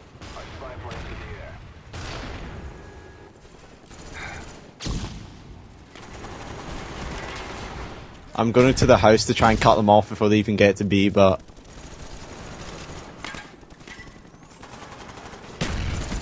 Jesus Christ, dude. I got a blackbird. Oh, and I'm down. That's a good opportunity. I think somebody just... Oh, let's go. Yeah, they're aiming. They're aiming for this little. Come on now.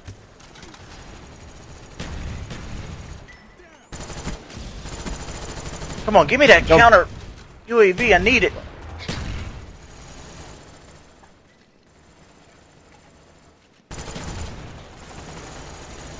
I've got a counter. Right, I'm on it. I'm gonna jump on it with you. Let's go. You're right. Yes.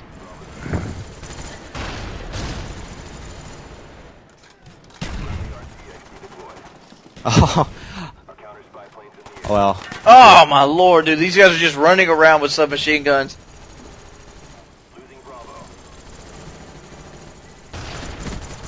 They're on B. I'll try and nade it, but... Oh! Damn. Get on B. Yeah, I'm coming. Dolphin dive!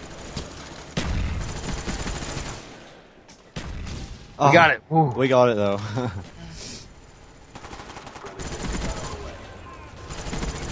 Oh, they're on it again. Oh, they're off it. I don't know. I don't even know what's going on. Oh, what the fuck did that come from? Just dipshit. Oh my lord.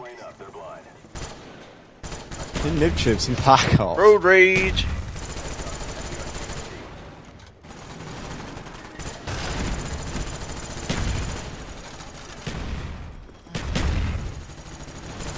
Oh, yep. I don't even know how I got killed like that. Oh man, I'm just spraying at this point. Yep. Right, now I can go back to something fun. Oh no! Did that not roll under that truck? You freak. Oh my lord. There's some guy sitting at the back just sniping me every time I walk out. Chow some all. Oh, oh, walked right into it. Come on, sentry gun, do some work. There we go.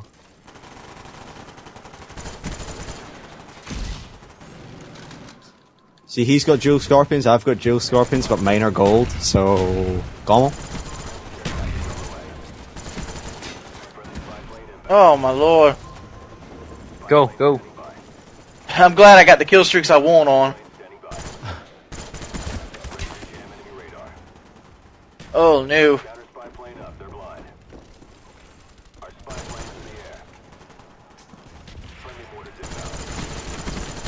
Come on, how many bullets can you take, son? Alright, we can get A right now. Yeah, go for it, go for it. Kill. Oh, watch out there on B. Oh. I got him 1 second too late.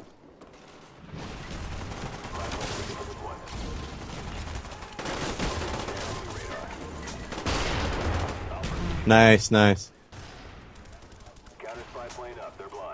Oh, there's a guy sitting in the truck. Ah, come on, the Sauce Bausch! You jump off that. Oh, and I get commandoed. Ooh, I got a Blackbird.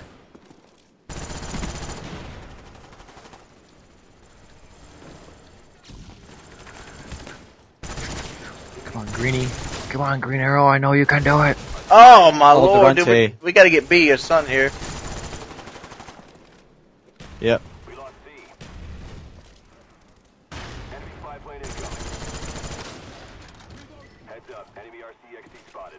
I'm on it, I'm on it, I'm on it. No, no.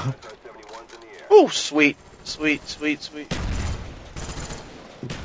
Oh, my lord, Johnny P. Right, me and you, let's go. I got the guy behind. Oh, we need to kill these guys first. I'm stunned. I can't move. Flashed, rather. Got that guy in B.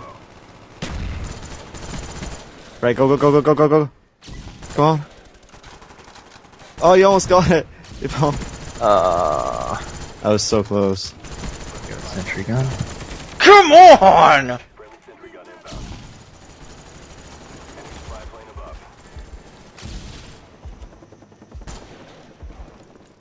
Right, we need to clear out these guys before we can even...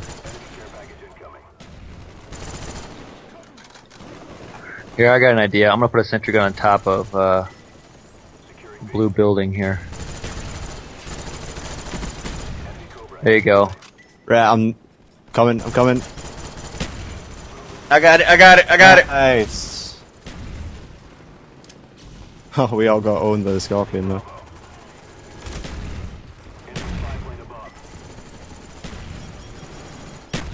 Come on, that did not get me. I don't have flak jacket unlocked got the yet. helicopter. Nice. That sentry gun doing Got Johnny. work. Yeah, that was a good idea. Don't push too far, guys. We gotta control it a little bit. You got it. I'm gonna pull back.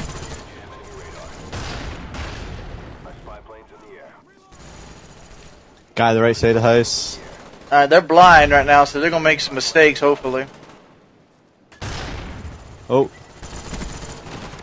They're not on. Oh. God, I wish this one asshole garage. with the fucking dual scorpions would just go the hell on. Oh. Never mind then.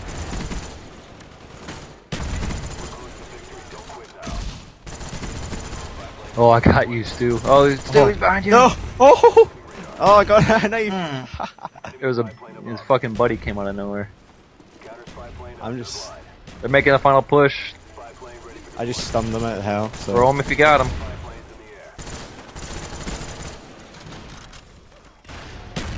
Man, they are coming 2 times.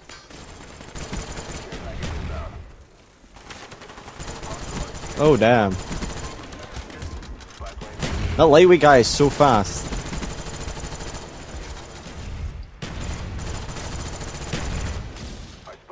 And that Claymore's glitched. Woo! Got it. Got it. Nice. Mission accomplished. Nice work. Not a good play, huh? Ooh. Very nice.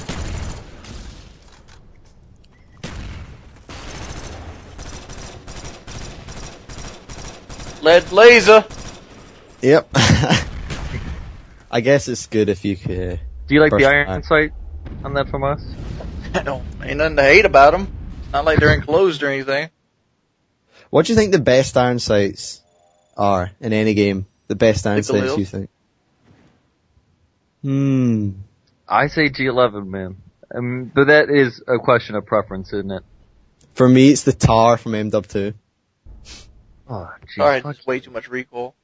Yeah, I know, but I just like the iron sights.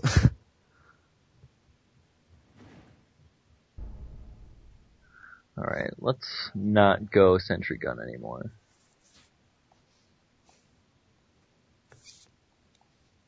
Alright, Actually, no. I'm relying on you guys for the counter UAVs. I took UAV and counter UAV off. Alright. Gun again, now that we're doing firing range. Yeah, I put mortar team and napalm on, and Blackbird. Firing range is too fun. There's so many nice little lines of sight on it as well. Oh, it's a really good, it's a really thought out good map. I mean, it's something Modern Warfare 3 lacked. Yeah, yeah. Well, you can tell that just because almost every angle there's one that could be countered, but one that you can allow for a really good advantage. Yeah, it's like a good Call of Duty map is like a game of chess. Yeah, exactly. Where there's one move for every other move. Right. Like there's a PowerPoint, but there's a counter to that PowerPoint. Modern Warfare 3 just had no PowerPoints whatsoever, so it's just a whole big muck. Oh no! Need to get up. Oh, that was a mistake. Whew. How'd we lose Bravo? Trailer side. Oh, you're up here with me? Oh shit! All right, we can't get stuck. Trailer. Oh no! Go. Oh. I got a spy plane. Let's put them on A, guys. Put them on A. Alright. Oh, trailer. Fuck, I don't know. It's outside the trailer. It's outside. Skella.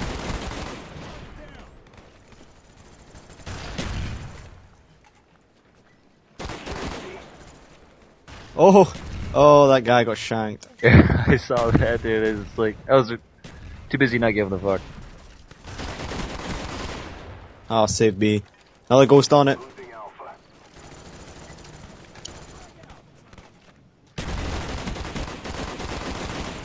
How'd I not get that, dude? I might have stolen it, sorry. Sauce barrels.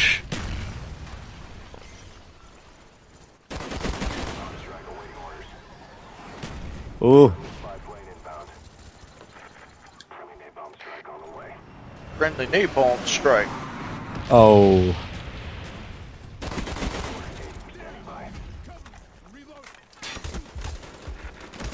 Oh man, there's a ghost in the fucking middle building still. Really?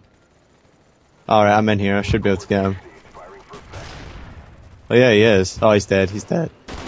Hey. Double kill. Take it. I'll take it. Oh. That mortar.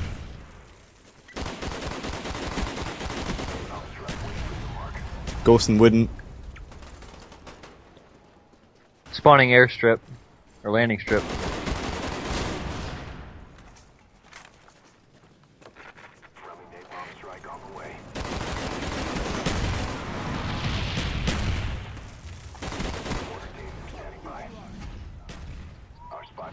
Come on, buddies.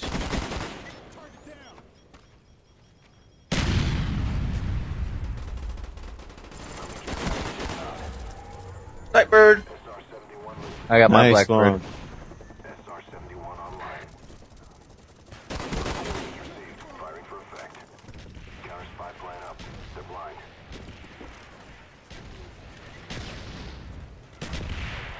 Whoa. I think we've almost took control of these dudes. Yeah, I got them locked where I'm at. I'm just holding down trailer right now. Dude, I'm getting my shot back. It's ridiculous. It's happening. Oh, it's happening. You better buckle up right now. Securing A. Our counter spy planes in the air. I'm about to make you cry. I'm going to the crow's nest, #1 camp spot. Back ramp on B is my #1 camp spot. They have to spawn back here, and you just got a perfect head glitch on them. And it's like, eat your face, eat your face, eat your face. It's a good spot. Rage. I'm just watching over wooden and mid, to be honest. As long as you got like a weapon that has like a really big bullet to kill ratio, like a foul. He stuck me. You'll just stay back here all day. I'll throw my Blackbird. Extended mag to Lil. For days.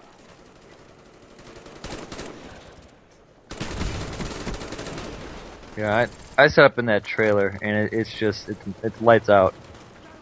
Ah, I was one up Blackbird again.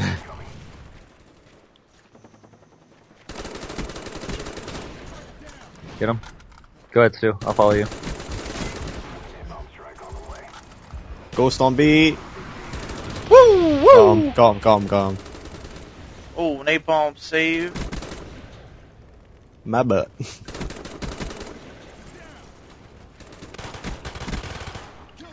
Oh no, that sentry gun is mean. Counter spy plane in the air. Oh, you got lucky there, son. Like I timed me, I just switched my equipment and he just came out. I was like, ah, damn it. Oh, trailer. M60 big ammo. No. Oh yeah. Good shot there, Greenie. I can just imagine how many Moabs I would have gotten on Modern Warfare 3 if firing range was on it. I know. Shit, I came close to mine. Would you say? No! Oh, he got me. Mind. I'll say in a second. Oh, it looks like they're spawning down in the fang. Oh, Greenie's capping A. Oh, they got a lot of. Oh. The spawning airfield. Shit. Oh, none lucky. Oh, that guy almost got me.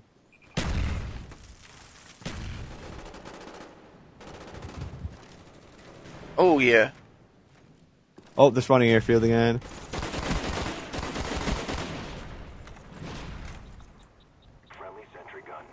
Dude, it just permanent fucking. This is like, I think this is like the first game we've had that we've actually controlled. Yeah. Dude, this is whatever we want right now, dude. It's like this seriously is more unlimited spy planes right now. Oh, I've got Blackbird too. Yeah, I've got mine. Once. I got my first one, yay!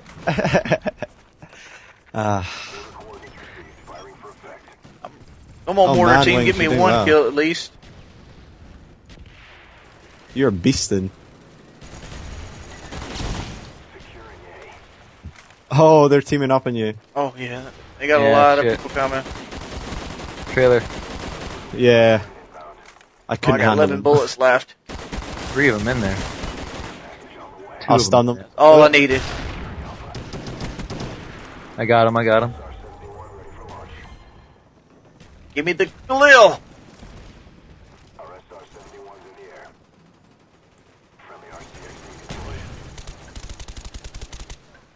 Oh no. Stun it. Woo!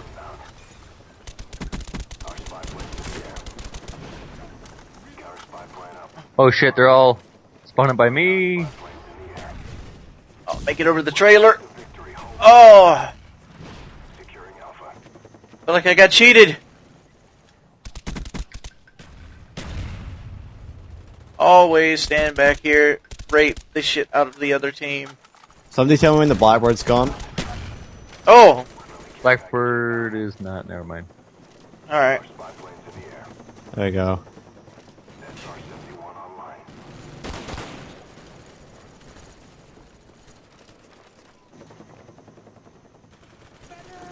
Oh, he got raped. Yay, second Blackbird. And this enforcer guy actually plays smart.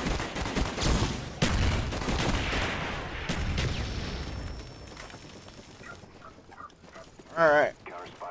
Oh, that's it, this game. Ooh, that's a 51 and 5. That was a nice one. That'll do it.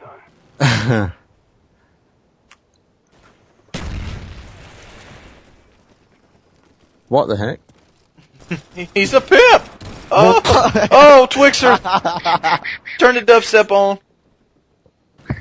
You know what those guns remind me of? Who is that, Wild Bill? Is that the wrestler? You mean, I don't know. The only wrestler I can remember that was a cowboy was like Billy and Bart Gunn. Oh, that's what it is. And he used to do that strut. Yeah. With the chaps on, with the pistols and shoot the sky after. Yeah. Yeah, that's who I'm talking about.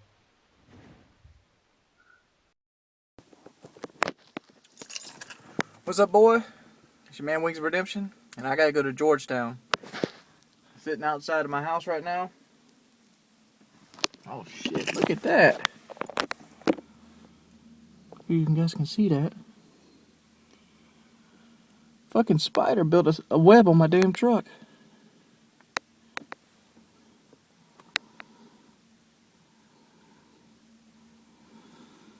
Damn.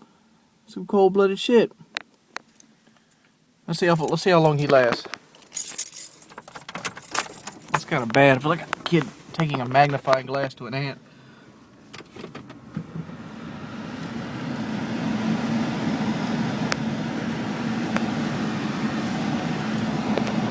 Oh, he's shaking, son. He's shaking. I don't know if you guys can see him too well.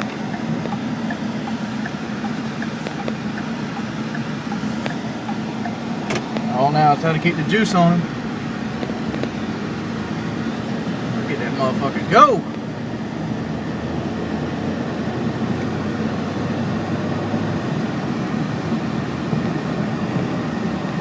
Wow, there he goes. I guess he's a strong champion. I don't know if you guys can see this on how well you can. I'm getting 16.1 miles to the gallon, and sometimes it makes me realize I should have probably went and got the 5.0 V8 instead of the Ecoboost, because one, the Ecoboost is like a rocket engine, dude. It's really quick. It's not as fast as my white truck, but it's not slow by any means. It'll throw you back in the seat, and I've always really enjoyed that, how it'll just sit there and throw you back in the seat.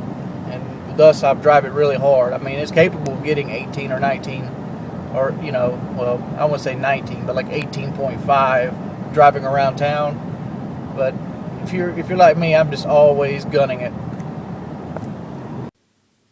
A lot of money later, we have the iPhone 5.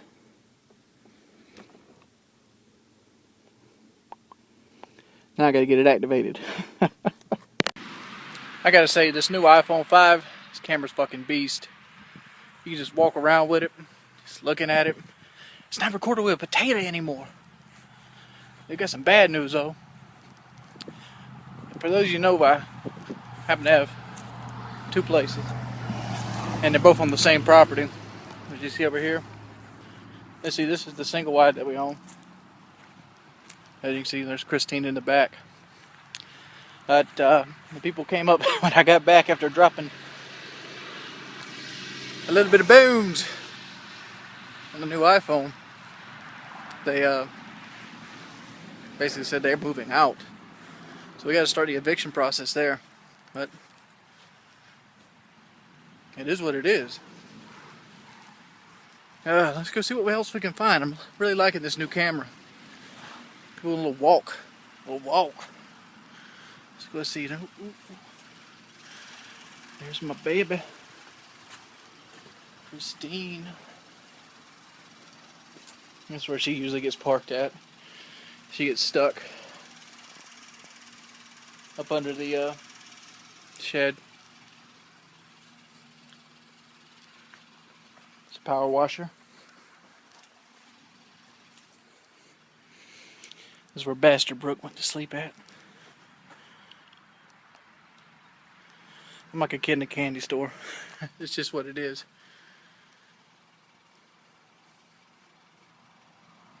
You can see an assortment of oils. Oh, here's another spider. We meet again. There's a granddaddy long leg right there. I don't know if you can see it too well. But, eventually I might have to use the back camera. But it's not as fun.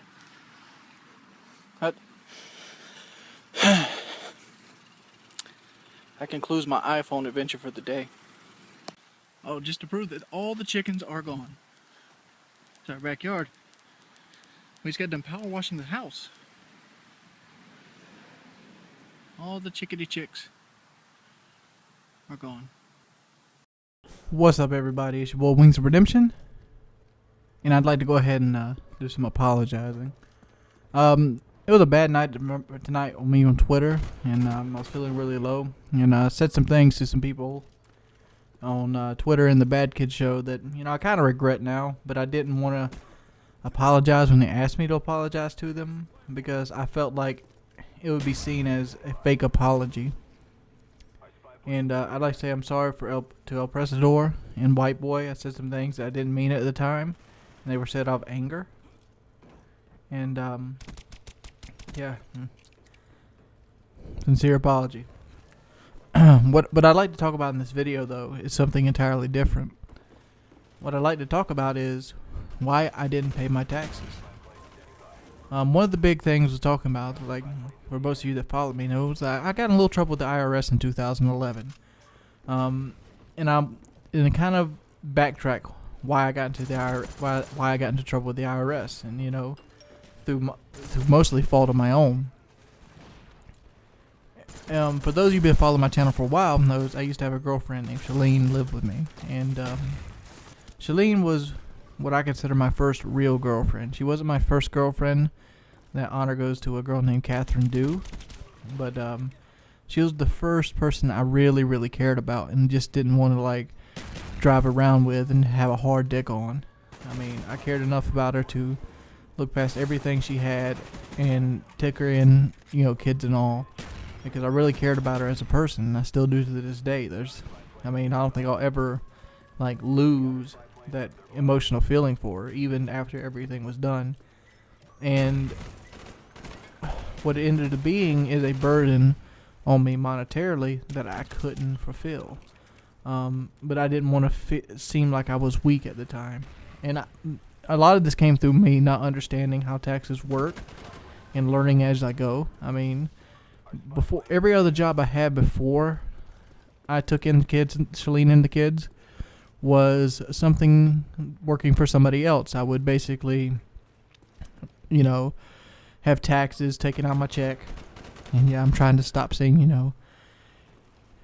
I want to say it again. I would have taxes taken out my check, and I'd go about my day, and whatever money was left over in my check was mine to keep. You know, everything was normal and peachy. And then I got in a position where I was making a lot more money. But the fact is, I looked at a lot more money as my threshold of spending at that point. Even though I knew I had to pay taxes, I kind of underestimated the taxes, and I ended up owing a lot more than I owed. And now after the fact, you know, and after all the stress, I do see where I am, and I'm slowly getting back on track. Hopefully by the, you know, February or March of 2013, I'll be 100% back on track and not have to worry about that no more. But with that being said, I really didn't want to feel like I let them down. I didn't want them, because they looked up to me as like this great provider, and I didn't want to feel like I wasn't any less a provider as somebody else would be, because one of the fears I have in life is letting people down, and like I can't stand letting people down, and I love it when people rely on me, and I just sometimes wish that, you know, my reliability would come at easier cost. I mean, sometimes you gotta stress, sometimes you gotta do this, and you know, and sometimes you gotta even like take your kindness and know that it has limits, and I have a hard time understanding that kindness should have limits. I'm the kind of guy that before YouTube, basically how I would feel like I would touch people's lives would help them out. I mean, the very last person I helped out was a Spanish gentleman, and everybody was driving by him on the highway, and because he was an older guy, but he looked like he was down on his luck, so I stopped and I asked him. I obviously felt a little comfort because I had a bottle of pepper spray in my pocket. I usually keep in the door pocket of my truck. But what had happened, and he had ran out of gas, and he had no money for gas. And so what I did is I took him up to the gas station. I put $20 into a can, drove back, and I basically filled his car up, and he was able to go home. And what he ended up doing is he ended up driving back to my work, because I had just pulled out of work and he had seen it, and he gave me my money back when he could, and nobody else would help that man but me, and I felt good because of that. But you know, not everything you ever do is something you're proud of. And everybody makes mistakes. Been your boy Wings of Redemption. Thank you for watching my video. If you'd like to, check out my Facebook in the description. I put most of my cool pictures on there. Peace. One of the things that I've always discovered in life is that the best way to get through a tough time is to find something that actually is greater than yourself. And I'm not alone in this ballpark. A lot of people seem to flock to a higher deity or something of immense grandeur to help them get through hard times. And generally what I usually do is I look back to Carl Sagan. And I look back to the pale blue dot. I don't know how many people have ever watched the pale blue dot. But it's one of those things that you kind of have to experience to fully understand it. And what I'm talking about is being humble through insignificance. You see that black square that just appeared on your screen? Just above the minimap? That's Earth. That's Earth in all its glory. And that's where we're at. That's us right there.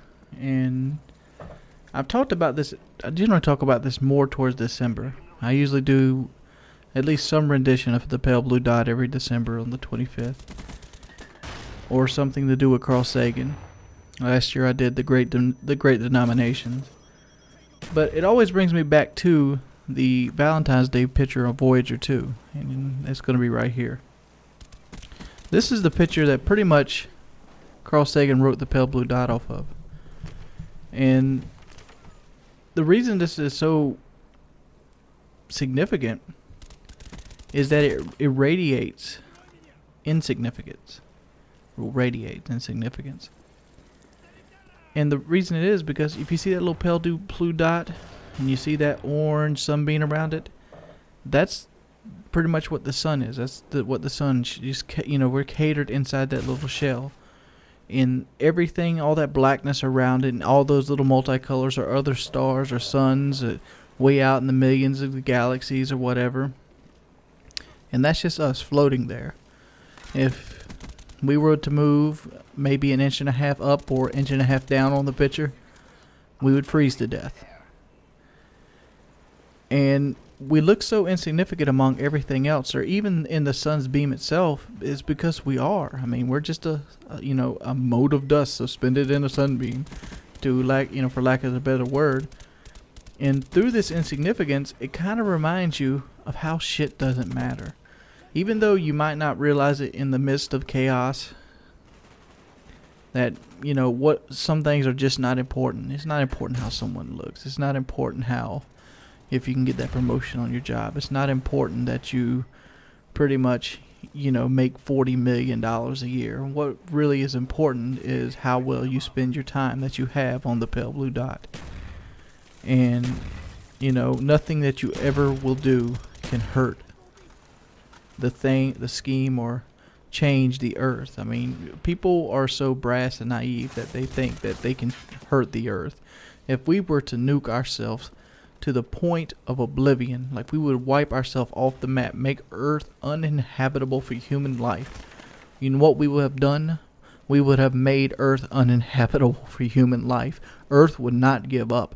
1.5 million years from now, earth would fix itself. And guess what? Some other species would pop up. This kind of brings me to the Drake equation. For those of you who don't know who the Drake equation is, it's basically a mathematician. He created an equation that kind of helped symbolize or kind of help give an idea of how many planets out there would basically survive technology's rise. And what is the technology's rise? The one thing that humans can do is kill themselves off. And it's hard to kill off a race of animals with sticks and stones. The monkeys are not going to beat themselves, extinct with a thigh bone of each other. But if you get a big enough stick, such as an atomic bomb, you can beat yourself extinct. So you got to have societies able to, survive technology's rise, which means they have to be able to live with each other. And that's part of the equation itself. But But it's this brassness that makes us unable to live with each other. I mean, how many times have you, instead of congratulating someone, you decided to brash out and just to put them down for no reason whatsoever, other than the fact that you don't agree with them? I mean, I'm guilty of it myself, but you know, I try to at least, you know, keep myself on a conscious effort of what I do or why I do things to people. And every now and then I'll catch myself. And even if it's only every now and then that you can catch yourself doing this, I think it will make the human race a better, more sustainable form of life on Earth for years to come if we just catch ourselves. Nobody wants to see somebody do better than them. Nobody wants to feel like they're left behind. Nobody wants to feel like they're not special somewhere or some way. But the fact is, we're not special. And I find solace in this. I find peace in not being special. You know why I find peace in not being special? It makes my life meaningless. And when my life is meaningless, it means that I can live my life any way that I want to, knowing that nothing I do will ever affect anything in the cosmic scheme. We could blow Earth clean up. We could wipe Earth off the universe solar map, and it would not even change one iota of tide on any planet. I mean, it will be so minimal. It's almost as much as the moon's pull on your skull. To give you an idea how much the moon pulls on your skull, if you ever had a pillow laying on your head at night, it is 75 times stronger than the moon's gravitational pull on your body. Insignificance. That's the key to peace. Have either you played Chaos Mode yet? I enjoy my Modern Warfare 3 disc being broke. Is it broke? Yeah, well, the PS3 one's not broke, but it's like almost unusable. I got my glass in there right now. It's making a better coaster than a game. Yep.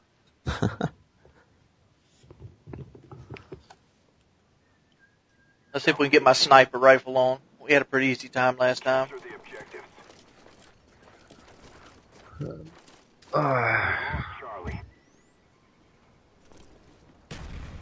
Oh no! Synchronizing game what the hell?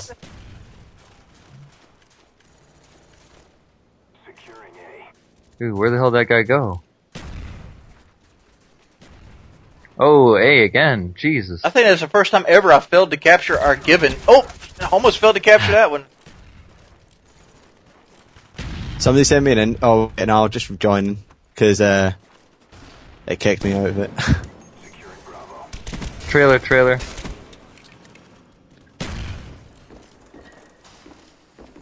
Oh. I couldn't get my quick scope on. Trailer. Fuck you, dude. Enemy spy plane above. Man, there goes the streak. Alright, well, since I'm switching guns then. Oh my god, dude. Oh, damn it, I'm not your team. See, we're in trouble if we keep spawning back here in the firing range. Put that out there. Oh my lord. Wow, man, I can't get a shot on these guys. Like, I'm blasting them. Full of bullets, and they just walk away. I'm 1 in 5. Where's Stu at? It kicked me from the game. Oh, I couldn't join in. Alright, well, they're not going for B. That's They're not. I'm about to take the sniper rifle off here in a second. Just put the FAMAS. Yep, FAMAS time.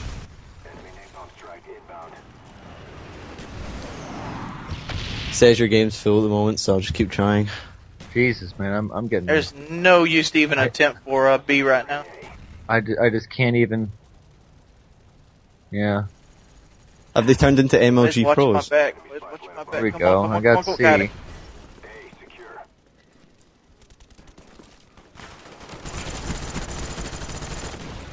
Alright, Come on. FAMAS time, Samal. FAMAS. Got it. Alright, I'm gonna get that up in the air.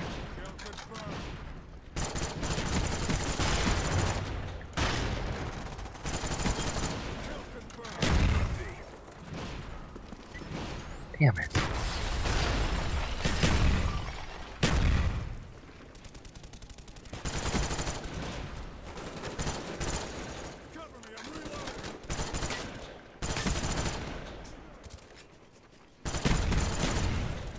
Come on, fucking green arrow, dude, hit him. Putting the napalm on B.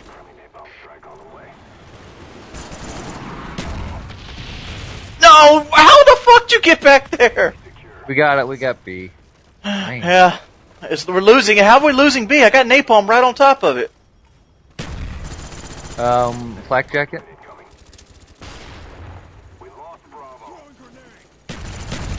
No, that is bullshit! Take C back, take C.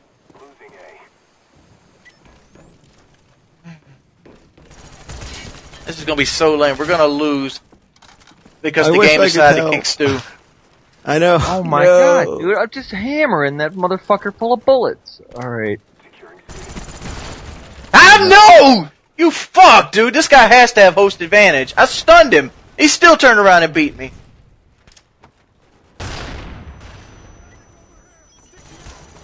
Oh my goodness, dude. Like, what's the point in spawning me there then? Oh my lord. We are dominated. Oh no. Wow, dude, I can't shoot these motherfuckers. I cannot shoot them. We're stuck in the firing range, dude. We gotta get C. Don't even go up the middle. You don't go up the firing range at all. Only got the firing range is death. Got it. Did one of you guys in your team rage quit? Because I think I might be back in. Hopefully. Let's see.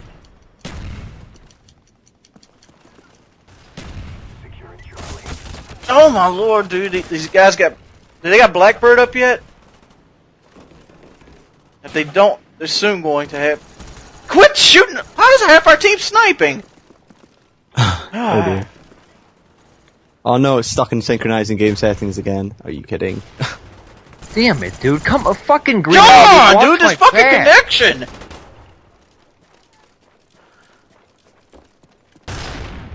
They're spawning by C.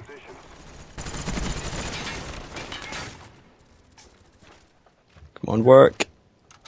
Behind you here. Shut the doors. Boom. Hey, come on. Be secure, be secure. No, get off of my B. Shut down. Wow.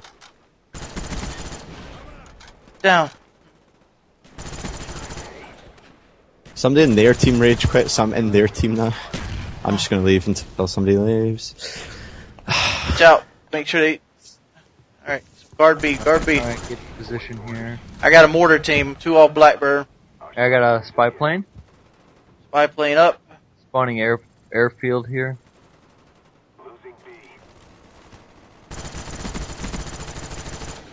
Shit me!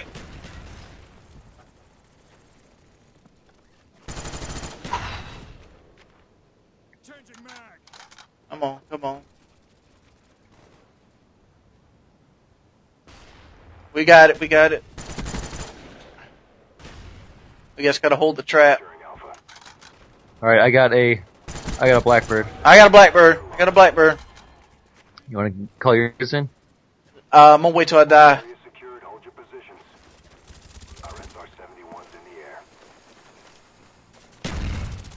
And kids, this right here shows the power of the spawn trap. Watch, look at those green noses running in. Alright, I'm calling in. My sentry. Pieces down. See?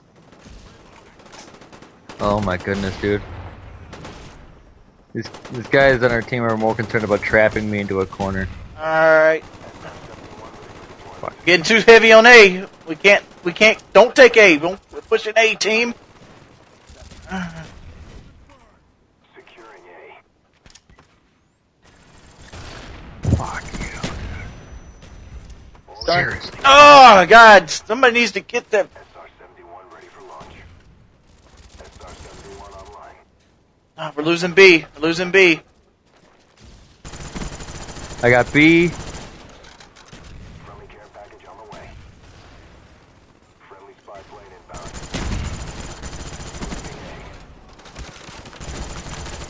Oh my lord! I couldn't see him. He dived in the wrong area. How's the score looking? We're slowly getting there. Oh my lord! I lost a key fight on B. Oh. That guy stole my sentry gun.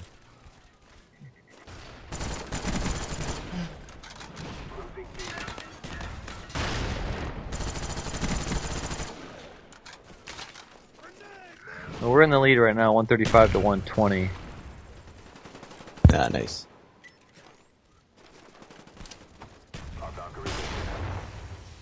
Oops, my bad. Alright. I accidentally sent you a game invite I meant to join. I got B. I put mortars on B. I got took on the ramp. Top wood, top wood. Put napalm over B.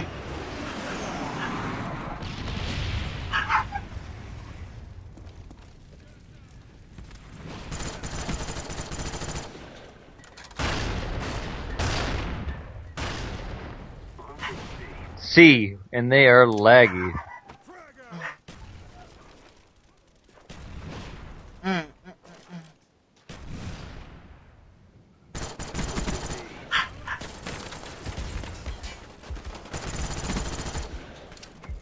I got B. Top wood.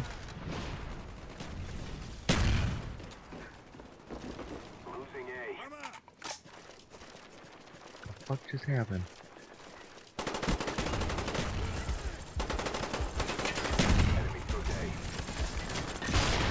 Ah, come on, come on, come on, come on, come on, come on. Spy plane.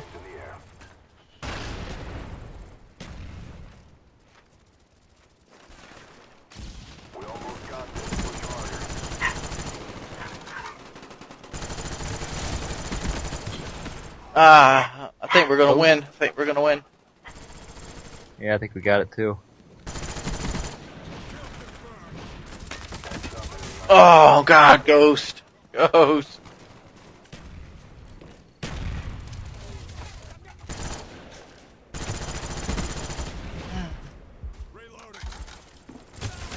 Dude, their whole team is running Ghost at this point. They can't beat us at this point, so it's all good. No, we're good. Yeah, cool. Oh, now I'm in. But I'm probably on their team again. Your work is appreciated. Well done. Whew. Oh. Way to defend there. I got 9 defense. Sweet. That's me right there getting shit on.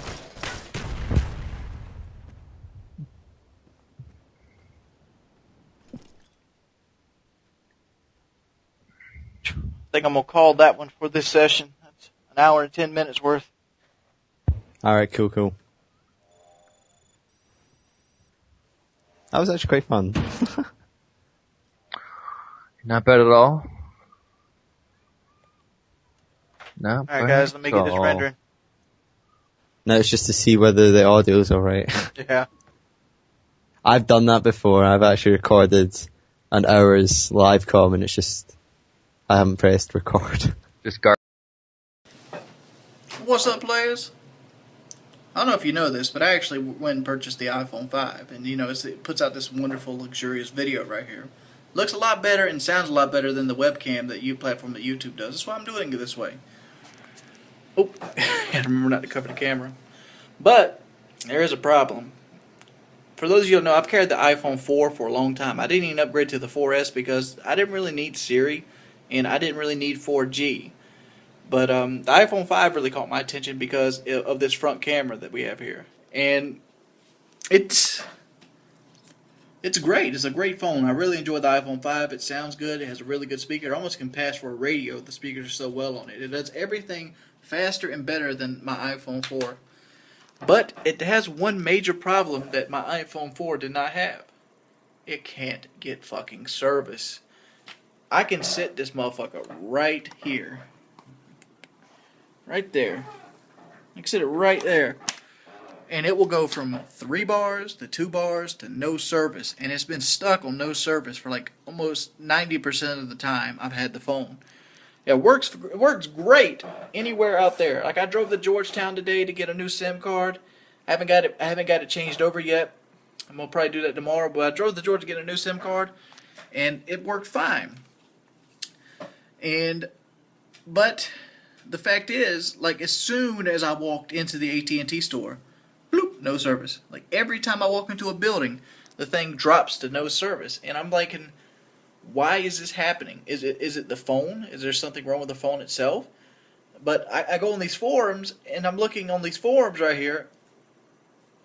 People are replacing the phone 3 or 4 times already, and it's still getting the same thing. So it can't be the phone. It has to be something either to do with the software, the SIM card. Has anybody actually fixed this? I know the 4S had this problem as well. But my brother's got a 4S, and it works flawlessly. I don't understand it. But I'm probably going to try to change the SIM card out. Maybe I got a bad SIM card. That's what I'm thinking. But why would the SIM card be bad? But I got another on the table. I just got to go get it changed out. But it's just going to be a hassle and something else I got to do tomorrow. But anybody else had this experience with like no service on an iPhone? It's not a jailbreaked iPhone. It's actually an AT&T iPhone. I actually bought it at full price without a contract. And like, I'm really feeling bad about it now because I bought the phone knowing that it would probably pay for itself in the long run with this front video camera because I really love doing vlogs on it. And I'm like, man, that might be a really good investment. But like I feel like I've been robbed at this point because I can't even text message in my own house. How can the same carrier on the same phone pretty much not have service? I can sit my iPhone 4 right there. I could sit it down and not a damn thing would change. I'd have 4 bars. I could text message. I could talk on Twitter. I've done it many times on Painkiller already. I sit this same phone with the same, towers in the same company, it's AT&T, and nothing will happen. I'll get no service. I can't text. People can't text me. It doesn't make sense. What do you guys think? It's been your boy Wings of Redemption. What's up, guys? It's your boy Wings of Redemption. I'm using my Triton mic today, so it might sound a little different. Just tell me what you think about it, and tell me if you want to use the Yeti or the Triton.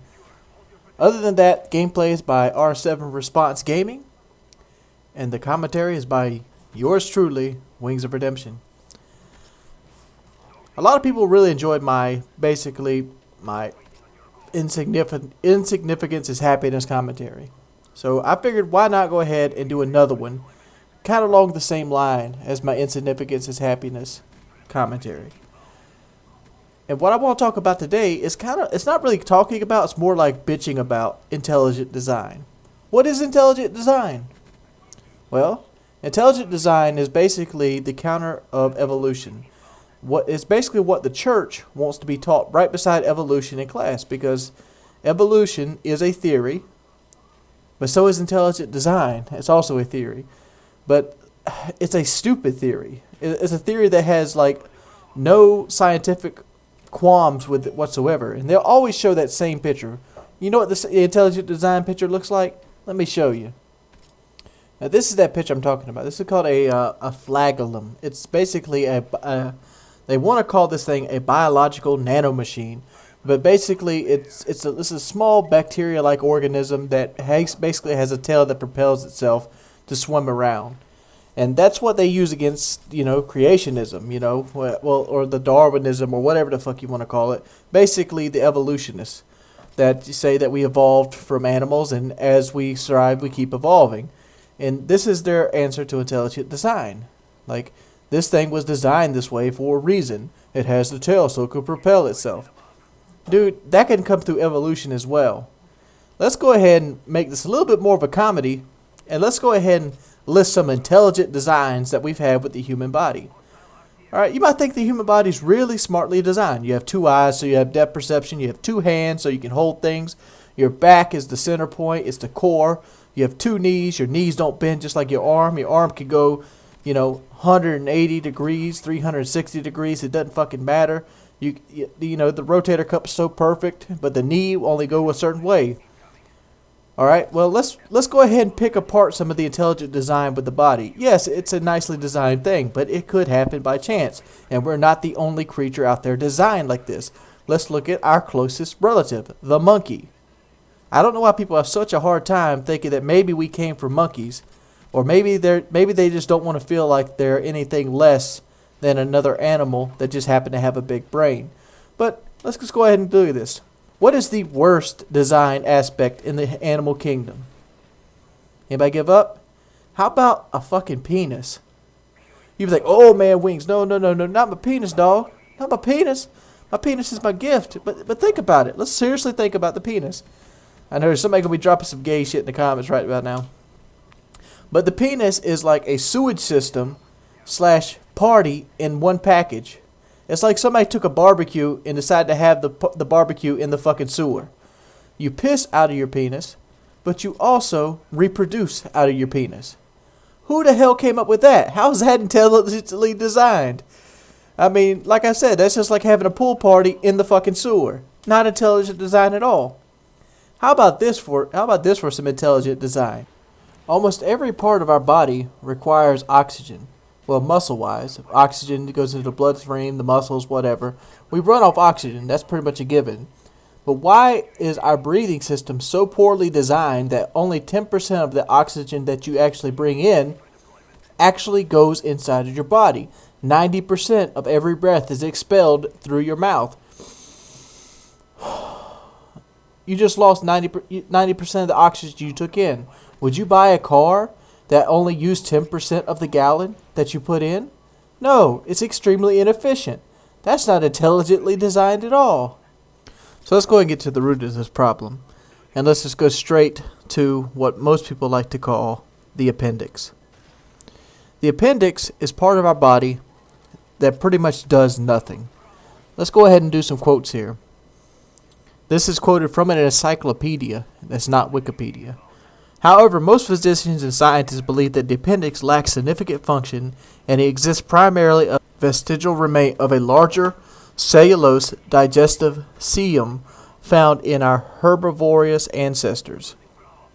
So basically, the appendix is something that pretty much only played a part in humans in an ancient level. Like, our digestive system was pretty much when we primarily ate fucking what we could find on the ground, like, herbs, roots and stuff. Even though it has minor functions now, it was more of something else that we used to use that we no longer use anymore. Yes, it can still kill us. Yes, sometimes it gets cut out. But in my book, it is proof that we evolved and there was no intelligent design. I mean, another good sign is, why the fuck do we have a fish heart? Alright. We're live now. We should do some introductions. This is session 2 of Road to the Lost. Let's do a Ray. Everybody pick a Ray. Hooray! Ray. Right. There we go. 4 already. We take over the boats in here. Just pick which map we want. We got that totalitarianism vote. Yep, we run shit. The game decides to put us on Nuketown. Oh wow, the game wasn't happy with that. That's hilarious. I was like, hold up. Oh shit, we gotta go on Nuketown. Voice is really loud. It's gotta be Nuketown though, if you think about it. Well, of course. God, I gotta mute these kids. Whew. He's gotta be scared. They just keep on leaving. I mean, when you see someone like me in the lobby, you've just got to back off, you know what I mean? Level 13, we're scared. I know, I'm awful. It's such a Havana. Level scares off everyone, and you get 10 prestiges coming in, they're like, oh shit. They must have just saw my KD, and this must be it. Well, I think 3 of us have over 3 KD. Oh god, I won't have a 3K. Alright, call me out. Oh man, I was perfectly fine playing Array and Nuketown. Yeah. I didn't want to van at all. Most linear map, straight down the road, in the middle. All right, if we have a pretty easy time with these guys, let's just triple cap them. Go. Just get it over and done with as soon as possible. Knock it straight the fuck out. I don't like this map. This map's awful. No, I don't like it either. Hopefully do we spawn on the... What is it? Oh, I can't remember now. What, the C side? Oh, A side. Wait, no, A side's better. Oh no, give me the A flag. Oh. Get them points for the capture. I forgot you don't get a point for this. I don't need the point. I just need the capture so people can say I didn't play the objective. Oh yeah. Oh god, there's a guy cross map by... Oh, I got two Oh, of them. But I'll jump on B now. Oh shit. Oh shit. They're still back there? What the hell are they doing? Shit. These guys are not playing to their best. They're just sitting on the back. Oh, I just got ballistic knifed. Like I went to panic knife this guy and he hits me with a ballistic. Oh my. Oh, guys coming into B. Oh, get there quick enough. They don't move. I got one. Oh no. Drop shot. Got him. Run away. Alright, I'm going for B. Right. Alright, we'll all go for B now. Get on B. Shit, no. Oh, guy to our right. Oh fuck. We got it. Snipe me. Right, I got it. I forgot how powerful the grenades are in this game. They're brilliant. I remember when this game came out, the trajectory of the nades had changed from Modern Warfare 2. Everybody hated that. Yeah. I think Run away. TT's done. I'm gonna die. I'm gone. Oh my lord, I'm 1-3. Oh, 7-1. Oh, it's been like 3 days since I played the game. I haven't played this game. I got ballistic knife too. This kid he was behind us the whole time. Are we capping C or? Yeah. No. Go for it. Alright, cool. Where's the other team? This is scary. Oh, they're on B. B. Kill him. Run away. They genuinely still on B. I'm like, I can't hit this kid. Dolphin dive, motherfucker. Another spy plane. They're spawning at A now. Is anybody there? Oh wait, there's... Sniper, I got the sniper, and a counter spy plane.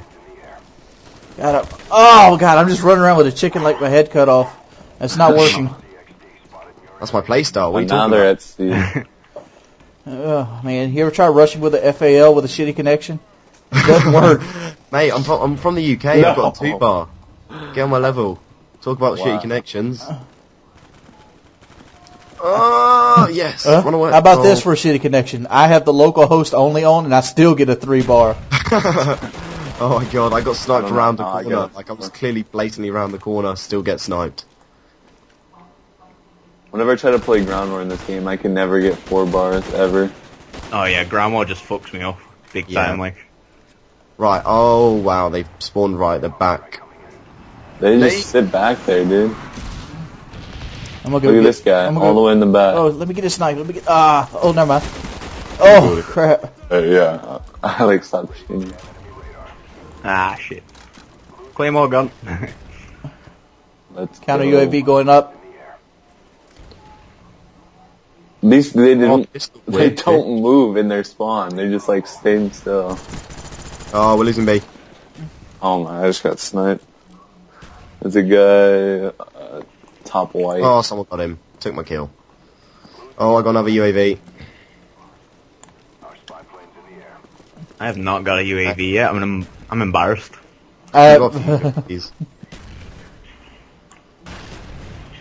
Now they're back hiding at C. Who got the dogs? Someone get a... Dogs, get it, dogs. Woo! I got a sentry gun. I keep on getting knifed in the back by that guy at the ballistic vest. Is he got ghost dog? I don't think he had it, did he? Ballistic knife. Oh no! No! Oh no! You went the second chance. Oh my god! Right, let me get your kill for you. That's the best thing about Black Ops is the fact that the kills count for you and not anybody else. Yeah. They're still little bitches though for using second chance. Oh yeah. Well, I shot the guy and I like ran and he cagged me going around the corner. Oh, nade and stunned. Oh, lie down. That's a nade. Oh, I died. Boom. Alright, let's push through and god damn, that dog is barking. Whose dog's that? That's Daisy. Ugh. Easy. What? One of those kick dogs, huh? It's Mormons. Tell them to go away. When isn't it, Mormons? Oh, what the hell? You're actually back there? Getting attacked by Mormons while trying to do my gameplay. Run away. UAV. I love those YouTube ads that's just like ... and then I was a Mormon. They're just randomly on Call of Duty videos. I had premarital sex, but I seen the light and became a Mormon. Wow, can't believe we're actually still triple capping them. Had a bit of trouble, but oh, back at 8. Need to work Got on that YouTube Blackbird. triple cap. I'm about to I get should get one in a minute if I don't die, which would just be typical me. Yeah, you just Oh, there died. we go. Lord. Someone got one before me. And I just got fucking panic I'm knife. about to say. 8. A's clear. A's clear. Got him. Oh, I don't have a gun. I've only got a pistol and 10 Oh bullets. my lord. Oh, I'm the only one at sea with 3 people, 10 bullets and a pistol. Run away. Oh, I'm sorry, guys. I let you down. Lost C. Right, get it back. Got this. Oh, guy coming. Free fire. Yes. Oh, I got a blackbird as well after this. We just need like a constant Blackbird. Oh my, this guy's sitting upstairs with a sniper, the claymore right behind him. A. Better. Oh no, A's been. He's Alright, been A's dealt good. with. Is the Blackboard already gone away? Yeah. So, yeah. It's kind of shit. I can't. For some reason I haven't been able to get my Blackbird yet. There's your blackbird. I know what reason I could. I know the reason I couldn't get my Blackbird is because I suck. But what am I sitting at? 14 man. and 6. Rolling deep with the KD.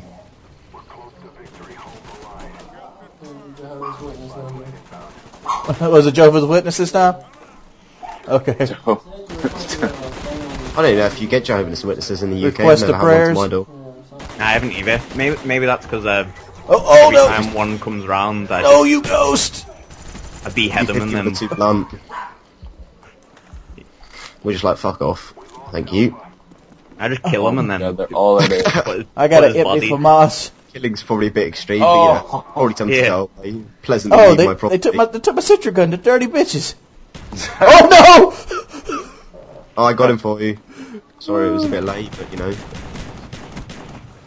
Oh man, I suck with the spares. Rolling so deep, motherfuckers wanna find me. Oh, don't die now, don't die now! Yes! 6 captures, motherfucker. 3 captures, 3 defense, 31 kills, 4 deaths. Liking All that. about being the weakest in the team. That's Captures and that's what I- defense should always add up more than your deaths. It's the rule. Oh, looks like I failed that.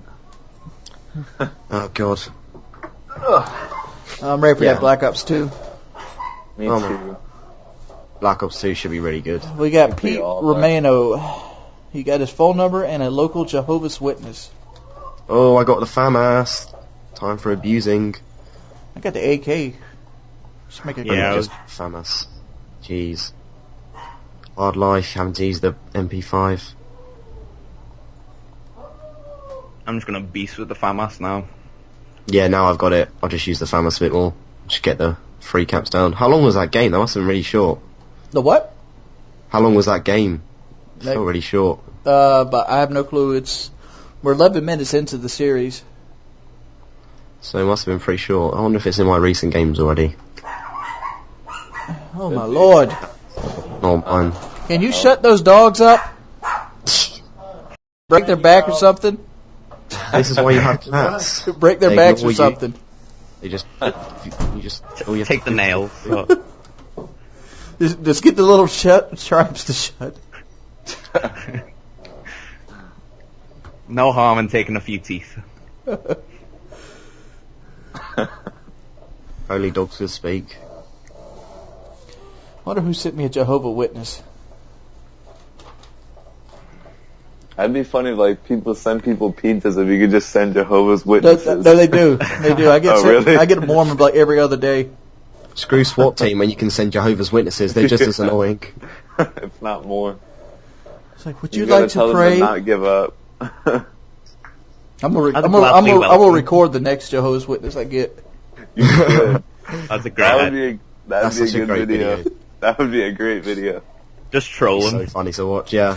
It's because I did the intelligent design video. It is. Yeah, they were just like, oh shit, here we go. Oh. Prove him wrong. The magic man in the sky didn't do this. Yeah. Must prove him wrong. He does not Bring some believe. people around to explain to him. Oh god, this map with the B flag. Fun and games. Yeah, as long as we get the B flag, we should be good. Oh no! 2 heads popped up. Run away, run away. Woo! Watch out. Alright, I'm hiding. Cross the way. I'm hiding, I'm oh, hiding. no, I'm not capturing. Oh no, that's good. get away, get away, get away. Oh, grenade. Alright, Oh, I got knifed. Jammer I got down. knifed. Right, I've got a spy plane. That should help everyone. Oh! Why does he spawn me near someone? I swear Black Ops shouldn't be allowed to do that. 3-second rule, bitches. We're losing Charlie. Charlie? Jesus. Oh, I'm the only one over there, apart from a noob. Get him! Get him! Yes, there we go. Well, that was a me, but I'll take credit. Might as well, nobody else is. It's one of the random guys, just, you know, camping up. He's still there, he hasn't moved. Oh my Still god! camping up. This kid tried to juke me. Oh my lord! This guy snuck in there, put a claymore down. I thought claymores could be in a jammer area. Oh, I'm doing so awful. Oh yeah, they shouldn't be. Is that true? I didn't know that. I didn't know that. Yeah, claymore's supposed to disrupt them. I mean, jammers are. That's why I use hacker and jammer at the same time, so I could just take off their claymore and sneak past them. I was trying to sneak A then. Oh, I got sniped. I'm doing so bad this game.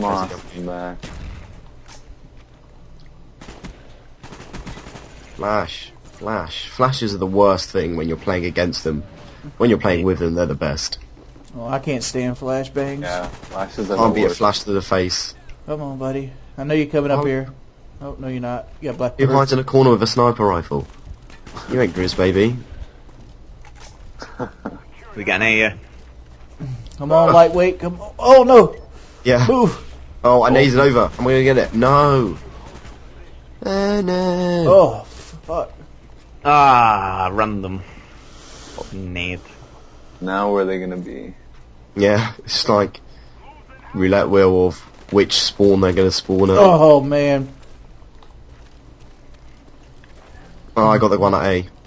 We need another nearly got claymored. Took a claymore to the knee. I haven't heard one of those jokes in a while.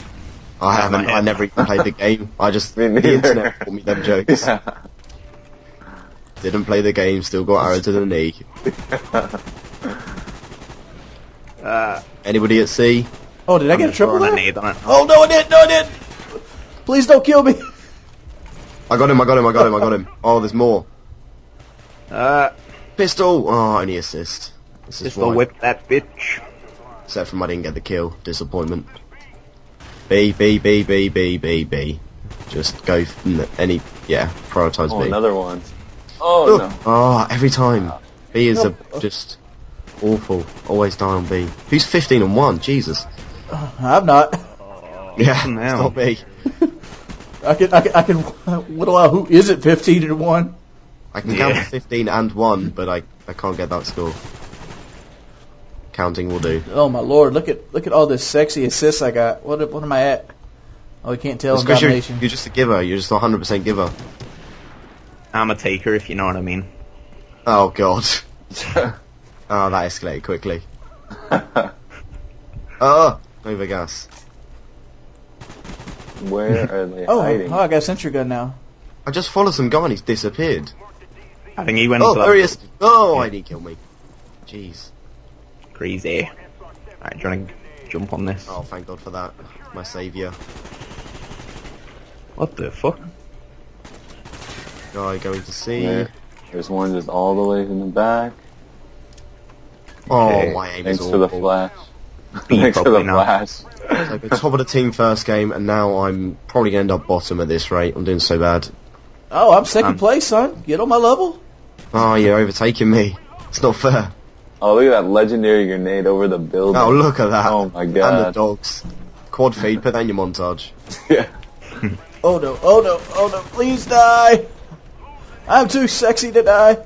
Oh. There we go, there we go. Relax. Oh, please die. Oh. Oh my. Oh my. Oh no. Oh, the puppy saved me. Oh my god, dogs are the best for that.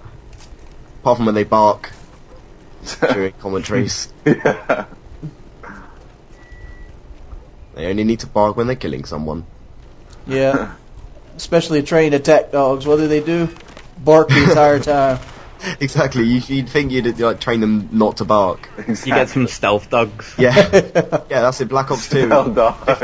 Instead of a nuke, just be stealth dogs. You don't even see them or hear them. Yeah. That's been great. What do you got there? You got a PSG one? Oh, my nade over the... Oh, I got another knife from my lightweight pro.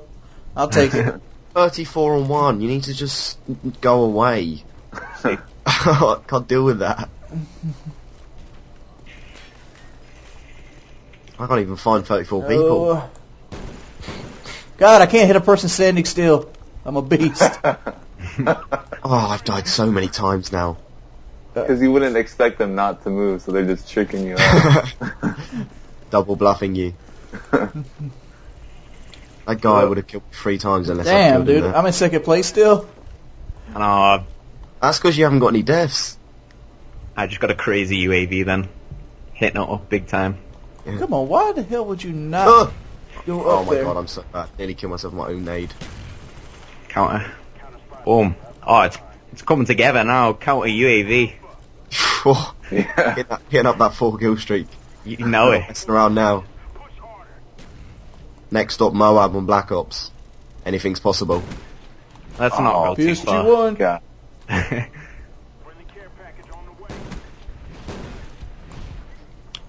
We just love that for coders. Like, you just put the like cheeky little. If you ever get a 1,000,000 kill streak, you get like you just get like the next game for free or something. But they don't tell you this.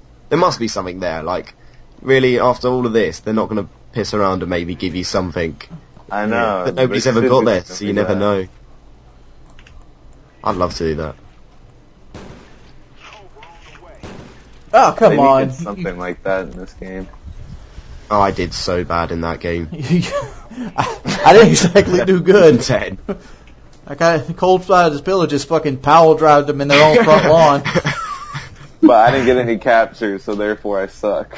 Yeah, poor defense, though. The internet says you suck. Yeah. Oh, Nuketown, there we go, obviously. Gotta be. Nuketown. Oh my god, I got a 3 win-loss now. 9 wins, 3 losses. Get in. Let's see. All in so deep. On a crest. You're going hard in the motherfucking paint, son. Like it's your second house. Oh wow. Played 1 hour, 1 minute, 37 seconds. I've been doing this game for days and I know all the spawns. I almost have 3 times as many kills in Modern Warfare 3 as this game. Pretty crazy. I have no kills in Modern Warfare 3. Dude, Modern Warfare 3 is such a fucking joke. Why are we talking about that game? I hate that motherfucking game, dude. Yeah, it is awful. Every time someone brings it up, there's just a long sigh. Yeah, it is. It's like my body instinctively sighs. Like I asked for gameplay last night because I've been like busy last 2 or 3 days, and like somebody sent me like triple Moab on 1 sensitivity, and I'm like, right before I watched it. I mean, like I'd be entertained if it was a triple Moab and 1 sensitivity on Black Ops. Now that would be good. it's like, oh P90, huh? P90 extended mags. You're shooting people as they spawn. Okay. Nuketown's the only map you can get double rainbow on though. So yeah, get on its level. I've heard. Last time I picked the sniper rifle at the beginning, enough, you get a nuke. Wasn't very good. Oh yeah, if you shoot all the mannequins' heads off, you Oh, do get oh, look at that. 1 capture already. Team player. Oh yeah. Better watch Let's it. see if we can get this guy out this window. No, he's not there. I'm going in. Oh, I am blind as a ball bat. Trying to raid the garage, see if he's got any illegal drugs there. Pretend to be a police officer. They run. No Okay. shit. They spawned everywhere around me. Oh no. This is the best map to have a Blackbird because the spawns. Oh wow, that Yeah. was trivial. How about this? Oh, never mind. I died. We got guy on B. Yeah, Yeah, just got him. Oh, Why yeah. did they spawn to the left of me? I was clearly right there. there's jokers to the right. Oh no! Please get away. Oh, wow, good joke there. Someone understood Yeah. it. That was me. I'm glad someone did. Yeah, I love them jokes Woo, that everybody, woo. only 1 or 2 people get. You know, you're just like, yeah, you understood. Oh shit. Yeah, go you. Go you. Yeah, exactly. Fosters, please don't. We don't want a triple cap on Nuketown. Oh. Nuketown's too hard. Okay. Yeah. I was just running. No wonder I got killed from behind, from our own spawn. Oh no! Oh no! Oh my god, grenade. Oh my god, grenades! Oh fuck! He wallbanged me. Ah, these guys. That guy's put that in his montage, you know. I hope he's still up top. Oh my god, I'm 4 and 5. That is just. I need to stop running so much. If I played this game properly. I'm Stuck. What the fuck? Who uses crossbows these days? Oh, the person. Can someone get that? There it goes. Cold side of the pillow, cleaning up. Yeah. That guy's killed me 2 or 3 times already. No. Come on! I want to snipe somebody. Why are you using a sniper? Oh, Just for the lols. Get them montage clips. my montage be all singles, baby. You gotta do that. Just put together like all the singles and just edit out the bits where you scope out, so it just looks like you've skills one after the other, all scoped in on different When I maps. talk about all singles, to be all singles of me getting shit on. All singles of you dying while scoped in. This gun isn't working. I need to change this. Oh, I picked RP. Oh, I picked an RPD by accident. Oh, Jesus Christ. RPD? Oh dear.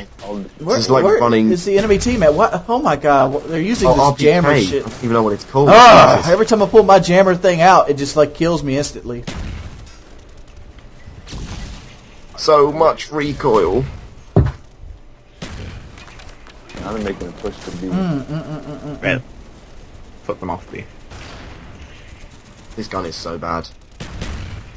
I'm Oh well, back to the fast. Oh my lord! Every time this other sniper beats me to it. Sniper wars there. I used to be a really good sniper. Yeah, back in that's why World of War. That's what you used to do, just sniping. Yeah. That's why you got into YouTube. Gotta put other montages. Come back here, Mr. Lightweight dude. Did you ever put out a montage in the end? I guess not. That silence speaks more Oh. than any words. That was a direct hit. Come on with that trash. Can get shot in the back anytime. Alright, that's a headshot. I hate the fact that in Black Ops, like, your actual hitbox isn't on them. As soon as I get the FAMAS out, I'm like, Oh my god. basically doing Oh. amazing. That's when you needed your sniper wings. They were all spawning back there. And by amazing, I mean positive. And these guys are throwing flashbangs and... Oh my god, they're flashbanging more than me. Ah, dude, I can't, they can't do nothing. They're just throwing all their flashbangs over the truck. I literally, they flashbang me, so I flashbang them back, and then I turn the corner, they're all just lying down on the grass in the back of their own spawn. just like, really? That was know your where to defense go. mechanism. Lie down. That only works in earthquakes, and even then you meant to get under a table. Oh man, I somehow won that gunfight. It's all I've about been them trying to get gunfights, back you there just the whole walk time. back through a door backwards, spraying your gun, and you still get the kill. See, this is a gameplay nobody will want to watch, but if I don't put it up, people will bitch. Like, oh my god, why didn't you put up the gameplay? I mean, like, I've done nothing this game but get, like, killed and, like, flashbanged. Hey, Hey, you should rename the video like in the views of a noob, and then just have it like what noob's experience trying to use the sniper and just dying lots of times. Dude, like, oh my god, this guy's an asshole with this fucking jammer. Like, Yeah. I'm gonna try this again. I was gonna say we got Nuketown like, next, so you know, because Come everyone's on, like dude. twice. These people don't move. Not even tried for B. These guys aren't even trying for B. No, they're all camping in the house. I can't even get. I've only just got a positive KD. I'm 9-9, dude. I should tell you something. 17 and 15. Yeah. Oh no! Oh, screw you! They're all just laying Come down, on. waiting. Got it. Oh shit. Oh, now he finds the shroud to shoot me. I got stuck with the crossbow. I should just kill myself. Bit drastic. Yeah, you tried to. Oh what? Oh my god! I tried to shoot the guy with the crossbow. I run in the house, and there's a guy sitting next to him with a FAMAS waiting for me. Alright, boom. I'm trying to get back there. Ah. Look at this. I shot this guy in the foot. His foot was coming out the building. Oh my lord, dude, just random. I can't recall that random. Oh shit. Get off me. Charlie? Wait, that's behind me. Alright, What the fuck hell? the sniper. Where is the jammer at? This shit's Wait, been Wings, here you only just worked out the sniper's bad now. No, it's the fact that the greenies keep pushing the spawn, and they. Alright, yeah. And like every now and then you get that one spawn right behind you.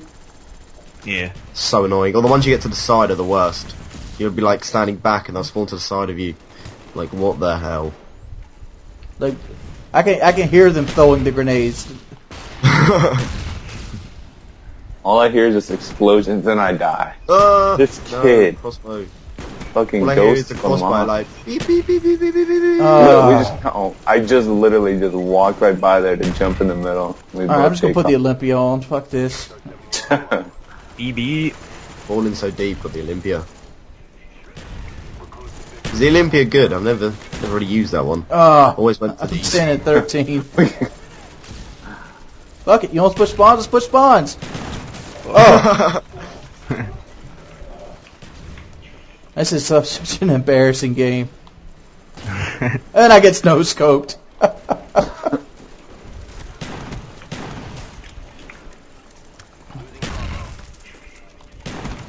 Oh my god. Yeah, I blame my connection, nothing else. Definitely not my skill, my inability, just my connection. If I had an amazing connection right now, I'd just be doing amazing.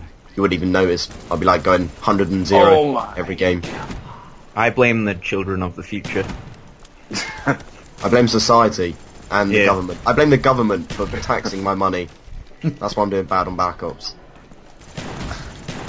Oh, come on. I just saw you, Wings. You're like all the way in their spawn, just die from someone sitting in the corner.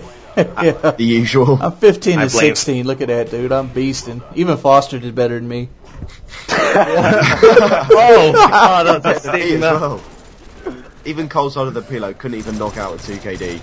That's how bad this game was. I had to use the FAMAS. I was hitting up the 2KD every day. Dude, these guys on the other team, they weren't really playing though. They were like just sitting in their back, throwing flashbangs. You've always got to take it away from me. Just start crying. I am so putting Harden on and like Scavenger. Yeah, just spray to the walls. That's exactly what I'm about to do. Best tactic ever. I'm just gonna put on an LMG and do that. Oh, I want to move this RPK out of my classes so I can never accidentally pick it again. How bad did that drop my KT? 294. I think that's the first time Space Orange has ever went negative. Oh my god, I've gone under 3. What is happening? My KDs went from a 7.31 to a 294 in like almost 10 games. Oh dear. What's up, fellas? It's your boy Wings of Redemption, and I got some Resident Evil 6 demo here. I'm just playing some Chris campaign. I just wanted to go ahead and break down something and just let you people in on them. I watched a music video the other day called Jedi Mind Tricks, and it basically put a proverb out there, or a conspiracy theory, of skeletons on the moon. How the skeletons got there, it pretty much didn't do. But the idea of skeletons on the moon sounded so ludicrous to me. And I'll kind of explain why skeletons on the moon is ludicrous. That kind of goes along with the conspiracy theory of, you know, landing on the moon, or the moon landing was, you know, faked or whatever. And I'm going to get to that deeper. That's actually one of my topics that's going to be coming up here in the Chaos Theory series this weekend about the fake moon landing. But skeletons on the moon is impossible. Here's why skeletons on the moon is impossible. It has no atmosphere. Why is having no atmosphere make it impossible for a skeleton to form? Since there's no atmosphere, space is really fucking cold. It's a smidget above absolute zero. So if you were to die, and basically you didn't die from like violent decompression, say you died some natural means, your body would instantly freeze. And everything in your body, your skin, everything, eyes would all be intact. And you would just sit there and you would float around and you'd ride on that thing forever until you got close enough to the sun to actually thaw you out. And if you got that close to the sun, you most likely are going to burn up like, I don't know, like throwing gas on a fire. You're just going to disintegrate at that point. Some cool things, though, about being frozen and dying in space would be that you could be the center point of a meteor. Like you get picked up by a meteor on an ice trail and fly in and burn up on the atmosphere. Or you could actually start attracting microbes and become a planetary body yourself. You wouldn't be a very big one, but you could, you know, in effect, if you floated around long enough in space, become like the center part of a meteor or some kind of foreign object. That would be pretty fucking cool, but that would take millennia.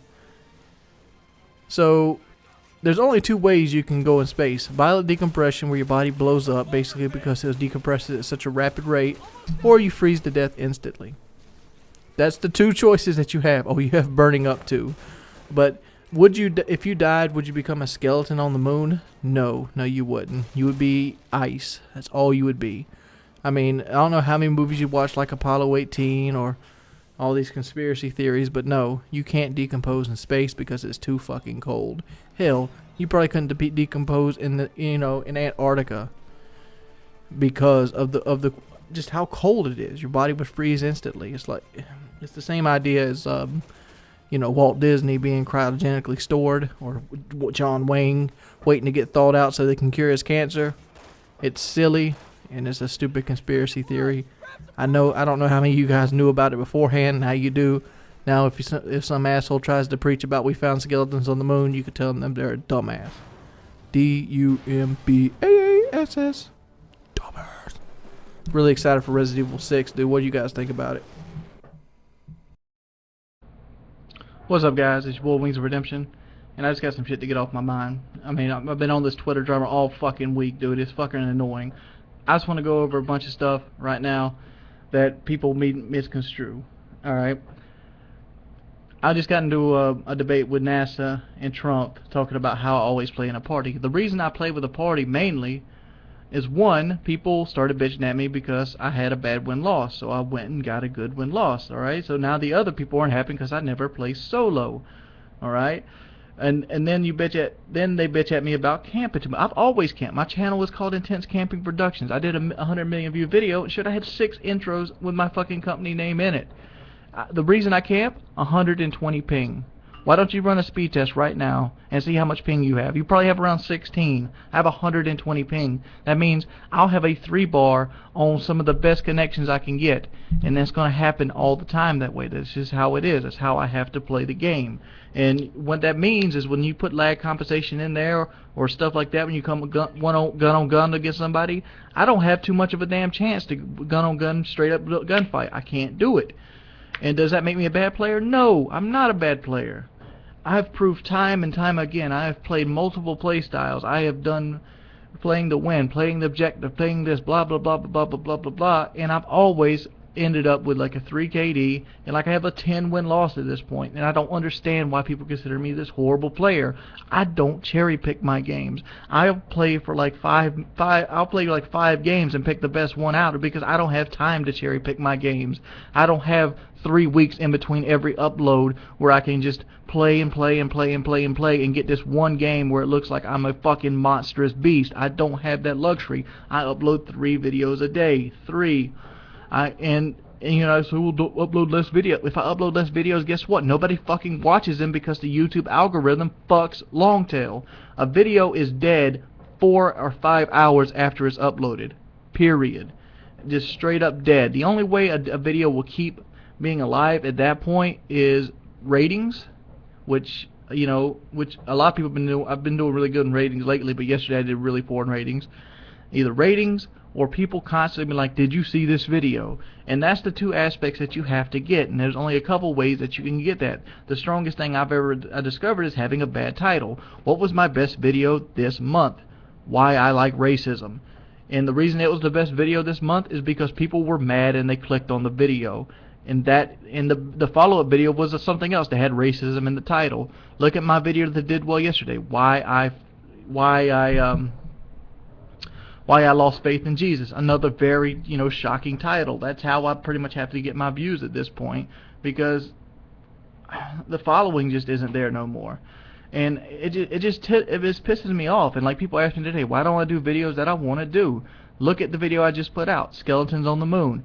Interesting topic. I figured it would catch people's eyes. People really love the conspiracy theory stuff, and I basically debunk a conspiracy theory. But the fact is, I put it against Resident Evil 6 background gameplay, so guess what? Nobody fucking watched the shit. So now I'm doing this because I'm upset. And the reason I'm doing this because I'm upset because I'm about to have a fucking aneurysm, ready to punch a hole in the wall. And if I do not vent, I will fucking crack. It's just plain and simple. It's like, oh my god, I just can't stand it. It seems like people always want to fucking shit on me. It does, over and over and over and over and over and over again. Like, for example, Syndicate and Vondahar talking about 1v1ing on Bog, and they're giving a good fucking hearty laugh at it at my fucking expense. People think I'm this horrible fucking person, and it's not the fucking truth, dude. I'm not this horrible person that people make me out to be. I speak my mind, I have no filter, and through that, I have consequences. But some people just want to keep beating me down, keep beating me down, keep beating me down. And it bothers me so badly, dude. I don't know. It just... Why can't people just try to fucking help me from time to time? Why can't people be like, oh, have you seen this? No, they just wanna pick at me and pick at me and pick at me and pick at me. It's fucking ridiculous. I don't know, I'm done. And people complain when they say, "Oh, you're only ever playing with other YouTubers." I mean, come on, you got to keep that free KD. I don't play with other YouTubers. Yeah, I know, but that's the stereotype, isn't it? Just you always do well because you play with other YouTubers. Oh, I could do really well, but the fact is, people want a certain type of game. Like, yeah, I could pretty much not die if I wanted to. Oh, that'd be amazing. You got to start that at the beginning of Black Ops 2. Just get all the YouTubers together and just first road to a death. Road to a death. Oh my god, that'd be amazing. It lasts all of like 20 seconds on this game. You'd get out of spawn, nade, and you just die. Well, that's the series. See you guys next video. 20-second video. Because then at least, if I don't capture anything else, it looks good. Oh, there it is. 10 seconds.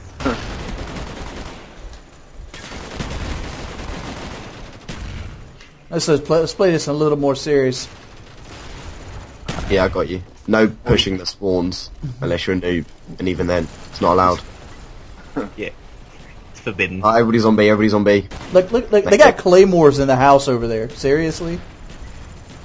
Rolling so deep. Hit him on need. Alright, hit him on B. Wait, I spawned near their spawn. I want to go get A. How are they in C? How are they in our spawn? Because we spawned in their spawn, well I did anyway. I think someone pushed up too much. Oh my god, why did they spawn in their spawn when I was in their spawn? It's like spawnception. Just reload the file. I'm doing road to a kill here.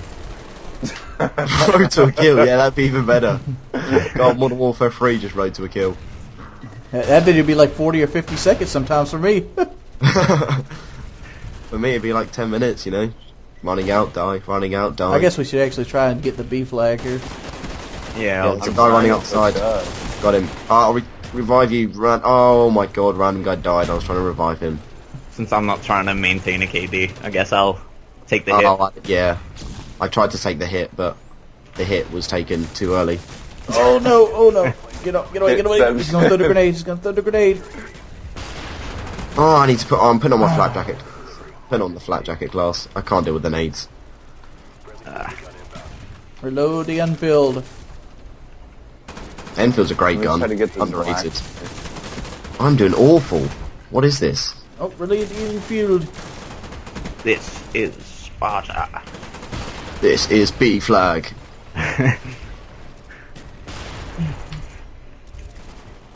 Come on, buddy. Oh, what? I thought he was dead. Come on. Who lies down there? There we go. Now Yeah, I got the Blackbird. So, I got it like a second. Right, so now we can know where we die from. Good. Are they all up? Woo! Oh my god, that was crazy. Quad! God. Quad. Oh, someone's got the jammer. Really, the jammer. I tried to get too gritty. SR-71 inbound. Ah. Okay. Oh, I would get nuked too. Here we go, here we go. Boom, boom, boom, boom. Oh, you fuck! Oh, he's gonna noob shoot me, isn't he? No, you're not gonna noob shoot me, mate. Not today, son. Not. Oh wow, he RPG'd me. He ran out of YouTubes, so he whipped out the RPG.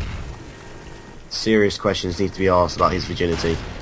Serious questions need to be asked about his virginity.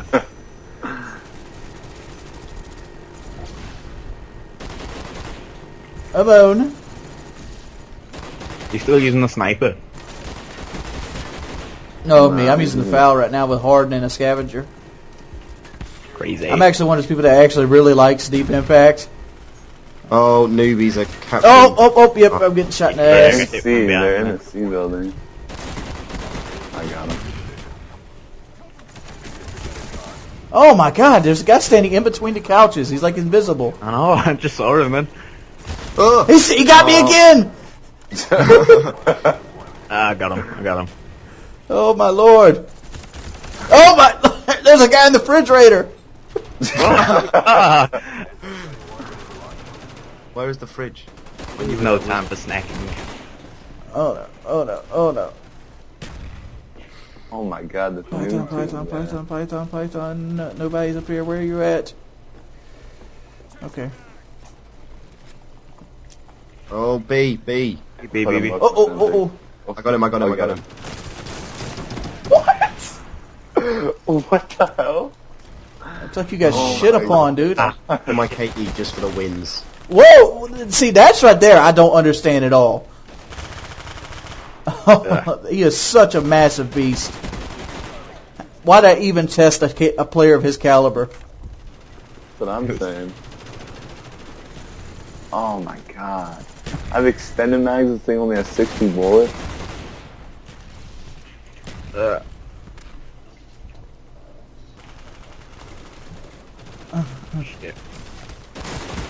Oh my lord, why are we triple capped? Shall I let them take C then? Yes. I'll let them take C. Oh, okay. Look at that. It was the newbies that. What? They just didn't bother taking C. What? Wow. Dude, Wow. That That is so much assist. Falling in assists. Got that YouTube assists.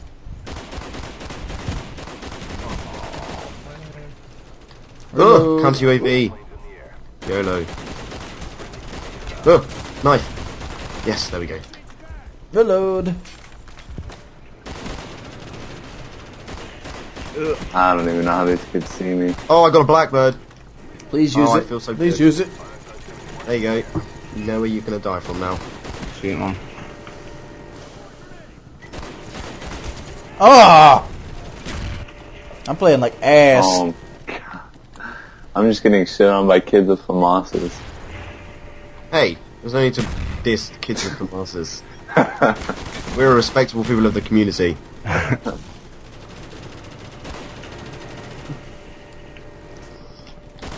Ah, come on. Can't even get the 2KD. Until we get that into the actual place over there. Yep, we did. Getting the W instead. I know my priorities. I was all brought about the up W. proper. I was brought up proper and right. I know what to do. Oh no! Somehow I got that kill. Woo! Yes, third from bottom.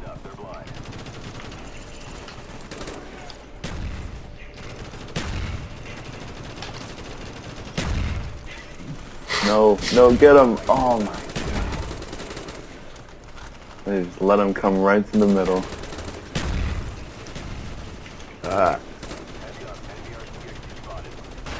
Oh my god, RCXD. Oh no, I'm hurting. Oh, it killed me. Of course it killed me. After noticing there was one, it kills me. God damn it. B. Thank you. Oh no. Double flash. About to just sit in this building and just get a fucking... Oh fuck, dude! Like the... Normally I'd like a double flash. You know what I mean? But I need to get Tac Mask Pro. Oh, there it is. Knife in the back. Godsend. I'm ready for Nuketown to be over with. Yeah, oh yeah. I'm ready for a map that, you know, takes skill. Oh, come on, this Mr. map Smooth. you just have to find the only point of, like, height. And just roll with that. Oh no, that numb! Oh, holy shit! Look at that! He just shit on me. Let's see this. Yeah, he was so skillful there. See, Mr. Smooth, his game plan is to head glitch that little back area. Damn right. That's his whole game plan. Right, I got a UAV, counter UAV, and another UAV. Man, I've been counting up them UAVs.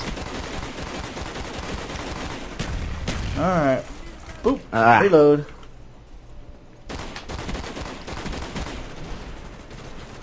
There's Tiff. There's Dead Numb. No! Knife Hunter. Dead Numb again.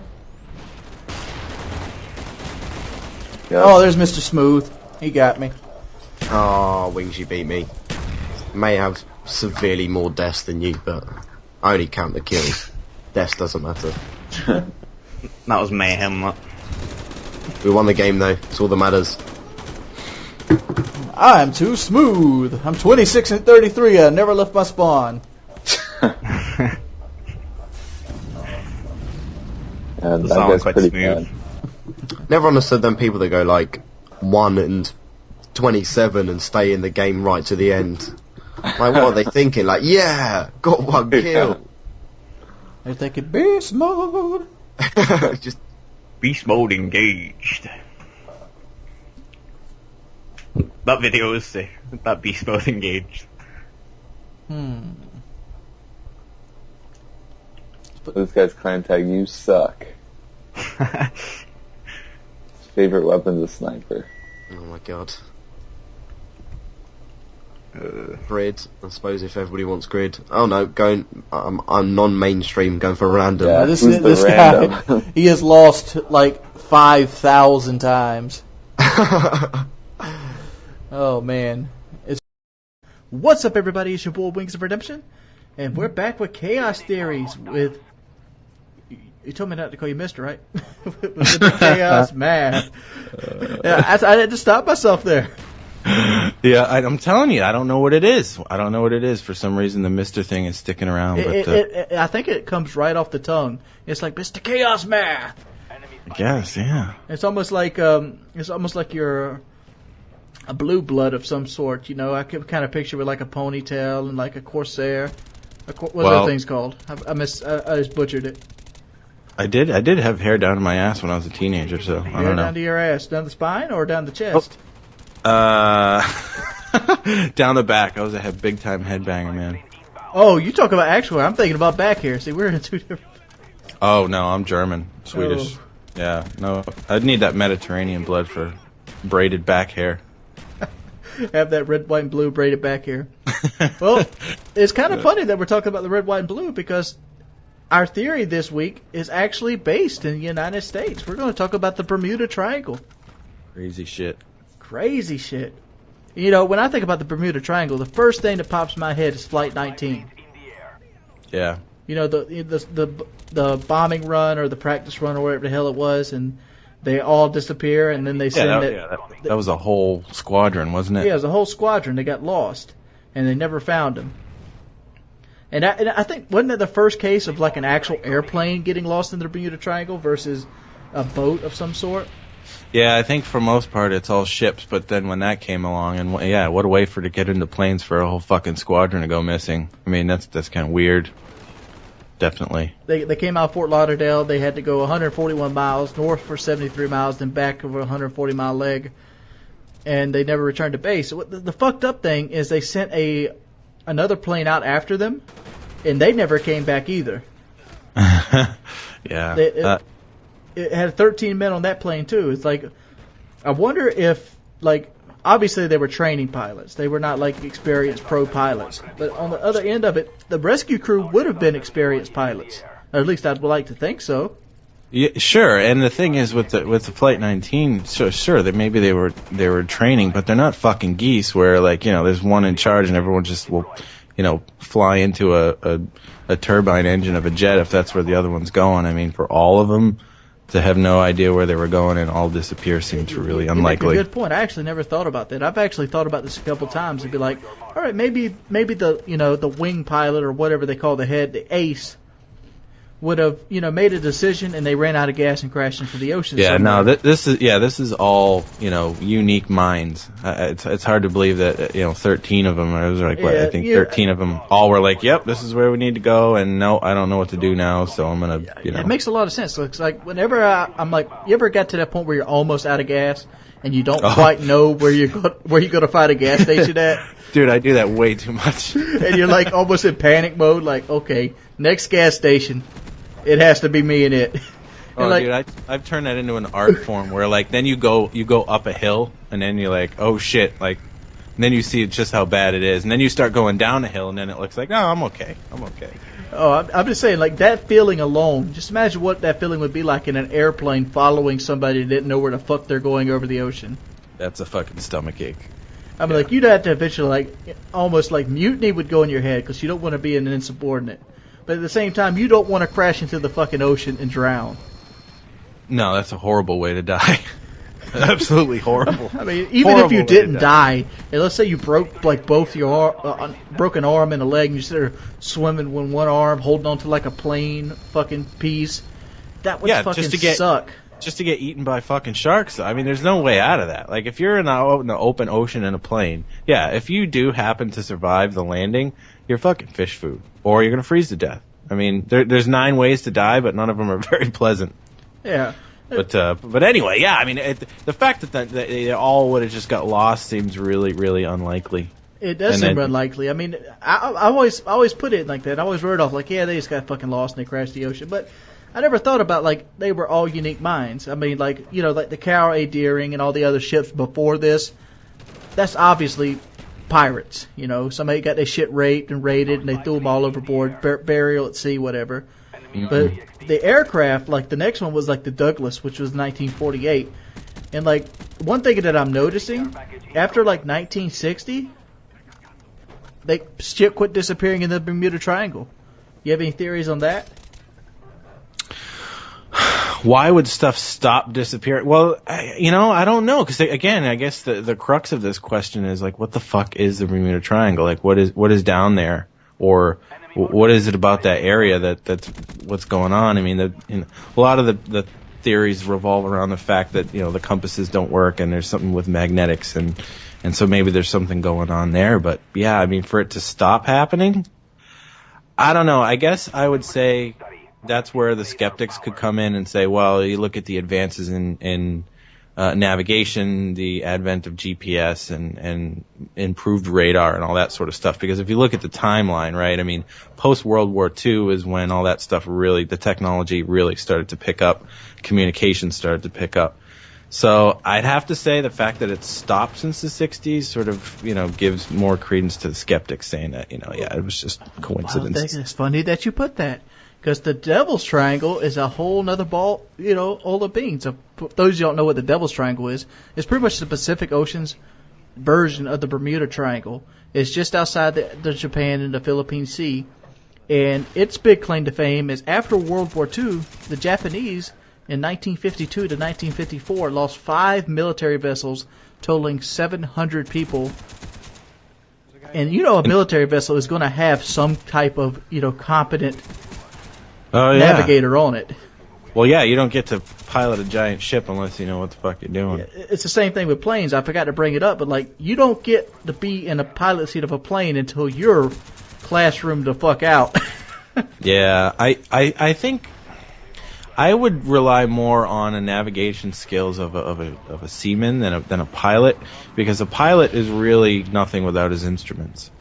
Whereas a navigator, they've got they've got the stars. I mean, if obviously it's daytime, that doesn't help them out. But it feels like they have a little bit more of the positioning of the sun, all that sort of shit. But with the pilots, I mean, if their instruments go dead, which is what most people seem to say is happening there because of the magnet, the compasses don't work, so the gyroscopes would go to shit. They wouldn't know what their headings are, any of that. And when you're out over the open ocean, everything looks the same, right? But let me ask you this about the Devil's Triangle. You said it was in the 50s? The 50s. Is there any record of anything happening since then? Or does that drop off as well? 53 seems to be the last record. Okay, so here are my two theories. The first one is that it's just bullshit, and GPS took care of that, so nobody's getting lost out there anymore. But the other theory is, I think it's kind of interesting that one's on this area in the Atlantic Ocean, and then maybe this is a counterpart on the other side of the world. I'd be interested to see how these things stack up as if you were to cut the eastern western hemispheres and then paste it over and see how they lie in relation to each other. There could be something there. Yeah, there could be something there. But like I said, I feel like it leans itself more toward the navigation problems. Mm-hmm. And the fact that generally these places are somewhere that's in a highly trafficked area. Like the Caribbean during all those years was a very highly trafficked pirate area. Mm-hmm. Port Royal, the French, the Spanish, all them people were fighting for the colonies there in the Caribbean. Yeah. Yep. Yeah, you got a point. Either that or, aliens. Aliens live on the water. Yeah, aliens, We always have to play the alien card whenever we do any of these because, hey, could be the aliens, right? It could be the aliens. So they hear, because you would say that all the magnetics don't work. So maybe that's where their hideout is, and they hear somebody driving over their roof, and they get pissed and just fucking suck them down in the water. Yeah, but the most part, if they got pissed like that? Wouldn't all these fucking cruise ships full of rich people be slam dunked by now? Maybe they all just have hurt butts and they don't know about it. Maybe they got better. Maybe instead of sucking them down and killing them, they're just anally probing them and then mind wiping them and putting them back on their Carnival cruise with some fucking shrimp. And they come home happy, a little butt hurt, but that's about it. You have it. Aliens like to probe rich people in the butt in the Bermuda Triangle. If you enjoyed this video, please give it a rating of 4,000 likes. Don't worry, our next topic might not have aliens in it, because we'll be doing the moon landings. Yes. Check out Mr. Chaos Math in the link below. As always, thank you for watching my video, or our video, and I'll see you guys later. What's up, guys? It's your boy, Wings of Redemption, and I'm back, and I'm bringing you a dual commentary today with one of the guys that was actually on my session 2 of Road to the Lost. Actually, that session's still going on right now if you want to check it out. It's Cold Side of the Pillow. And do you need some lidocaine patches? What's going on, everybody?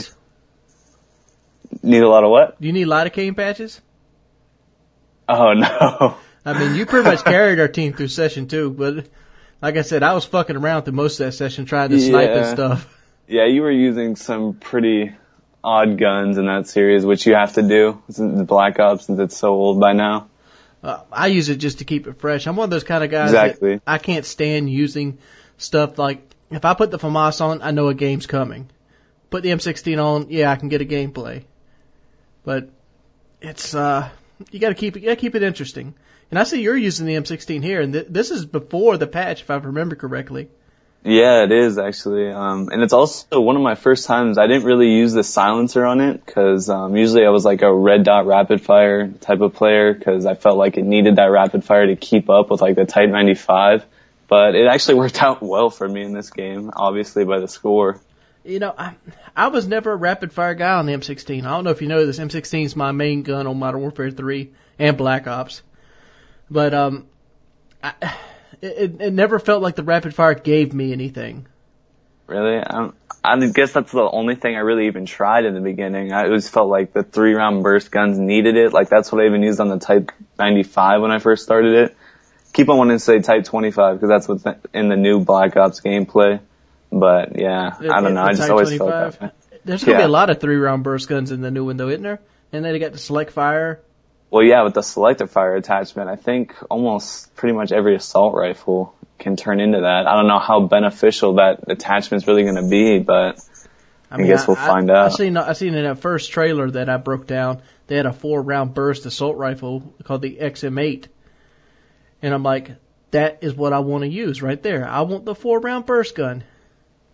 Yeah, I understand that. Like, always the 4-round burst guns, if that's able to kill in one burst like it should, then it'll be good. But if it's a constant 2 to 3 burst kill, then would you rather have that or another perk? Like, that's the thing I'm stuck on. Would you rather be able to shoot and burst, or you want another perk? It just doesn't seem very enticing. Don't you get... I understand you can automatically put 2 on based on 2 points right away, right? And then you got to go like a wild card, which costs what, 3 points? Correct. I'm not the wild card is an additional point. It's like 2 points for one attachment, practically. 2 points for the third attachment. Yeah. So you put the wild card and you put the attachment on as it costs another point there, so it's essentially 2 points for a third attachment. But like, on one hand, a lot of the perks I just don't like. Like, I'm also going to be giving up other stuff. Like, I don't really use stun grenades, so I'm not going to be putting those on my kit anyway.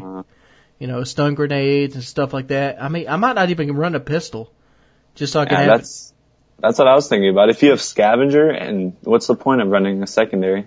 I mean, like, it's good for that quick swap situation, but how often do you really get into that quick swap situation? And I look at the pistol as almost like an overkill type thing, where I never run the perk overkill because it was pretty much useless if I just pressed Y and picked somebody else's gun up. Exactly. And I believe you can even pick up 2 guns if you only have 1 gun to start out with. I'm pretty sure you could. You switch to the knife, and then like you just pick somebody else's weapon up. Exactly. And there's always guns going to be laying around if you're playing respawn game modes. I mean, I guess in Search and Destroy it's a little bit different, but for the most part, people are playing respawn. There's going to be guns all over the place. And I'm looking at the pistol as like a free extra slot. Yeah, it is. It's like the pistol can be replaced for an attachment, for example. And an attachment could be a lot more beneficial in this game because you've got sleight of hand and quick draw and stalker as all attachments, which is like another perk. Yeah, I can see myself running like, you know, select fire with like a red dot and like, you know, a sleight of hand type scenario, or even like a deep impact type scenario, because I love like the deep impact or like lack of flinch type attachments.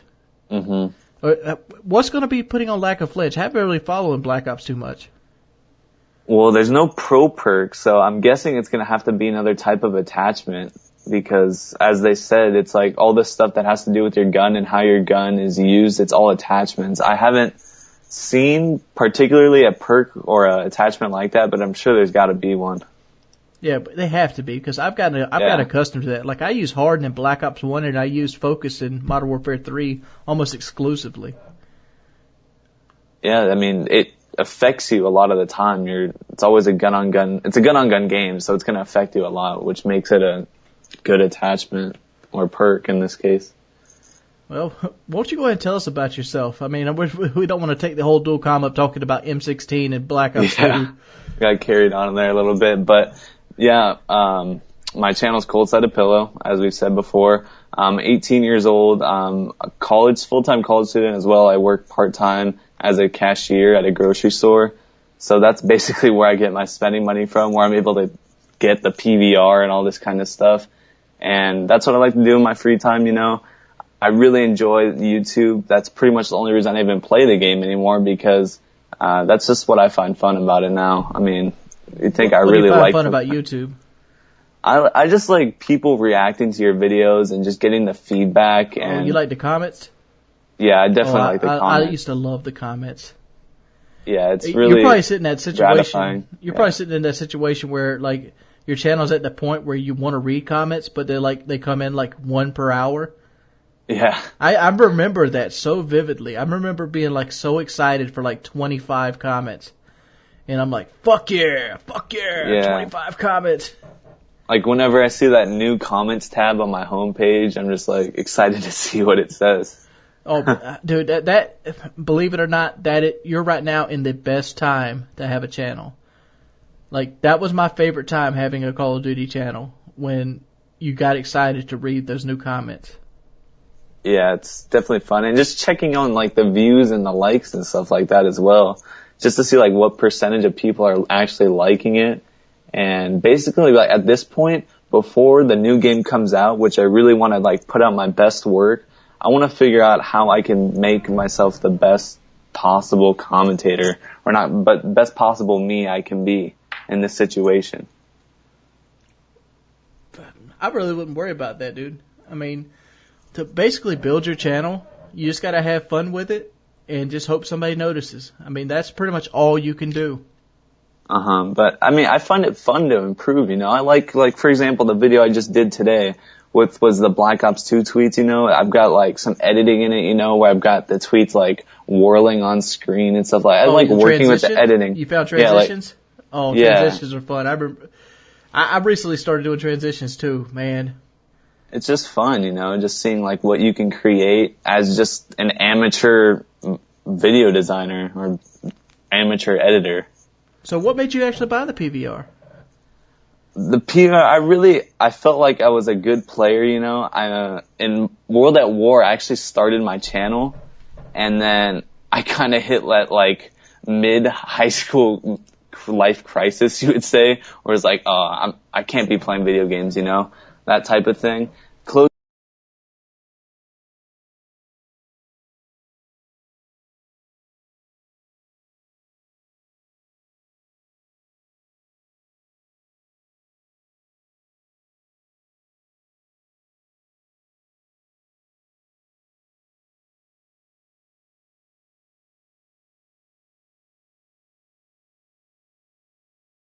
Two, one. What's up, everybody? It's your boy Wings of Redemption, and we're back with Chaos Theories with your boy Chaos Math. What's up, people? Pimps? Pimp Nation? The Pimp Nation. That should be your hashtag, Pimp Nation. The Pimp Nation, yeah. Yeah. I like that. Wouldn't that be degrading to women? And your point is?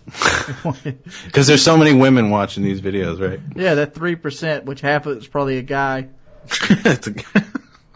You know, it's true. Like it's just a guy with tits. Oh man, I wonder if there is any trannies that watch my shit. Is there any trannies out there? Come on, give your boy a shout out. Yeah, we need trannies to represent in the comment section for Wings here. Anyway, what do we got this time? Oh, we have the moon landing. Oh, the lunar lunacy, the moon landing. Yeah. Didn't Armstrong just die? Yeah, he did. I think so. Or was it Buzz Aldrin? It might have been Buzz. I'm pretty sure they're all starting to kick off at this point. I mean, these guys were all grown-ups in the 60s, so they should all be dropping pretty soon. But Buzz Aldrin is still alive. It was Neil Armstrong that died. Armstrong died, okay. Aldrin's 82, though. Yeah. All right, I'm going to let you start this one off. Like, there's so many things, so many variables. We'll just go over the basics. All right, why does the flag have, wind going against it? Why does, like, some of the lunar in shade where there's clearly everything else is in light? Yeah, I mean, I'll just quickly run across because, this is something that I actually, over the years was always really curious about, and honestly, I was very skeptical about it for a long time.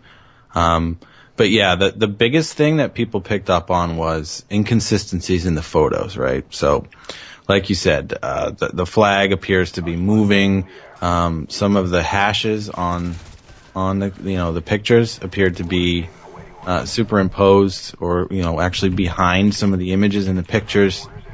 One of the big things that I was always curious about was the radiation belts, the Van Allen belts, right? So once you leave the atmosphere, there's a belt of radiation that surrounds the Earth, because once you leave the magnetosphere, you're basically exposed to the solar wind, which is just X-rays and radiation. And you wonder, okay, did they really have the ability to insulate the astronauts from that shit all the way back then? So there's a host of things that people, were calling bullshit on. And the reason that people were skeptical about it was because the space race was based around competition with the Soviet Union. This was in the height of the Cold War.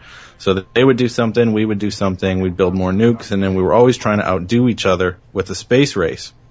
It was essentially an extension of the arms race. And so a lot of people thought that we landed on the moon was bullshit because it was pretty much the last thing we could do to trump the Soviets. Because they kept beating us to a lot of these achievements. I mean, they were the first, people to put somebody up there, get satellites up there, all that stuff. So that's kind of the gist of the history of the conspiracy theories for why people doubt that it really happened. So, are we going to debunk any of these? Like, is there any that you just feel like isn't? Yes. So here's the thing. Like, most of the conspiracy theories have been debunked. I don't know if all of them have, but as far as the photos go, they've basically digitally restored a lot of these original photos, and a lot of the inconsistencies that people see turned out to just be because they were reproductions of the originals. And so when they took the originals and they scrutinized them, they looked at them better, a lot of the inconsistencies don't actually add up. So, for instance, the hashes being behind objects was just artifacts in it. So those were disproven. And the moving flag, the wind, because there's no wind on the moon, right? It's in a vacuum. Mm-hmm. That one was disproven as well. I guess it was because when they put it down, they moved it, right? So you've got a situation in space where if something moves, unless something stops it, we'll pretty much keep moving forever. And yeah, because there's no resistance, no wind. Right, exactly. There's no atmosphere to stop it. So, that's why if you were to launch yourself in space, you would just keep going forever because something would have to stop you. So that's kind of what happened there. The Van Allen belts, I'm not sure if that one's been completely debunked, and I still think it's weird that they were able to do that. But here's where I'm going to say I'm still skeptical. If I was going to say I'm still skeptical about it, it's because of this. We never went back. We never did anything else on the moon after the 60s. Why would we, though? Well, I would say that it's an extremely strategic military location. In fact, you might say that, but wouldn't a satellite be just as strategic? You may ever see the movie like Space Cowboys where the Russians had the nukes up in the satellite? Satellites are really easy to take out, though. I mean, look what the Chinese are doing with cyber warfare. I mean, all it takes is an EMP and a fucking satellite is useless. We all know what the moon race actually was, though, Eric. What's that? What was it? It was a way to spend money on creating weapons that had the public's approval. You create a rocket that can enter the moon, you also create a rocket that can enter Russia. But we already had ICMs. We had the V2 rocket, but at the time, that was Germany's creation, and we were just perfecting it. And we needed a way to perfect the V2 rocket, and what better way to perfect a V2 rocket or long-range missile than actually put a man on the space and beat Russia at the same time with a publicity war in the Cold War. I always considered it, look, this is a way we can make a long-range missile in front of everybody and be praised for it. I'll give you that. That makes sense. It does. So what do you think? Do you think we went? I think we actually did go. I think we went to the moon. The reason I think we went to the moon, because if we would got caught faking that, it would not only discredit America as a country, it would pretty much destroy us in like the Cold War, the world's eyes during the Cold War. Because obviously it wouldn't have mattered what the credibility would have been, but it would have made us look weaker, and Russia might have took advantage of that and actually had the balls to attack us if we looked like a weak country. But the fact is that we beat them to the moon, or we made them kept spending money to actually compete with beating us to the moon. They eventually ran out of money, and we also came out on top by beating them. So it made them question, if we can do this before them, what else can we do before them? McDonald's. McDonald's, dude. McDonald's is like fucking Black Plague. I mean, shit, once they got McDonald's, look what happened over there. Yeah. Goodbye, Soviet Union. I had a buddy of mine that said there's two things in the world that you can do to destroy like the Middle East. What you got to do is you got to give them crack cocaine, you got to give them liquor. Nice. Yeah. That's true. That's what we should be doing over there, huh? I mean, just open some McDonald's up, give them some Super Walmarts, give them some fucking, ABC stores. Give them 20 years. They'll spend themselves into defeat. You'll they'll get the alcoholics going, and then you start implanting the people, the atheist people. You start implanting that kind of mentality in there to create the deceit, to kind of put chaos in the rift. Yeah, I think that the moon is gonna have to be used in a military strategic way pretty soon, though, because like I was saying, like with cyber warfare and satellites now, like yeah, that's definitely the way to go. You got to start putting shit up in space, but like I mean, the Chinese have already pretty much figured out that if they can render our communications useless, the entire U.S. military is worth nothing. I mean, shit. None of our people don't, can't even shoot anything without GPS anymore. So if you can start actually setting up shop on the moon and protecting it, I think that's going to be, that could be the ultimate superpower. I'm thinking about the backfire though. Like if you were to set up a base on the moon and China was to come and destroy that base, it would fuck up the moon's like gravitational pull on the Earth, and you would mess with the tides and everything else, and then you'd actually lose like seamanship and like communications, GPS, because it would be different. Oh yeah, I mean shit. If we actually damage the moon enough to alter the gravitational pull of the moon, yeah, that would be pretty catastrophic. But to think about it though, that's almost a deterrent. Like whoever gets there first, yeah, you can come try to blow up our base, but you're gonna end up destroying yourselves. Here's what I've always thought about the moon. Here's what we should do with the moon realistic besides military bases.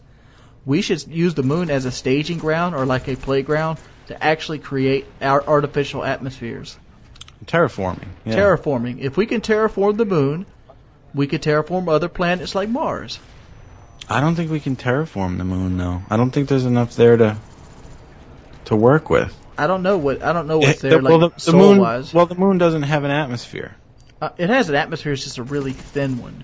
Like it's hard to say. It's not a good atmosphere. It's almost not there, but there is an atmosphere on the moon. Like even Mars. I mean, yeah, there's water there, but I mean, the atmosphere is pretty much completely gone, isn't it?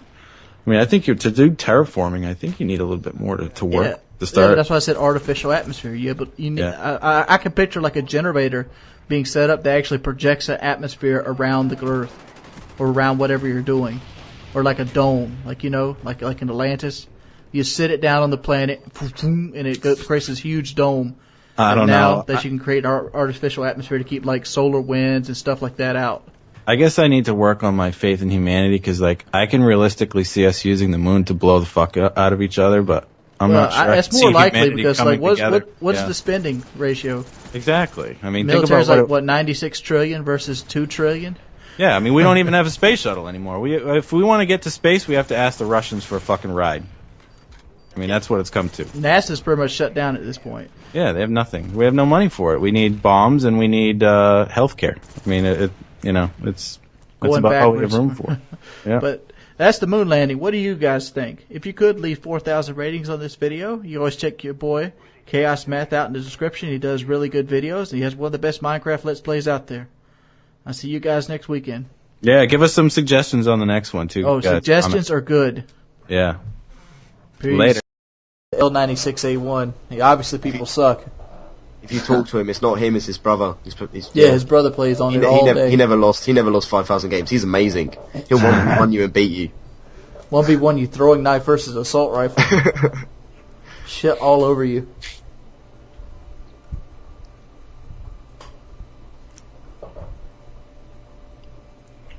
Alright, this right here might be the last one. Cool. It's probably a good time when my dad tries to come in singing the Trollololol song.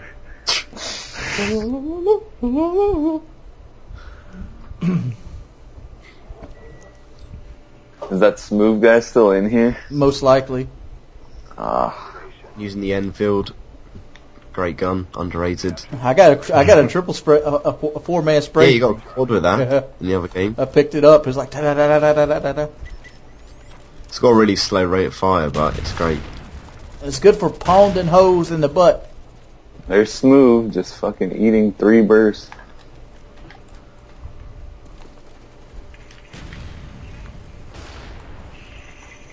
and around, up and around.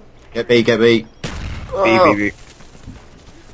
Oh my god, Smooth is downstairs. Up, right on us. Oh no. Go. I didn't have enough money to buy the silencer for my spaz, so I'm going to be in a disadvantage. We get an A or is we swerving it? Run away. I don't want to die. Oh, I don't want to. Yeah. UAV going up. Oh wow. I'll see if we can go back and get this defend. Yeah, triple capping them hoes and then I die. Defend.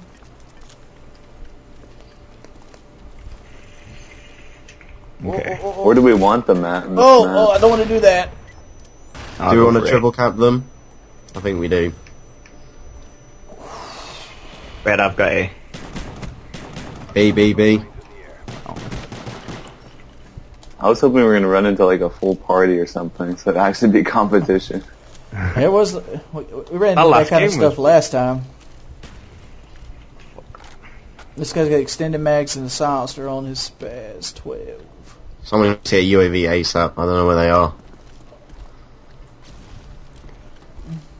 Yeah, I don't know where they're I'm like Baby Buffalo. I'm confused and lost and hungry. You got separated from the mama buffalo? Oh yeah. No. Oh no! I might have to stun the shit out of this. Nah, no, it's done. I got something. Oh, it didn't get that. Yeah, I got that guy. Oh, I don't have enough health. Alright, it's done. Oh, got that spy plane. Spamming the grenades. Alright, I think they're all between B and A. Oh, finished all with a pistol. Grab up the Galil. Where is this guy? B. Got the 5 kill streak. And the counter UAV. Damn right. Oh, 6 kill streak. Okay. UAV going up. Counting up to that Blackbird. Oh, I got it. I was on a 7 kill streak. I lied. Ruin the suspense. How could you? Oh, how did I not die? It's like a really badly made movie. It's not enough suspense for it actually to be suspenseful, but it's just a weird gap in the film where it's just really slow music. I got stuck on like a pipe. Oh, I have no ammo in my guns. Falling so hard.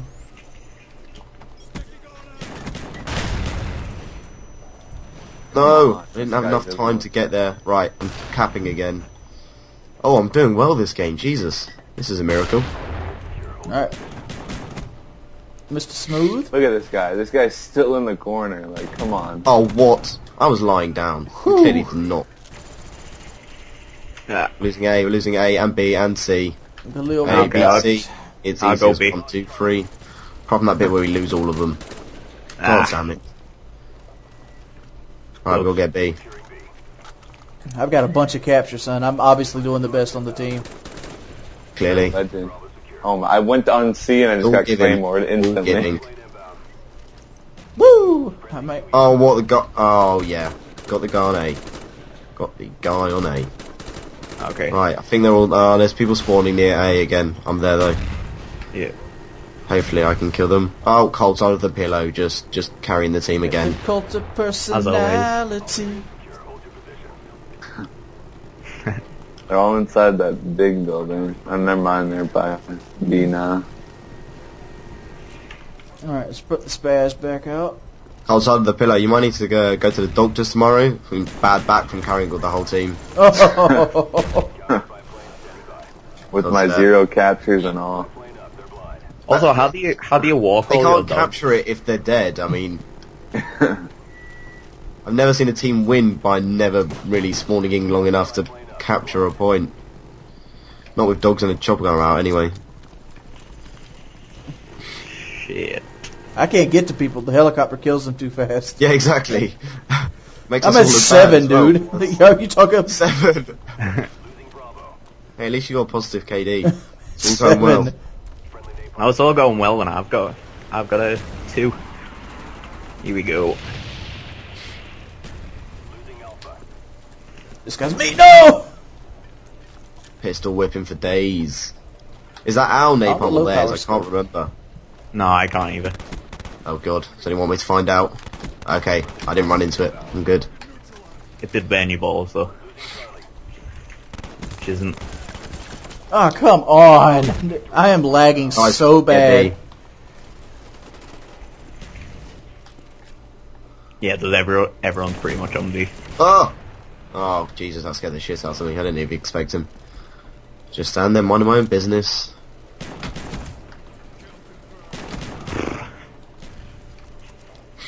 There's a guy just laying there, like, just a piece of shit. Spawn behind me, 41 and 5.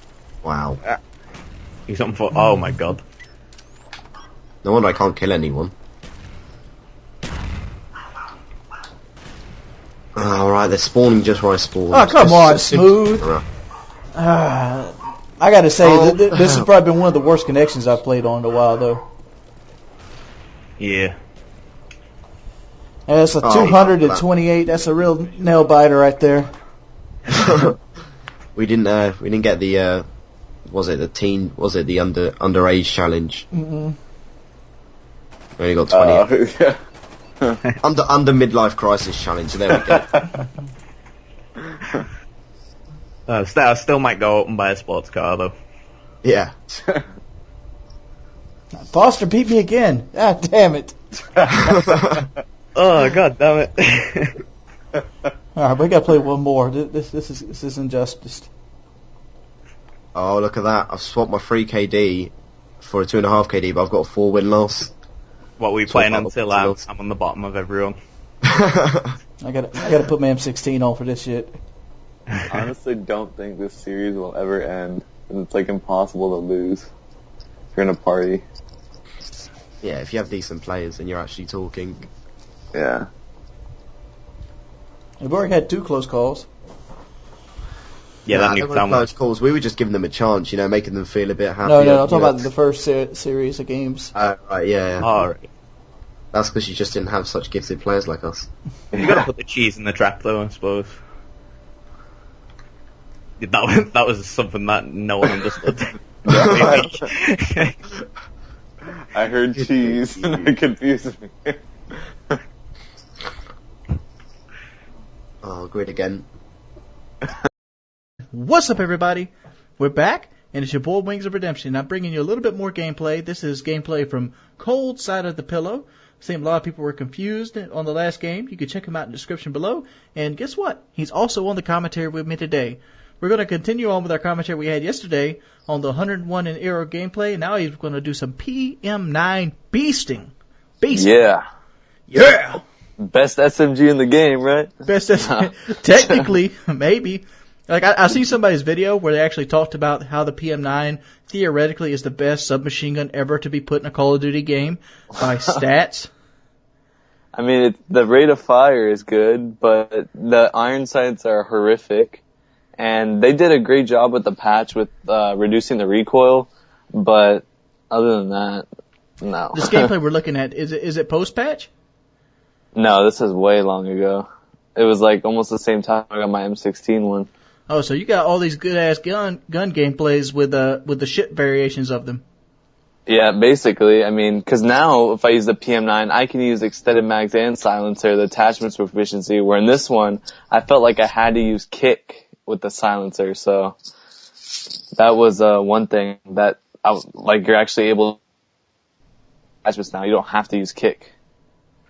Well, we kind of got cut out on the last video, and mainly because your connection dropped. But we were about to get into the fact is you started putting video games down because of girls. Could you care to elaborate on that? Well, yeah, because like in high school, it really gets to that point where you're like, God, I gotta make me stand out in some way. Like, you gotta be this type of person in this clique. And I felt like video games was not the thing I wanted to be like known for, I guess, in high school. So that's when I started straying away from that, like going out partying and stuff like that. And that's where I kind of got carried off into that. And then I slowly got, I guess, sucked back into video games, with Call of Duty and all that. And that's what kind of just made me say, fuck it. I'm gonna get a PBR. Let me ask you this. I got to ask this question. Being a gamer myself through high school, how awkward was going to a fucking party? It is at first. It's like, cause you don't feel like, well, personally the way I feel most people in high school, set up their persona to be a certain way, and that's what I was trying to do. Also, come on. What kind of persona did you have? What'd you play off? I just played off like the guy who didn't really care about anything, you know, was willing to do whatever, and just basically I didn't give a fuck attitude. Oh, so basically every other, like, angry preteen out there. Yeah, basically. Just like the don't give a fuck attitude. That's the attitude that usually gets the girls, the guy that's fun, you know, well, he jumped his dirt bike over that hill the other day, I might have to give him some pussy. Yeah, like girls have like this long-winded debate on who they're going to give the pussy to. If you think about it, that's really what it boils down to. It's the people that they want to have fun with or they'll look good with. That's what it always comes down to, basically. At least in high school. That's pretty much all around, dude. Even out of high school, you get college girls. What do college girls want? They want the fun guy to be around. They don't care about money. They're 22. All they care about is having good fun, good sex, and good beer. That's pretty much all a 22-year-old girl wants. Yep. Keep in mind there are rules to the exception, but we're talking majority here and not, isolated cases. Uh-huh. And Definitely. Girls generally want the guy they're going to have fun with and like being seen around with. If you're a guy that the girl wants to be seen with, you're getting a pussy all day. Exactly. That's what you want to be. That's basically your goal. I don't think a lot of people realize that me and you ran in the same circles in World at War. For those of you who have not noticed, he is a PS3 player at this point, and he was a PS3 player in World at War. What is some of your World at War background? Well, okay, I had Call of Duty 4. That was my first Call of Duty. I wasn't into that as much, And then World at War came around. I got it like the first day it was released. I was really into it. That's when I first learned about KD and stuff like that. So I was really into that. And then slowly I kind of just realized I was getting kind of high in the leaderboards, and I started adding people that were near me in the leaderboard section, and we'd kind of compete for the leaderboard rankings and stuff like that. And that's when I started really just getting really involved with it and kind of found a whole other basically community of people who cared about their stats. Did you just randomly add people? Yeah, I literally I would just add random people in the lobby who were 10th prestige, for example. And as you remember Code Magic, I remember Code Magic. Yeah. He's a cheating fuck. Yeah. I remember running into a game with somebody who said they were boosting with him, and I was like, oh, I want to get in a game with Code Magic. And I added the guy, and then, I don't know, somehow I ended up in his lobby, and I don't know, that's what I was into, the people who were higher in the leaderboards. Oh, and man, I wanted to be that guy. Into Code Magic. Look, here, I got a funny story about Code Magic. Code Magic recognized me when I first started my YouTube channel. And his idea of selling himself to me, because at this time I was jumping into YouTube long before YouTube had money, popularity, and the bitches, the fame, and the houses. But Code Magic, his selling point to me was this. He goes, "Hey, I remember playing with you in Search and Destroy on World at War. I'm a better player than you. You should call me. You should go ahead and give me a shout out." That's totally his personality too. Just cockiest guy, thinks he deserves everything. I'm like, oh, a shout out because you're a better player than me. Yeah. Well, not even necessarily that he's better, just the fact that he's not better, dude. He's a better booster than half the fucking world. For those of you that know, Code Magic ruled the leaderboard World of War and Modern Warfare 2, because the big beef I had with Code Magic was he was the only other guy to beat me to 10th prestige in Modern Warfare 2, and I don't count him. It was Prodigy Joey, but I beat Prodigy Joey by a week. Yeah, it was World at War, at least it was Domination, just switching off capping B flag, or for kills. It was the Riot Shield Sentry Gun trash. For Modern Warfare 2, yeah. Yeah, it's fucking garbage.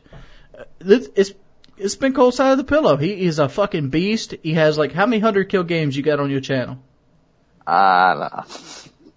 20, 30, more than that. That's pretty much all I post at this point. You doing the same thing in Black Ops 2, or you just don't know how the game's going to work yet?